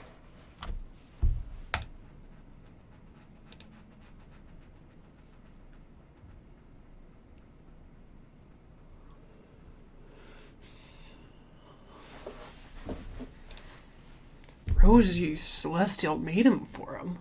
Here's the meaning. What? I have a strange feeling about this. I hope that's not what I think it is. Let's go take a look. You! Excuse me. We accidentally overheard something about a forum just now. We would like to find out about more.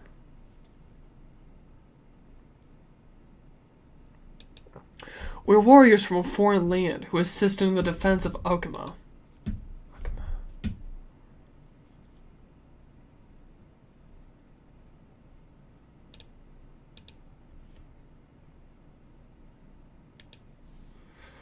Oh, it's actually an online discussion forum.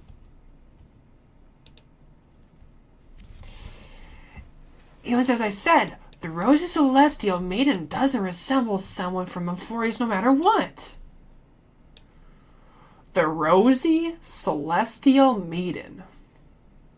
So does that pertain to Casterus or does that pertain to Tribi?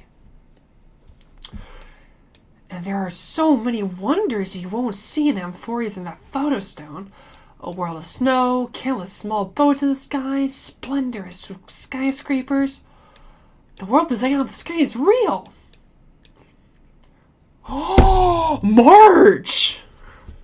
Her hair was pink, and she wore a short blue blouse, and her eyes were as the sea reflecting the light of sunset. Is this seriously not Nestia's human avatar? Lady Aglaia? Aglaia? Yeah, Lady Aglaia is Nestia's ambassador. Nonsense. I already said that the Rosy Celestial Maiden isn't from Amphoreus. She's from beyond the sky. I'll admit that I've read a great many unofficial historical records, but the Skyship Calamity is not an apocryphal tale. It is a tragedy that really happened.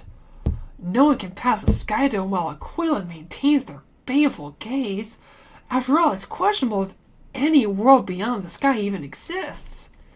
Even the existence of the Rosy Celestial Maiden is in dispute. Huh. Oh no.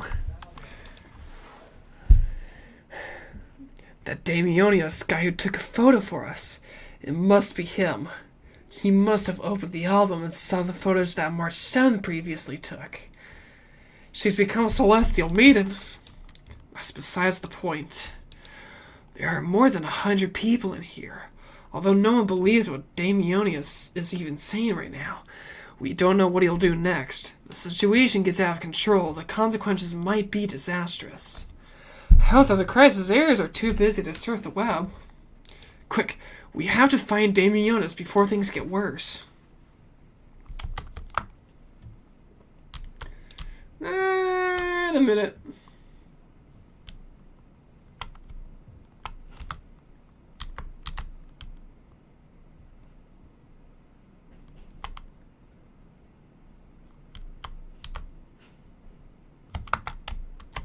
God damn it. Alright. It's something we can't do then.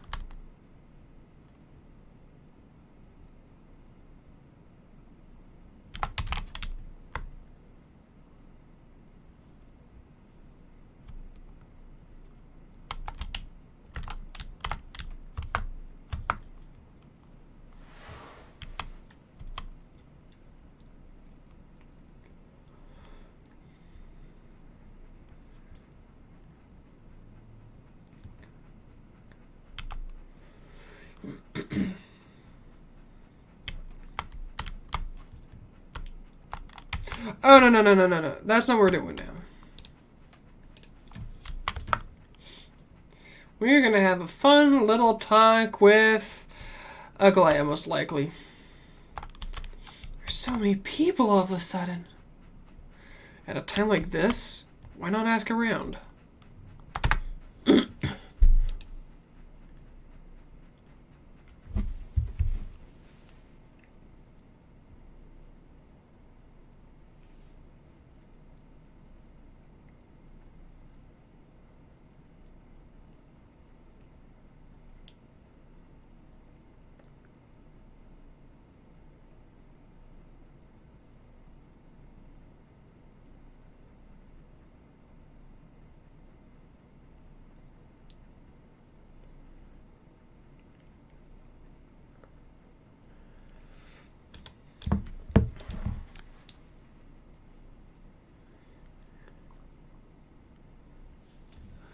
With snacks, plushies, and cute clothes? Have you seen Damionius?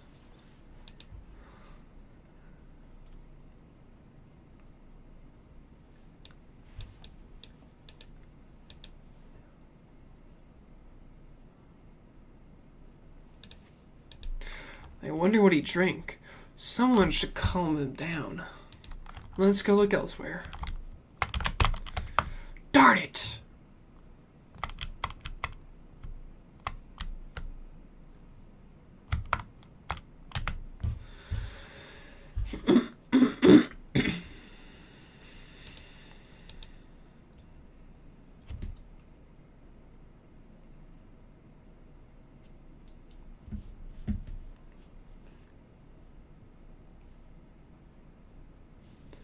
Have you seen Damionius?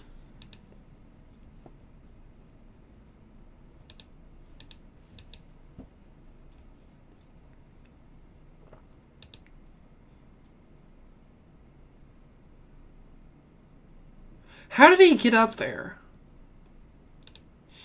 How did he get out there? Aren't, like, the elites supposed to be out there only? The crisis heirs are supposed to be out there. He's not supposed to be out there. Oh well. If he gets in trouble, he gets in trouble. I can see how this could start to cause trouble.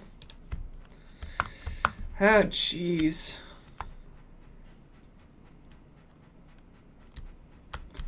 You fool!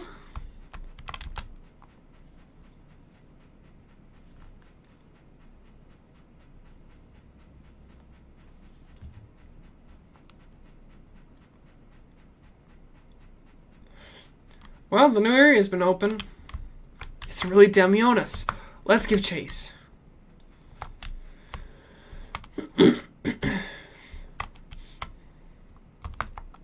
Hi. It's a catfish.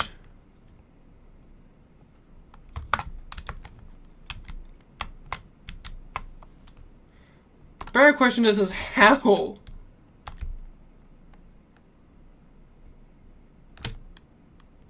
That's your voice? Hey. I heard you. Yeah, here. You can have rice. Damn it.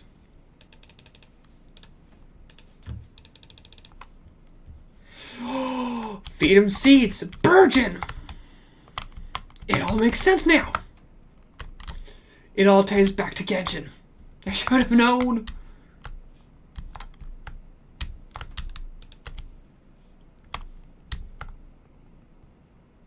Good for you. Holy shit, this place is pretty.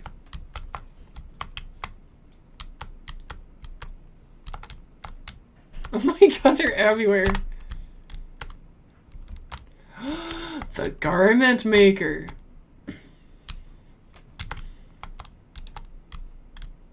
I'm sorry for attacking you. Oh, this is where... Okay, this is where that is. Okay. The office. Or the office or whatever. Gotcha! 13 flies is not a lot, to be honest. It's alright, though. It's something. This is probably where we can plant it.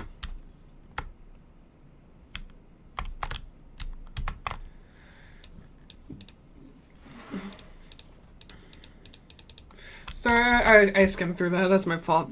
This area has been allotted to the scholars for academic lectures and debates. People will contribute their own wisdom to Akima's future, or be engaged in fervent debate on whether cheese should be placed on grilled meat wraps. Teachers stand tirelessly, expounding their learnings, yet their students lackadaisically sit below the podium, their eyes glazed. Isn't that somewhat tragic? This issue has been effectively improved in Akima. Written on the venue's reservation list. Next lecture, the possibility of Jaorios and Thanatos being a singular entity in its argumentation. Beside it, a drawing of a Jeroma's doubtful face, along with a remark that reads, Balderdash. Meow.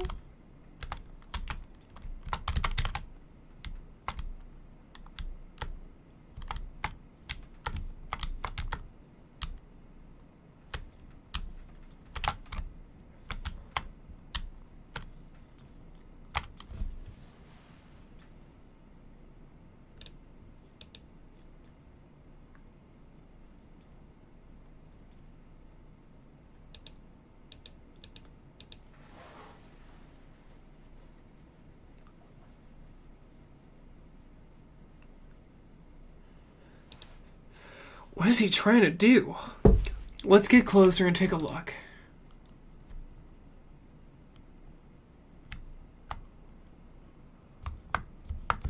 I'm gonna jump! Don't do it! Don't do it! Oh, I think that's the pot.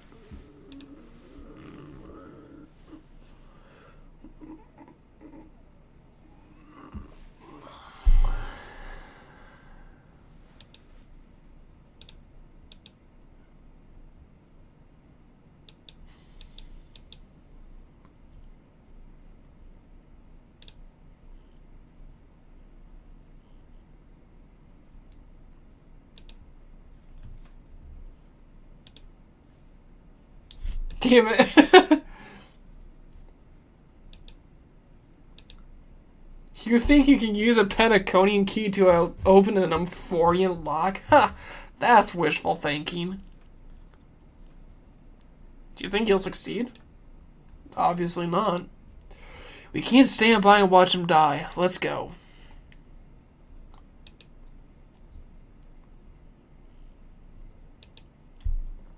Mr. Damianos, please calm down. Don't act rashly.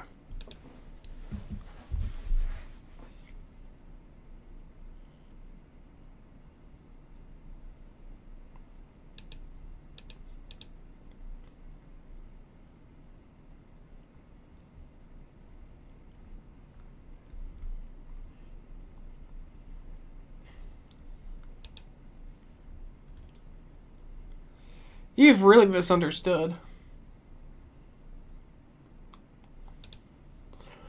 Since appeasing him did not work, it's time for a change in strategy.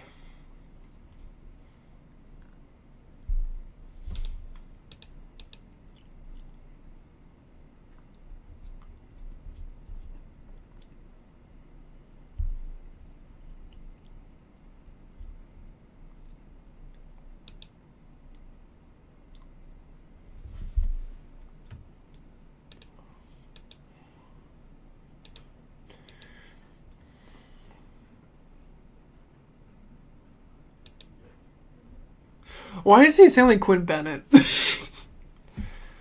What should we do? It's a human life after all. There's no choice. Let's just tell him.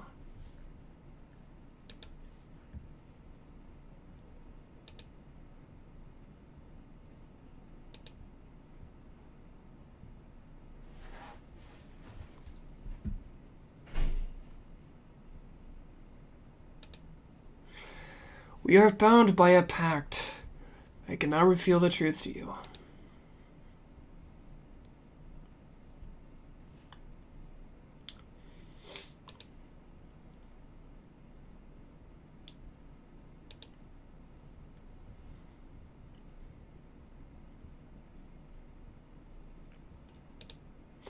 What will happen to Damionis?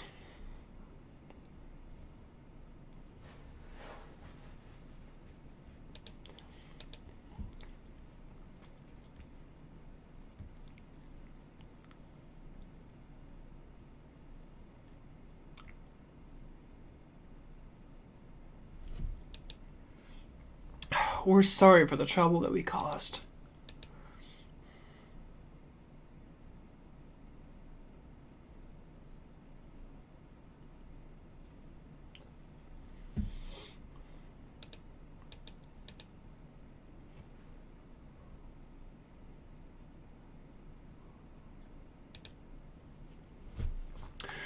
This is gonna be difficult. Let's try to salvage the situation before Aglaya finds out.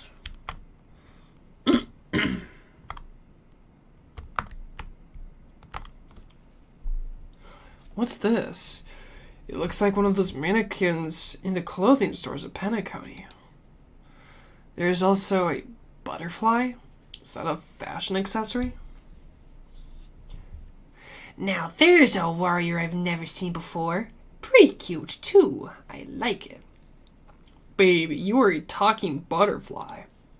Wow, you actually saw right straight through my disguise. Don't tell me you're my lady's priest, are you? I haven't seen them in a long time. What a shame. If you were also nymphs, we could have had a lot of fun together. How intriguing. We should catch these nymphs the next time we encounter them. Perhaps they can help us better understand Amphoreus.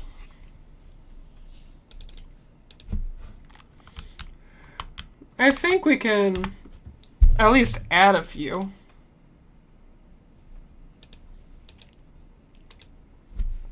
Yay!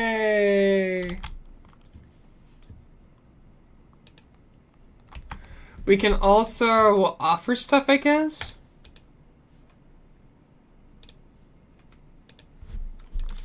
Alright. First things first.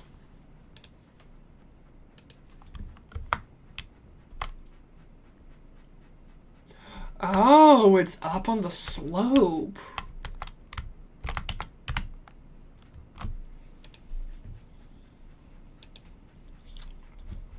The tree trunk is engraved with a mark of Circe's.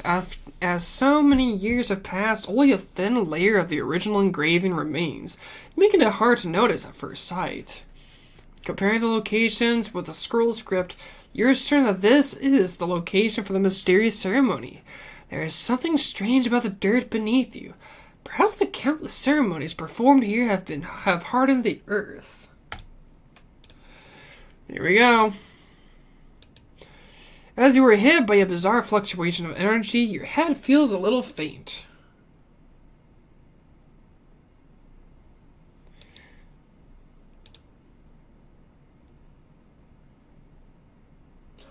I keep forgetting that my dining hall closes early. Oh well.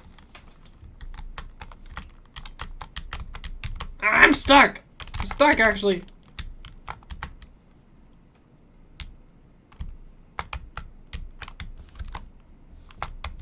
I'm actually stuck on it. No! Why?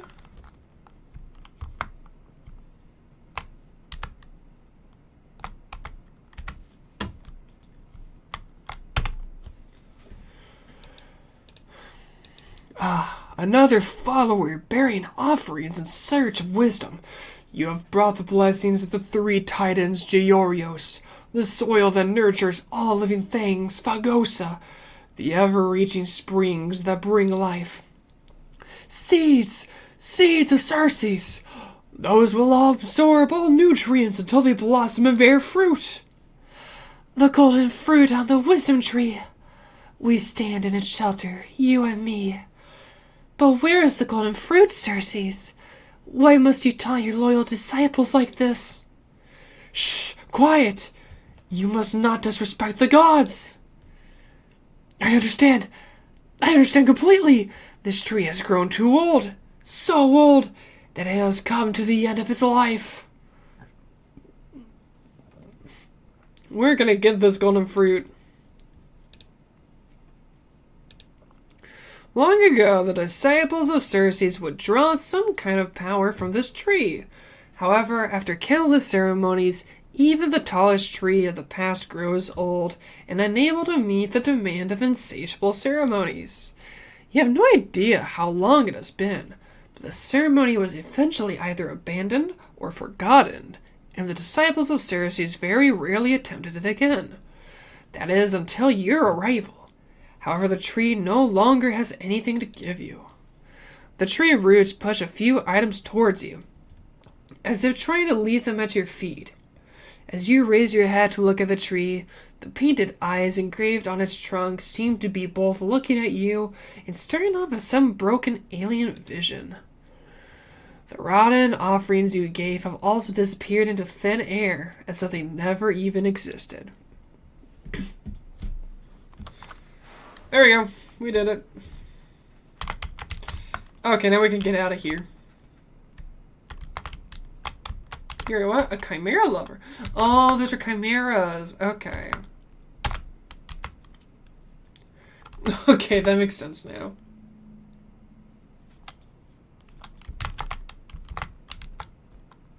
Huh? Wait, what? Huh? Oh, you gotta make me move quickly. Oh, screw you. That's not cool.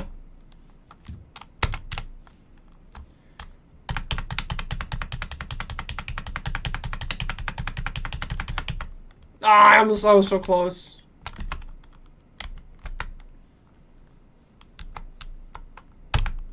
There we go. Easy enough.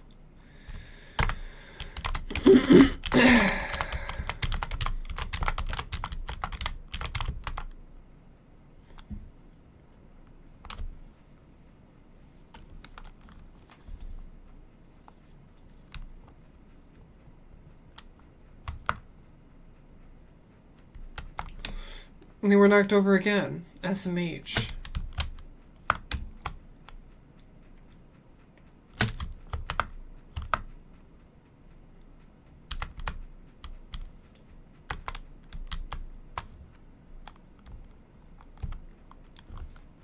Also, we have to do count. 37 of 39. We're still not there? Gosh, dude.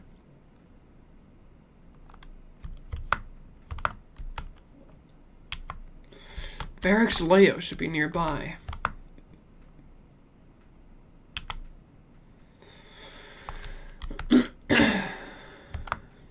It's just this? This is Varix Leo? It really is a lion's head.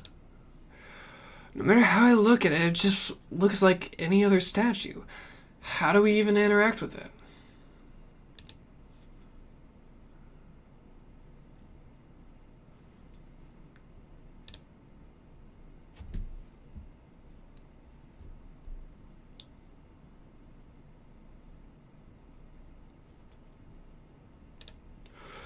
It seems like you're very well informed.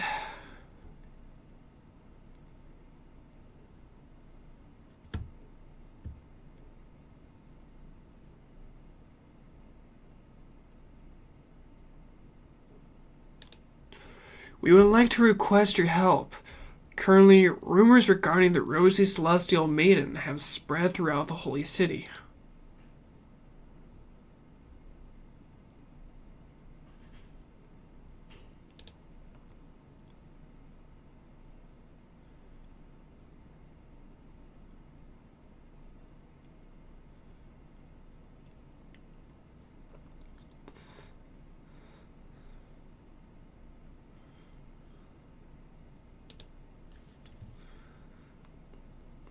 Why are you so interested in the tea?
With the cooperation of the Varix Leia, the rumors gradually disappear. Thank you for your help.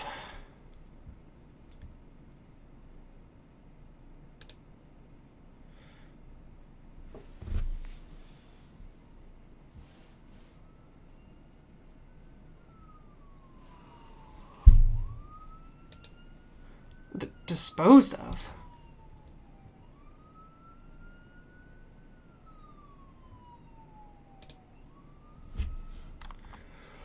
The poorly dressed Chrysozer also has an eccentric personality. Regardless, this matter has come to an end. Let's prepare ourselves and head to our appointment. If they ask us about it, we should just come clean with everything. After all, we still saved a citizen's life. Treeby! Treeby might know, though.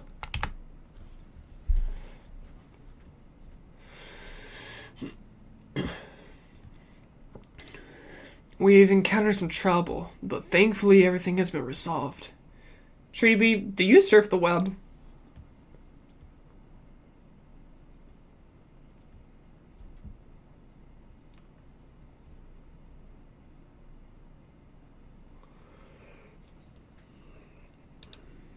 That's good.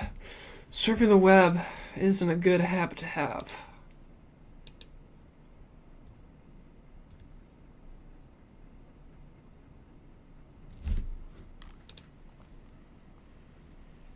Alright.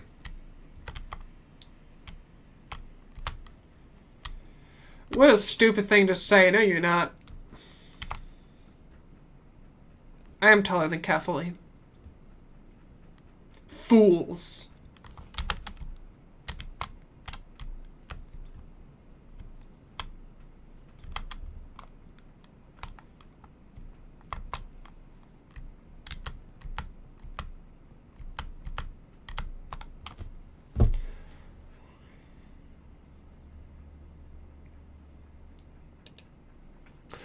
The landscape of Amphoreus is breathtaking. In the past, this place must have been a beautiful paradise.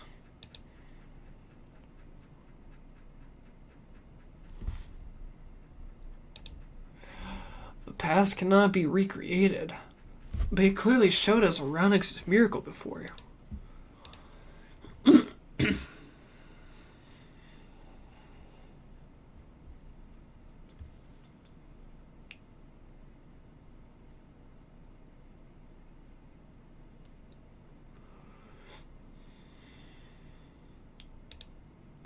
Even so, it still goes against the laws of physics that we know of.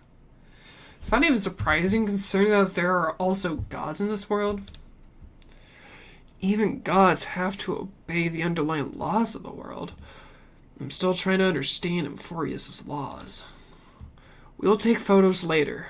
Let's go meet Aglaia right now.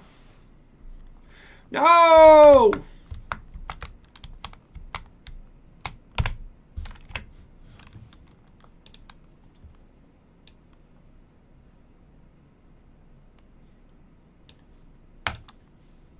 Perfect.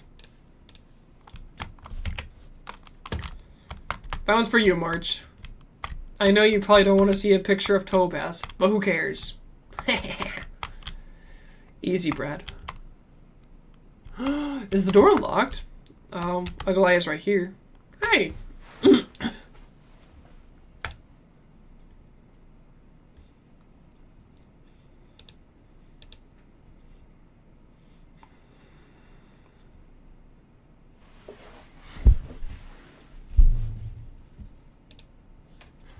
Cass from Kremnos?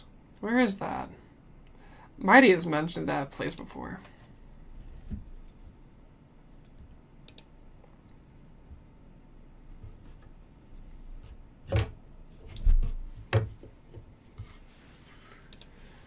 So, back when the Titan was repelled, Lady Trian was off chasing the enemy.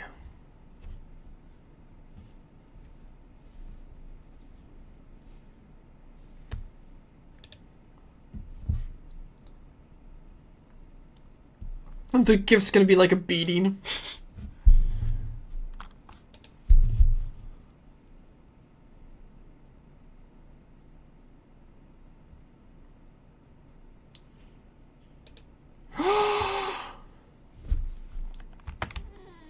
The remaining treasures. The remaining treasures in a room? Oh my gosh, what? Yo, we get one. It's even better than the Pentaconian hotel rooms. Well, it's hard to compare them directly. This place is indeed more spacious and the decor is impressive. Quite impressive. Hello there, bathtub. Hello there, bed. Hello there, more beds. Well, there's definitely one chest in here, that's for certain. That's saying something. There's a bath manual? You must bow to Fagosa's statue upon entry. The changing rooms have clean bathrobes, so please do not enter the bath in your own garments. Outside brews are prohibited. This bath provides the finest brew approved by Fagosa. Please do not touch the ritual tools.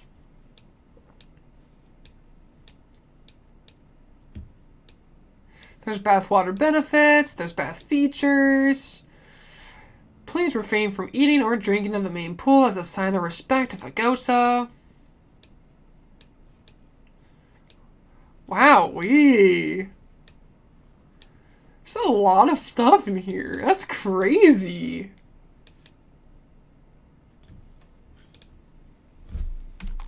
That's kind of cool, though. I actually like that.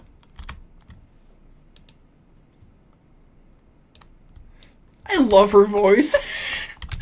I love her voice so much.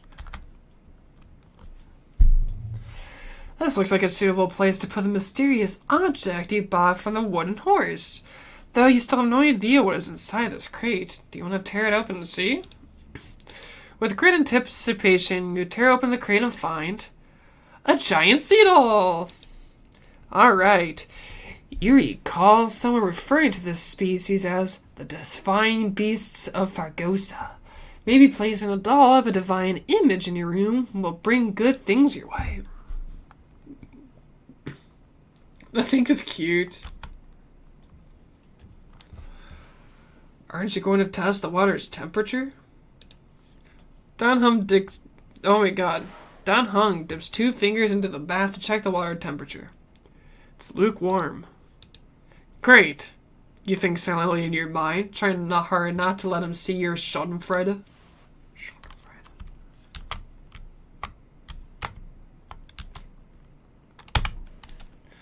Thank God I learned that word from Roulette. The lounge chair in the room looks so comfy and enticing, you're worried that you'll completely lose the motivation to trailblaze if you lie on it. Think about it. All the twists and turns and hardships you've been through. Are they worth it? Lying here welcoming an eternal comfy slumber. Maybe that's where you belong. I know what you're thinking. Don't be tempted by a mere lounge chair. Okay.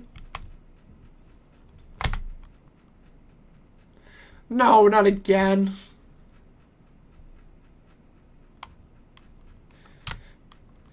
By the grades of Greyas, I will smite you.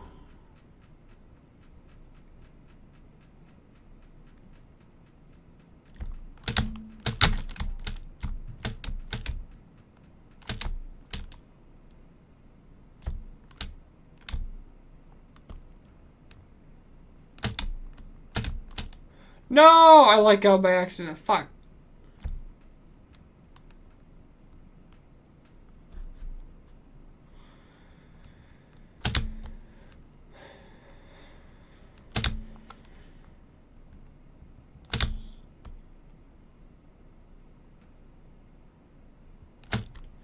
Easy.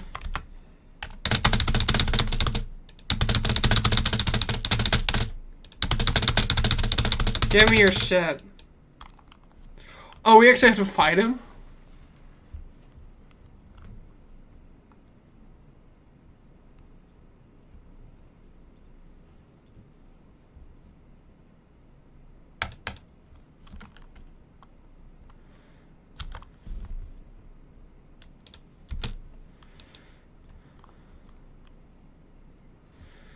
This is, I think, the first battle we've had all day.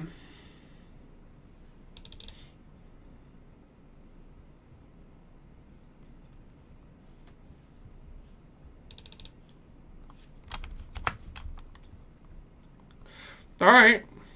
He's cooked.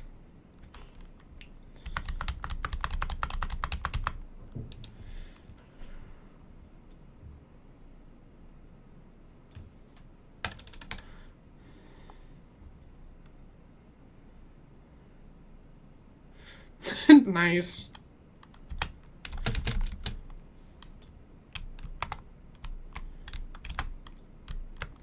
There you go, good job.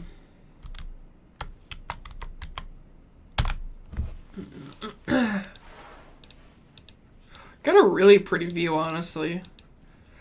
This view is absolutely breathtaking.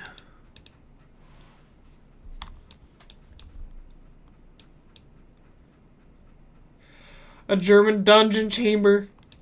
A German dungeon torture chamber. No, I'm not ready. No! A glass show mercy. No, okay.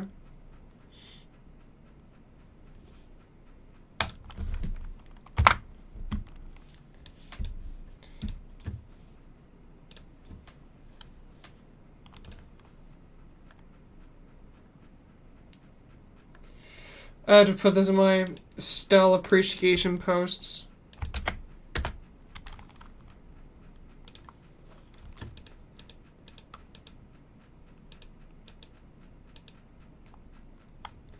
That was amazing.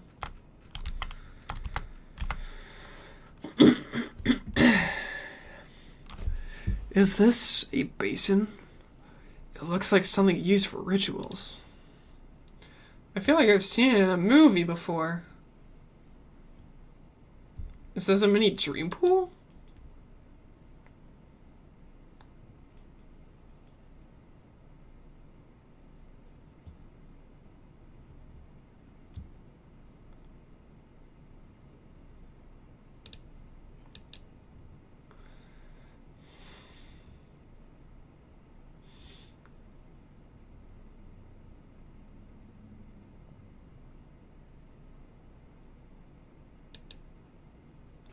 What do you mean by Witness.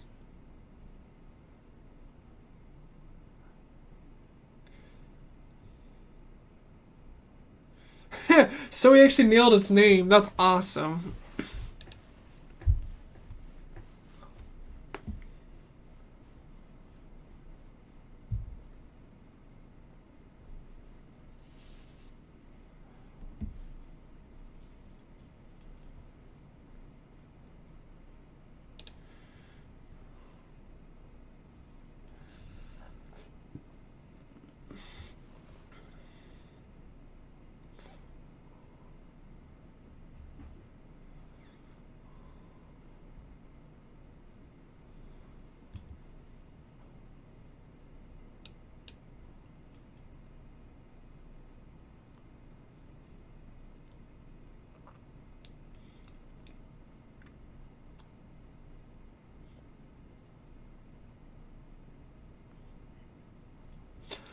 I can't wait to see it.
Bloop, bloop, bloop, bloop, bloop.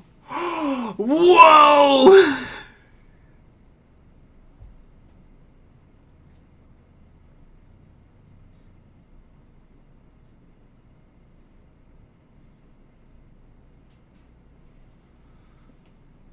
Castorus.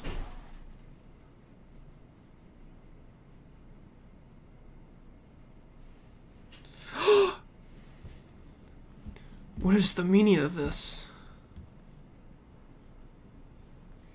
As expected.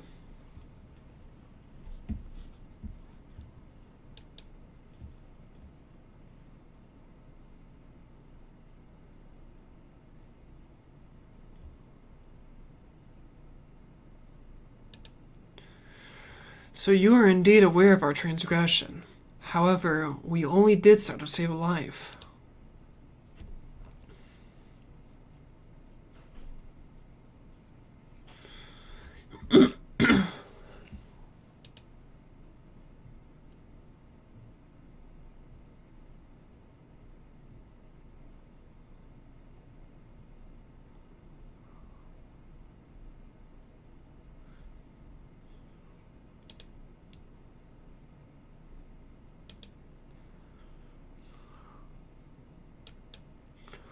Lady Aglaya, it is undeniable that we broke our agreement out of carelessness.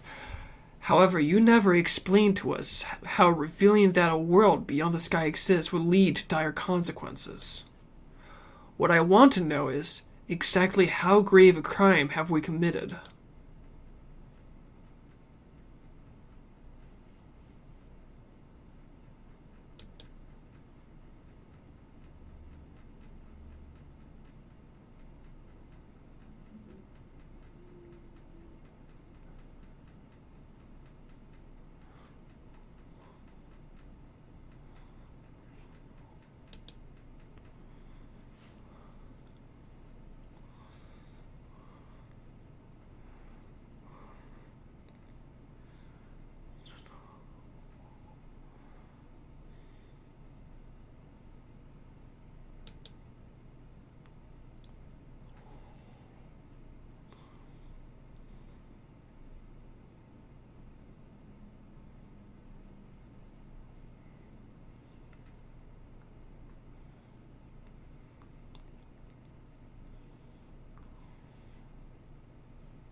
Interesting.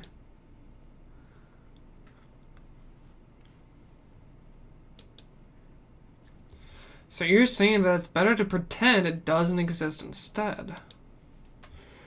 Humanity has always longed for the sky, and this is something that you can't prevent.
Oh, that is harsh. Alright.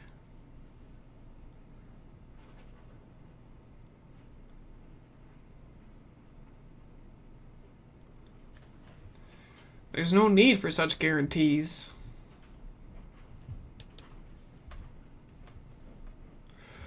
Regardless of what she says, Mayhem, we'll be fine as long as our consciences are clear.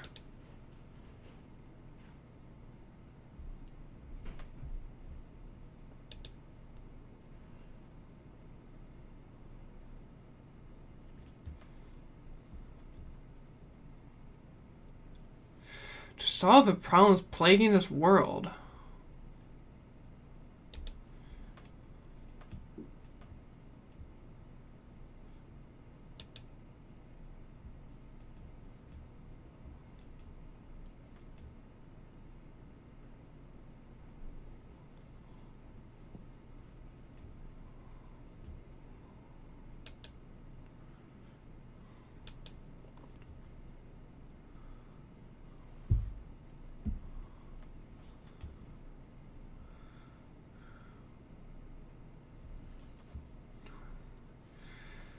To allow our journey to continue.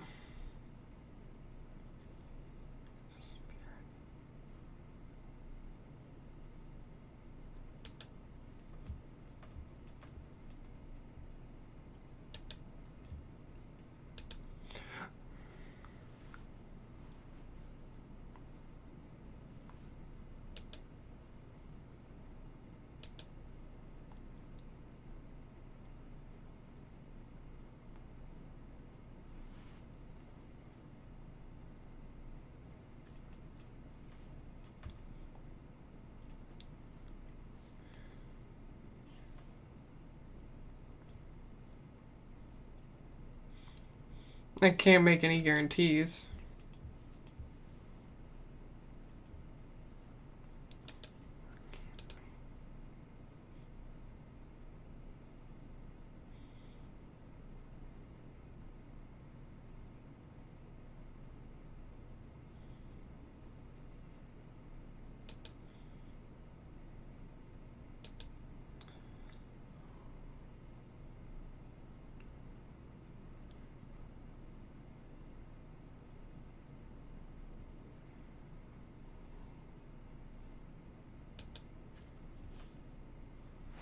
Wait, you can even detect that?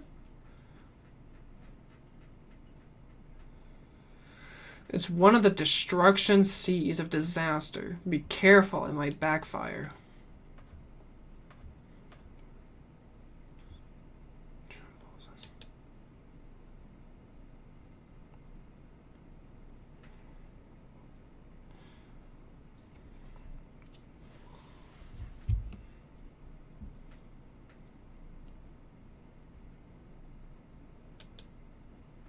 There we go. Easy.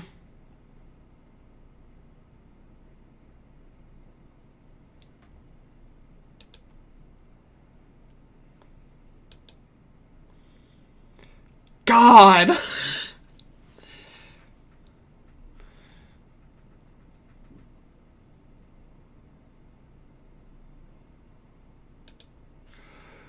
I think it's more appropriate for us to say that last part. You seriously still expect us to help you after what we just went through?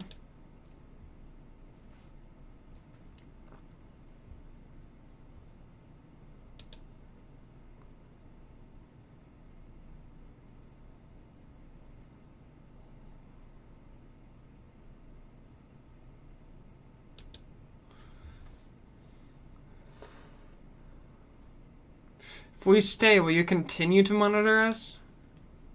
That's an obvious question.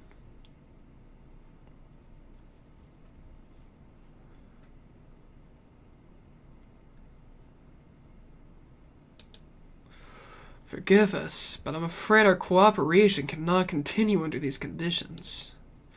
If we cannot gain people's... No. If we cannot gain your trust, Lady Aglaya, we'll depart. Amphoreus isn't the only option for the Nameless. Things don't have to end on a sour note between us.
No, you won't. No, she won't.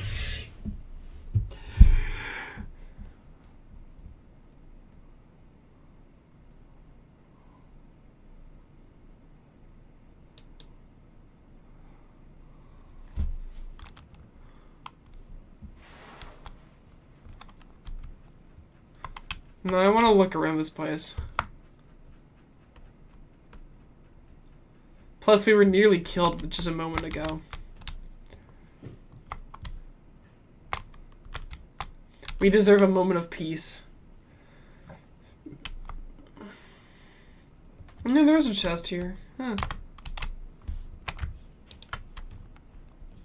There's one of two here. It's not here anymore, you dork. Well, now we notice where another one is, apparently. It's back here. Good job.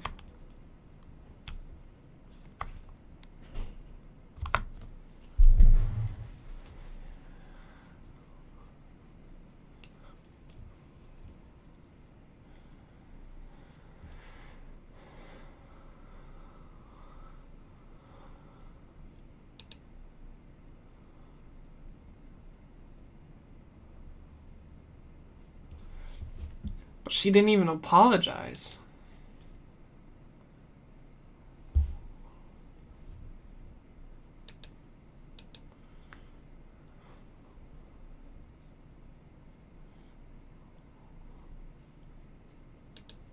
Demigod.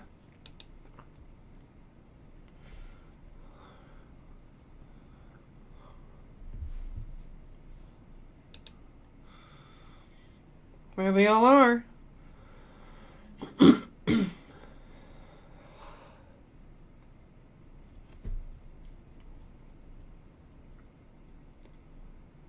Oh, the ones that are marked are the ones that they already have. So they have Talantons. And then they have 1, 2, 3, 4, 5 others too.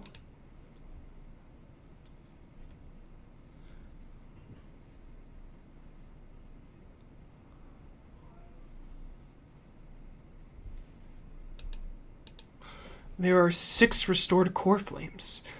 You're already halfway through your journey.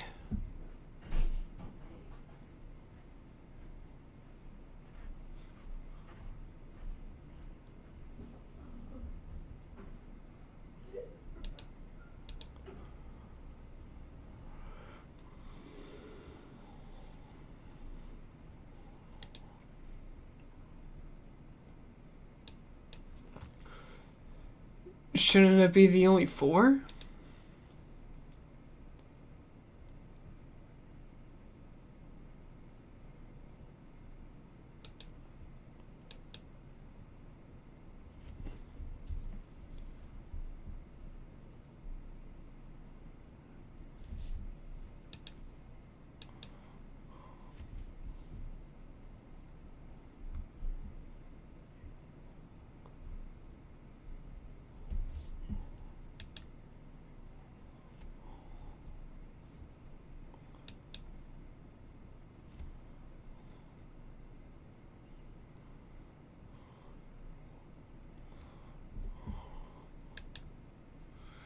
Sounds like quite a responsibility. So what's you? So that's what you meant by your core flame.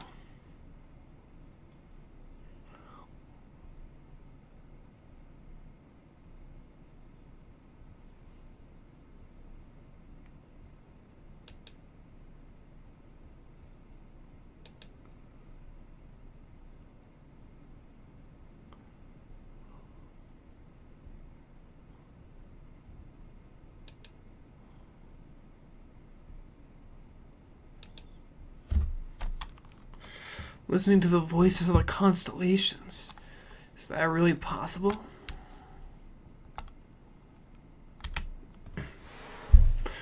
The day is silent and darkness has taken the stage. Flames rise higher and drums fall like rain. Warriors soaked in golden blood, their cloaks tattered.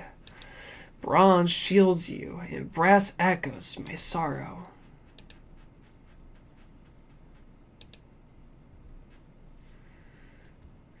The stellar shrine of Titans contains 4 major quadrants.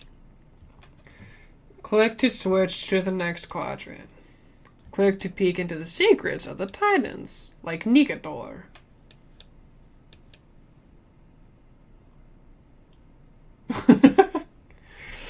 So Nigador is one of the ones that we haven't gotten so far.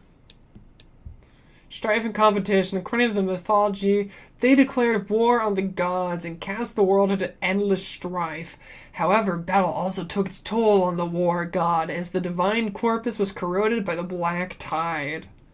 Blah, blah, blah, blah, blah. That's one of them. We actually have Zagreus, though.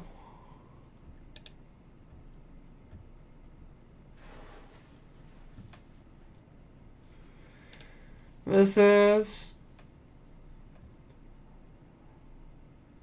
Thanatos. Ooh. We do not have Thanatos. We do have Georios, the Earth Titan. We also have Fagosa. That's good, that's good. But we don't have Nestia or Aquila. Aquila, the Sky Titan.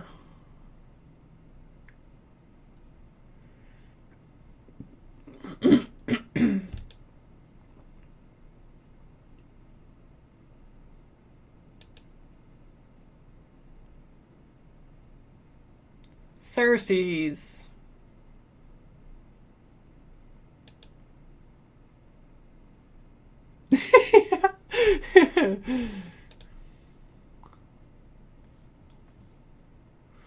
Okay, so Oronix, You have Circes, Cephaly, Aquila, Thanatos, Nicodor. And the first one sounds like we're going to Nicodor first. The unfamiliar call carries a longing to take your soul's essence into the pool.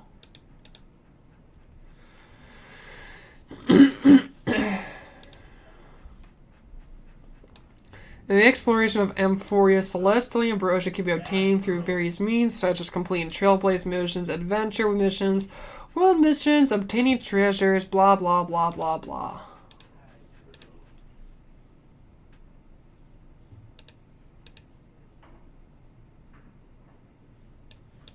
We have up to level 7 already. Let's go!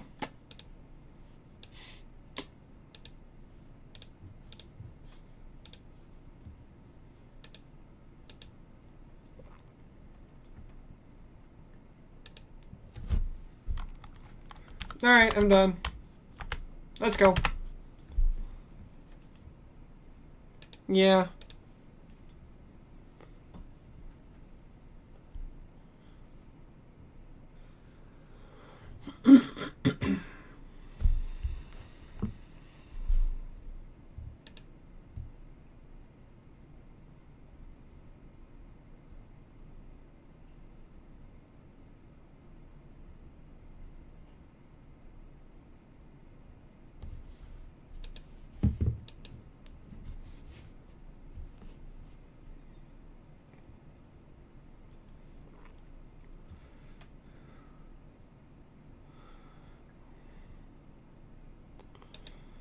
Yeah, sure.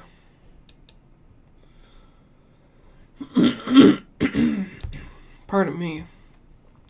How are the crisis heirs chosen?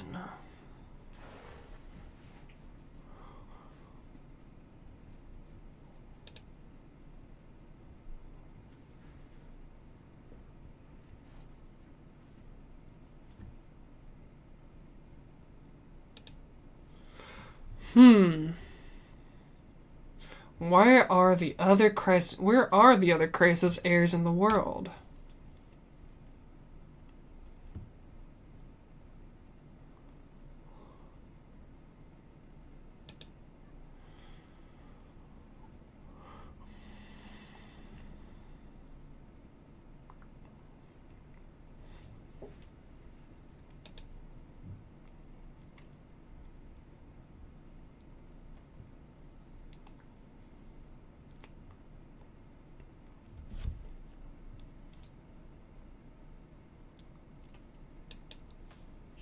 How do you plan to fight Nicodor?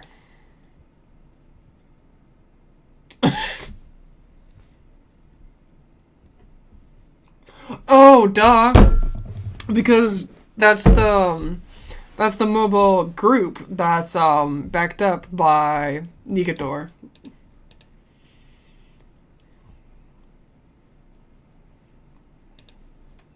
Got all figured out.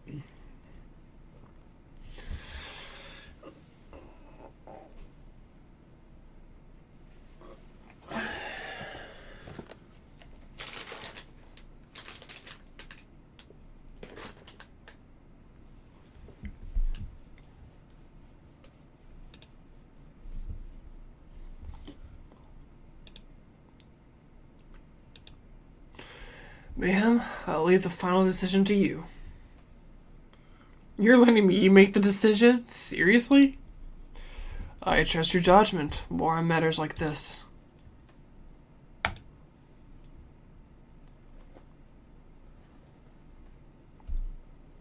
Hell yeah!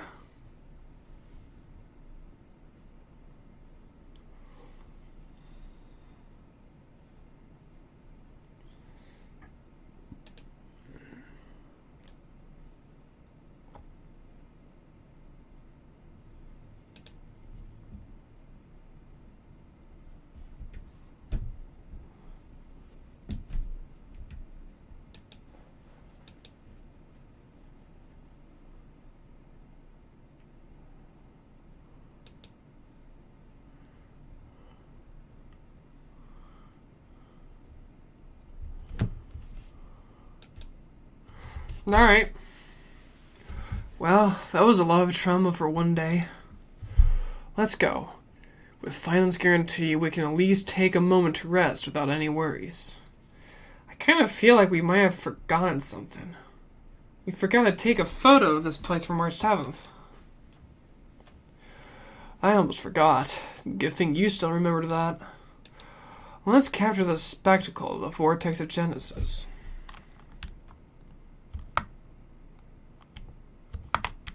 Yeah, this sucker is huge. Alright. Just like that. That's a pretty picture. Alright. How do we head out? I mean, obviously you can TP. I don't want to, though. Creepy. I'm leaving.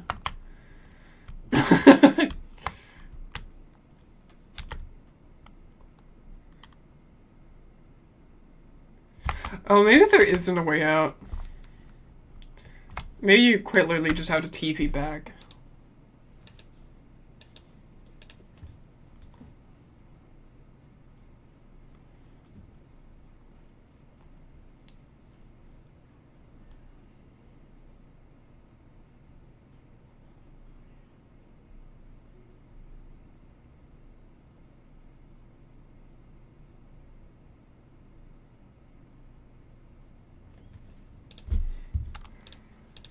Oh my gosh.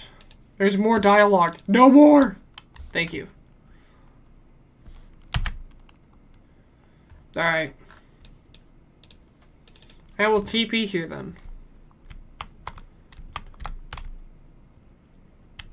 I like to tie people in my dream. Yeah, we know someone does now. So much has happened today. What? Do I have something on my face? Today you talked more than you did in the entire 3 worlds before this. Well, since the talkative one isn't around, someone else has to take her place. But it's been a long day for me too, so let's get through the review quickly. Agreed. By estimation, it took us about 20 system hours to figure out the current conditions on Amphoreus and build connections with the locals. A pretty good start. But I feel there's more to everything than meets the eye. Even the Christos heirs themselves aren't as unified as we imagined. We're still looking at things through a clouded lens. Goliath's verbal attack on us was also quite sudden. There might be a reason behind it. With all these doubts in our minds, we can only just do our best. There's no right answer to the Trailblaze after all. All we can do is dive into this world and take things one step at a time. Plenty of questions are still up in the air, but my brain is too tired to handle them. Finon's right. Let's call it a day and save them for tomorrow.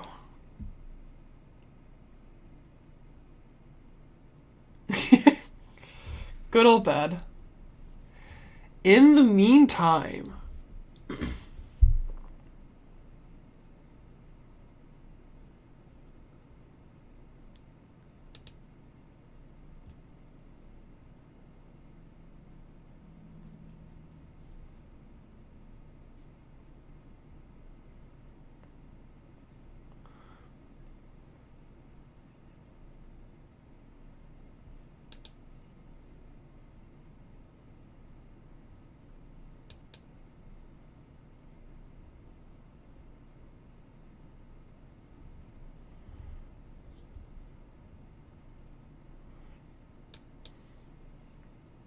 Oh, it was a test. I knew she was a sweetheart. Yeah.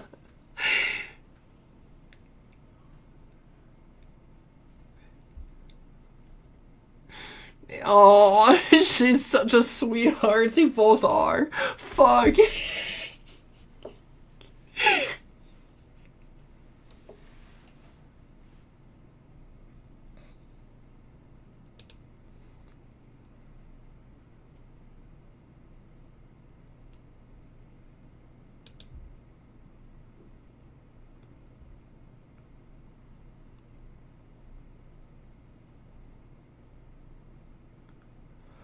Yo, she is way smarter than you think she is. She is like a fucking leader, dude. Oh my gosh. I'm pulling her.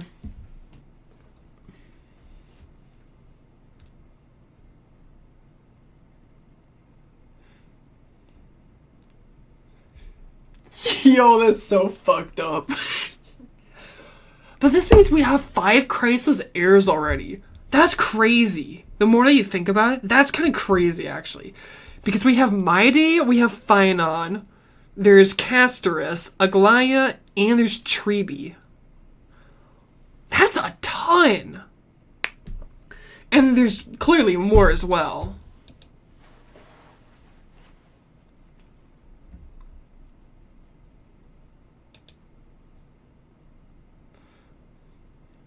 Of course.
Alright.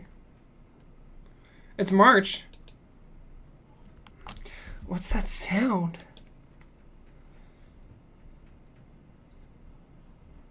Oh no, it's not. It's Mem. Who's talking?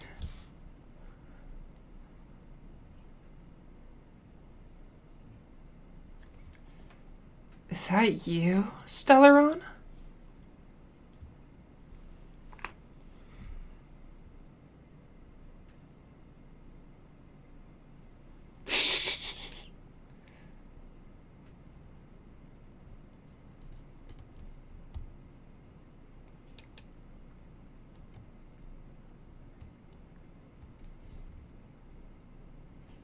Guys, there's a Pokemon.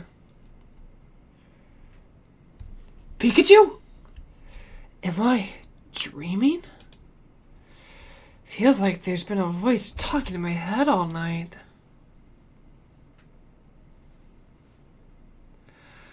I should probably mention this to Don Hung. Ah, jeez.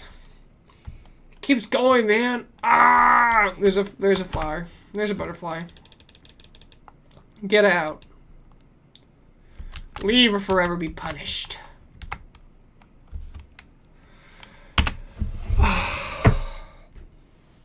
It keeps going, dude.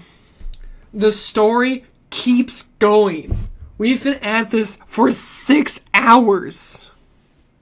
Okay, that's a lie, because I think the first half hour was dedicated to Genshin Impact. So we've been going at this for roughly 5.5 hours. Because we started at 1. It's 7. 7:20. I need food. I am hungry, actually. So, here's the plan. The plan is simple. We are going to pause momentarily, and I will be coming back. I will be getting food, but for the time being, I'm going to stop the stream, and then we'll start this right back up once I've picked up food. I'm going to go grab noodles. I'm like fucking famished, so yeah, that's the plan. I don't even know if there's a bus that's going to take me there or not, honestly. I'm gonna look quickly, and then we'll just kind of make plans from there, you know?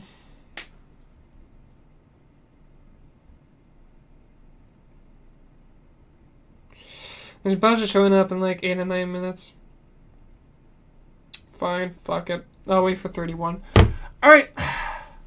So, okay, you know what? Let's do a quick recap. Thoughts. Version 5.4, I'm genuinely excited for now, honestly. Yume Mizuki, I want to pull for her. I'm not going to pull for her. I'm honestly going to either save her for Risley, Miko, or Capitano, if Capitano even shows up. And I hope to God he shows up. I'm so desperate. And I love him so much. I love him to death. So that's awesome. So far, Amphoreus, lots of lore that we've been reading through, lots of tiny little side quests and activities that we've done that have been really fun, and then the story's just really, I don't know, I enjoy it so far. We haven't done too much so far in the story, but what we have done, I've found to be fun. I actually don't have an issue voicing Dan Hung whatsoever, honestly, and just getting to interact and getting to learn and meet all these characters and just do all these crazy things has been a lot of fun. So I'm really enjoying this right now, and yeah, I'm excited to honestly get through this chapter, or let's get through this first act. There's gonna be so many more going forward. There's gonna be at least 6 more versions. 6 more is huge. It's crazy. So yeah, I'm really excited going forward with this. And yeah, it's going on about 7:30 right now, so expect me to be back by, we're going to say hopefully by 8 o'clock, but if not, 8:20, 8:15, 8:30. So just expect me to be around in at least half an hour to an hour from now. That's about it. I will see everybody when I pop on back. Take it easy.